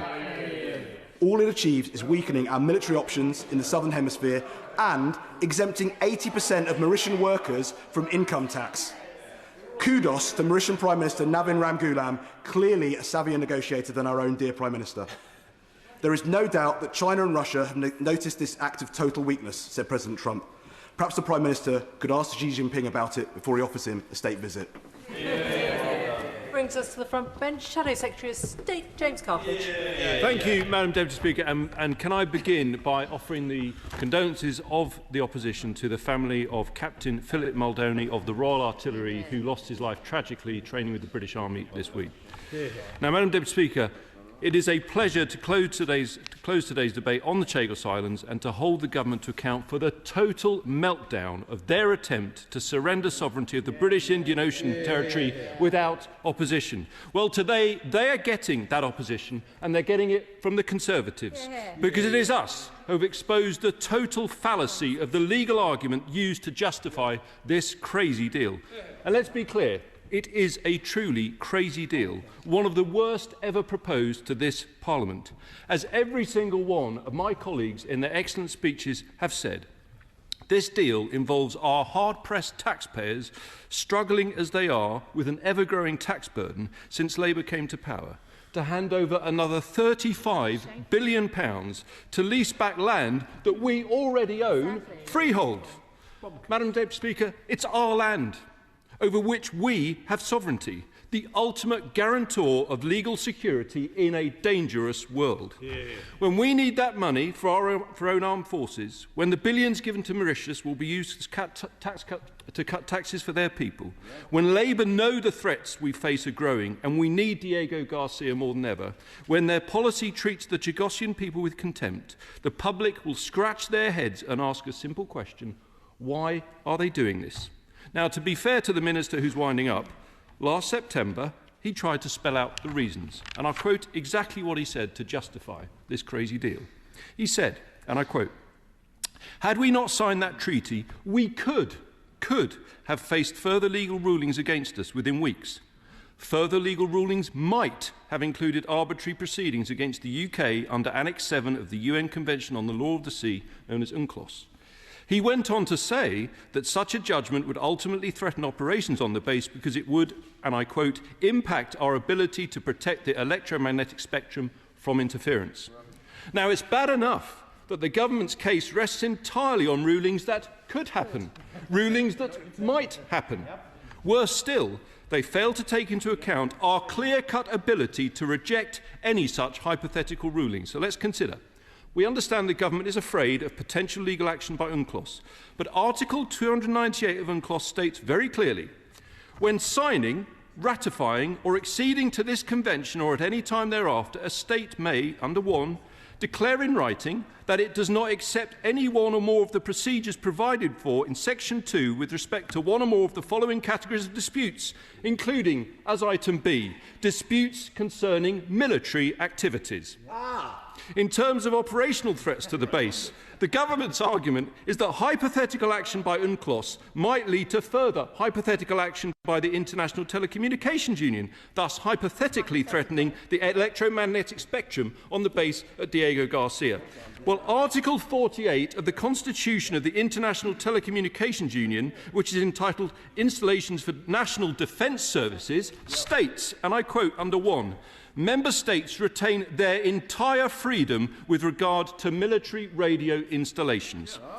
To clarify further, the Telecoms Minister, the Honourable Gentleman for Rhondda and Ogmore, who is always a helpful soul, confirmed in written answer last February to my Right Honourable friend for Rayleigh and Wickford, and I quote, Individual countries have the sovereign right to manage and use the radio spectrum within their border the way they wish, subject to not causing interference with other countries. And he goes on to say, the ITU cannot challenge the UK's use of civilian or military spectrum. Slam dunk. Now we have it.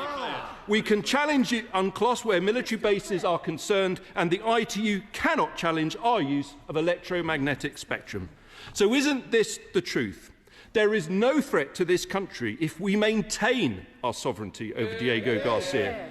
But there is a massive threat if we surrender it. Clear and unambiguous threats to the most sensitive and critical of all our military operational considerations for ourselves and the United States, those that relate to our ability to use nuclear weapons and deter the most serious threats to our nation. Yesterday, it was confirmed that the Deputy Prime Minister of Mauritius, Paul Berenguer, has stated that nuclear weapons, and I quote, could not be stored on Diego Garcia if Labour's deal goes through. Crystal clear. This is because Mauritius is a signatory to the Pelindaba Treaty, prohibiting the stationing of nuclear weapons across Africa and thereby including all territory of Mauritius. We repeatedly warned ministers of the threat arising from the Pelindaba Treaty, but they dismissed our concerns and today couldn't answer the questions at all. So can the minister tell us if anyone in government has discussed the storage of nuclear weapons on Diego Garcia with the US administration? And in particular, has the Prime Minister at any point discussed this matter with President Trump? Is it not another example of the total madness of Labour's crazy Chagos deal that we, who rely on a naval nuclear deterrent to keep us safe in a dangerous world, are surrendering sovereignty of one of the most vital naval bases in the world to a nation signed up to a treaty outlawing the stationing of nuclear weapons on that territory?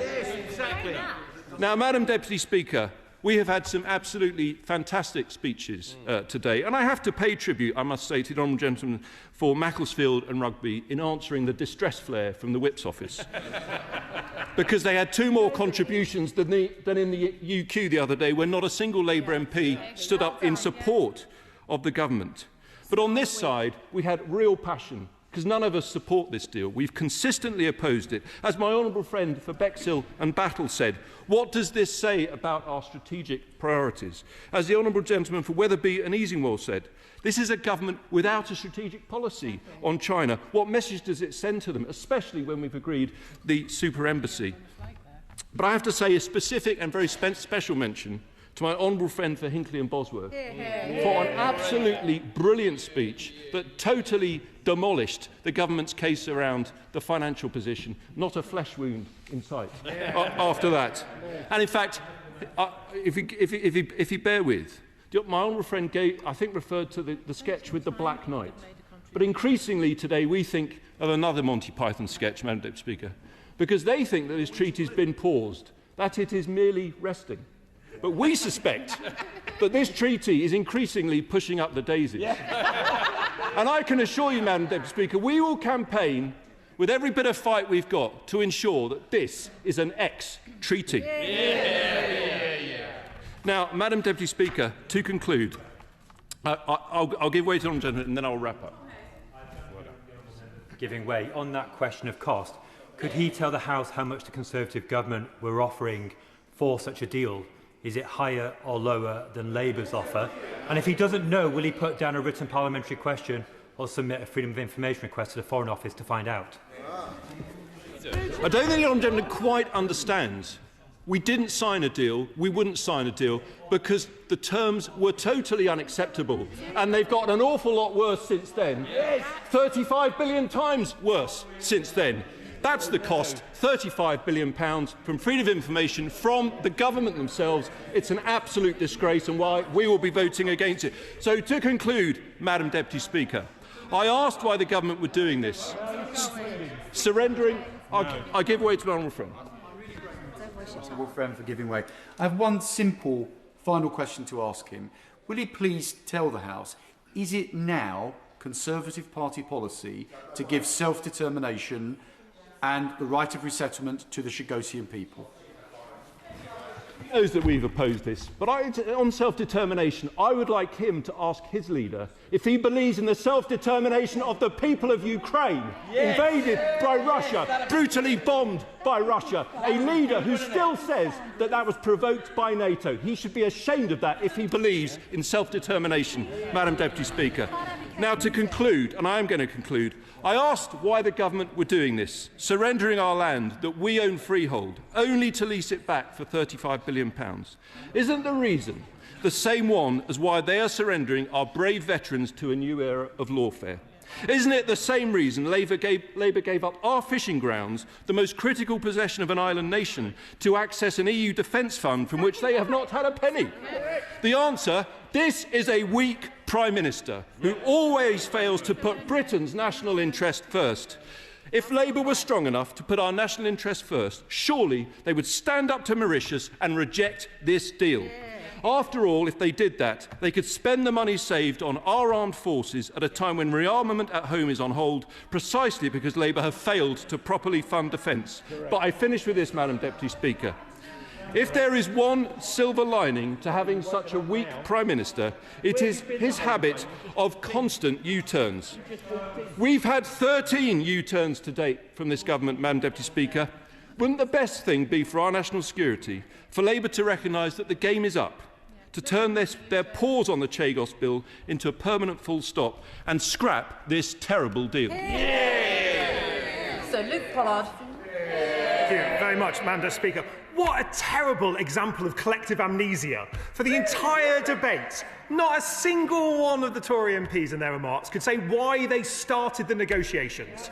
And for the sake of ease, I'm happy taking interventions if the Conservative MP can start their intervention with the reason their government started the negotiations. Because if it is true, I'll give him a second, if it is true, as the Shadow Defence Secretary says, that it is a crazy deal, why did they start it? If it is true that it damaged our national security, why did they start it? Not an answer from any single one of them, but let's see if he can give it a go. I am surprised that a party that represents trade unionists doesn't understand that when there's a dispute between one party and another, it's a good thing to try and talk about it. There is a very big difference. Why do we start it? Because there's a dispute. You need to talk to other people to understand what's going on. That's exactly what any responsible country should do. There's a far difference between signing off a treaty and entering into talks with someone. Trade unionists should know that. Well, it's a curious position that the previous Conservative government started negotiations because they wanted to act like a trade union. I think that is a poor example. But look, I was asked a number of important questions throughout this debate, and I'm happy replying to some of those. But let me just start with some context of this one. It is staggering that the party opposite, when in government, the Conservatives, held 11 rounds of negotiation.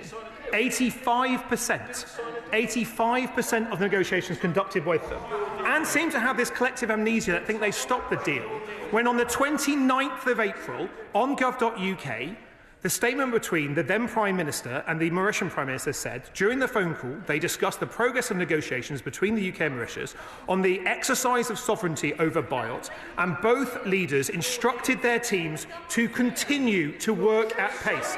A general election was called less than a month later on this one here. It is staggering to do this. And so let me be absolutely clear. When we came to office, we inherited a set of negotiations. We inherited a set of negotiations that had 11 rounds on this one here, and we reinforced it. We added a 24-mile nautical buffer zone, so no activity can take place in there without our say-so, and an effective veto on all development in the Chagos archipelago. Happy giving way. I'm grateful to him. I completely and utterly opposed my government when they even started this, categorically. Oh, I did. I've been in opposition no matter who's in government. Now, the key point here is I have to say to him, though, it's not what you start, it's what you finish. And even though I was opposed to them, when I spoke to Lord Cameron and I said he's got to stop it, he took the decision to stop it and finish it. Why will this government not see the evidence and stop it now? Well, he nearly got to why they started the negotiations. It wasn't quite here in my bar of intervention, but I appreciate him giving it a good go. But let me see if he can do better. Could the Minister explain why the previous Labour government entered negotiations in 2009 when the first talks took place with the Mauritian government, which they ultimately ruled out as being criticised for being a unilateral decision around the marine protected area? Again, he didn't quite hit my bar, but I'm sure I'll get a PQ from him about it shortly. I'm afraid they started the negotiations and they want everyone to forget it. They want the public to forget it. They want their own MPs to forget that they started the negotiations. Look, if they can't do deals, they're in the wrong place. But look, there were some very interesting questions asked, and I want to try and deal with some of them. Madam Deputy Speaker, I've been asked to finish early so the shadow cabinet can sit. And so I do want to make sure that I can get through as many of these as I can before the front bench need to go busy themselves in a meeting. But let me try and answer a few of the questions. The Liberal Democrat spokesperson asked a very sensible question about the amendment that his party placed in the other place. He will appreciate it is a wrecking amendment, so it's one that we could not support. But he will also be clear that we take the issues behind it very seriously. And I'm glad that he continues to raise the issues of Chagosians. It's an important one. The gentleman that now sits on the other side of the House over here raised the issue around resettlement on the outer islands. He made the case that that's something he really wants to see. He wants to see resettlement on the outer islands that helps restore some of the dignity to the Chagosians who had been treated appallingly many decades previously and since. He will know that the deal that we have signed with Mauritius includes the right to resettle on the outer islands and for visits to take place to Diego Garcia. It might not satisfy all his concerns around it, but I hope he can understand that that is a step forward in relation to what has been said. And I'm grateful for the member for Macclesfield for his speech and talked about the uncertainty. It is the uncertainty on the operation of the base that concerns me most about this, about the continuation disruption as a defence minister, and that is what this deal seeks to close off, and he was right to do so. The honourable gentleman that was a defence minister describes it as he learns something new every day. Every day can indeed be a school day, and what I've learnt is that when he swapped from one side of the House to the other, miraculously his opinion on this deal changed as well, because he backed it when he was a minister and now he opposes it when he is on the backbenches opposite. That does say something about it.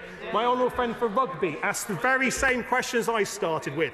Why did the Conservatives start this negotiation? A question they still can't answer. Still can't answer. And I noticed the member for Bexhill and Battle has found his voice only when he's completed his chicken run from the seat he thought he was going to lose to the new one here. I have to say, but let me be absolutely clear on this point.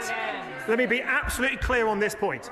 It is shameful that the Conservatives are trying to drag other overseas territories into the mess that they're arguing for here. Shameful. Let's be absolutely clear. The Falkland Islands government, the Falklands that they want to try and create an impression that their sovereignty is not secure by their speeches today, the Falkland Islands have noted that the agreement has no impact on the self-determination of the Falkland Islands people and the existing and future relationship between the Falkland Islands and the United Kingdom. So let's not hear any more Conservative MPs raising questions about the future of the Falkland Islands. No, I will not. He's got a meeting to get to. I'm trying to help him get there. Let's give it a go. I think he should sit down and prepare for his next meeting. Now, the gentleman at the back, the gentleman for Wetherby, I have to say, was a good voice in this debate. I have to say he made a very sound case about the geostrategic picture changing in the world, a really important contribution, and his work on the NATO Parliamentary Assembly is one that gives him added insight, not only into the importance of the base, the importance of the UK-US relationship, but also the importance of making sure that we have a strong defence. And I have to say, we will continue to invest in our national security. I'm very proud of my country. I'm very proud of our armed forces. I'm proud that we are increasing defence spending under this government to the highest level that hasn't been seen since the end of the Cold War. So there's more that needs to be done there. The gentleman for Hinckley and Bosworth, who spoke for a good 20 minutes in his speech, spoke very sadly, but I'm afraid he seemed to have read everything but the treaty himself, because he was asking questions around what can be stored on the base. Now, if he looks at the treaty in Annex 1, 1A of the treaty describes it that there will be unrestricted access, basing and overflights for the United Kingdom and the United States of America aircraft and vessels to enter into the sea and airspace of Diego Garcia. 1B says unrestricted ability means 1. To control and conduct to control the conduct and deployment of our armed operations and lethal capabilities, and 2. Control the storage of all goods, including but not limited to fuels, weapons, and hazardous materials. Unfortunately, the Shadow Defence Secretary forgets his time as Defence Minister. We do not talk about the location of nuclear weapons. But the protections were designed and tested at the highest level of the US security establishment, who supported the UK proceeding with the deal. We continue to work closely with the US to ensure that the necessary arrangements are put in place. Point of order, Dr. Luke Evans. I wonder if you could help me, Chair. The Minister specifically raised comments directed at me about questions, opening an opportunity for how do I get a recourse to...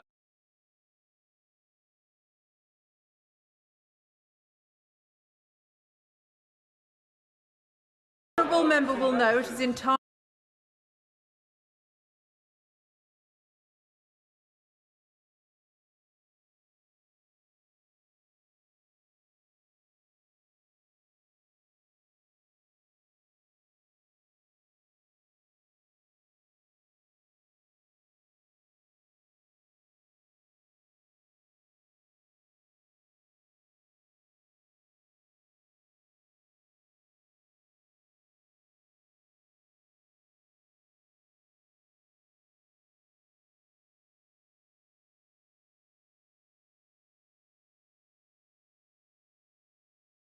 is better than a bad deal.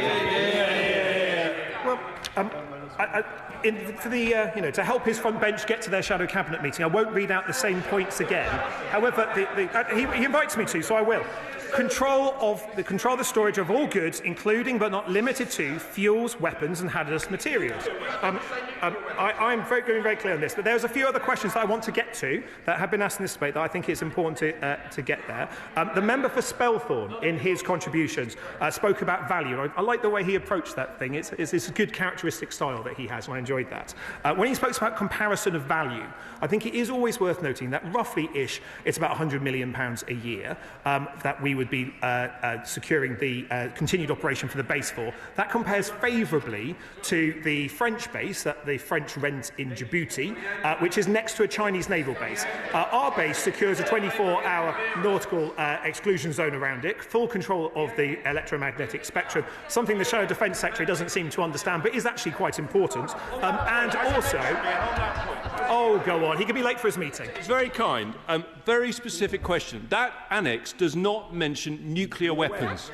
We've asked this repeatedly throughout the debate today. It is a matter of critical national security concern. The Deputy Prime Minister of Mauritius has clearly stated nuclear weapons cannot be stored on the base. Is that correct? Yes or no? I feel like I have to read out the point for a third time. I mean, no wonder they couldn't conclude the deal at this rate. Look at this. It says in Annex 1, control of the storage of all goods, including but not limited to fuels, weapons and hazardous materials. We do not comment on the location of nuclear weapons. He might remember that when he was a Defence Minister. But look, Madam Deputy Speaker, I hope that in this debate and in the boisterous amnesia that we've heard on the party opposite here, that the voices of the Chagossians can truly be heard, because there were some very good remarks about the Chagossians from our Lib Dem colleague there and from the recently reformed colleague at the back there. It is important that the Chagossians have their greater involvement. That is why we've set up a Chagossian trust fund, and there was a question around would the Chagossians have a say in the trust fund, and we can confirm that from the 12th of December, Mauritius have confirmed that they've put in place the legislation to enact the Chagossian Trust Fund. It will be run by Chagossians for Chagossians, and it will include UK-based Chagossians as well. And I hope that goes, again, some way, providing the clarity that the member was seeking for when it came to that particular question. Now, Madam Deputy Speaker, I said that I would finish at 5:02 so the front bench can get to their shadow cabinet meeting. I will finish at 5:02 because I'm a man of my word in that respect. Thank you. The question is as on the order paper. As many as are of that opinion say aye. Aye! Of the contrary, no. No! Division. Clear the lobby.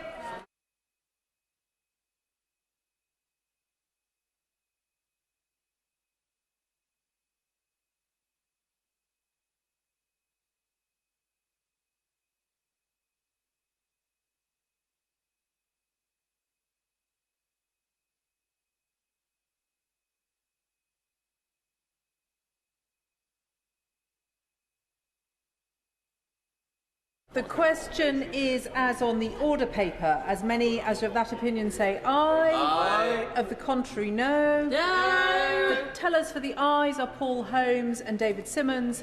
The tellers for the noes, Deirdre Costigan and Mark Ferguson.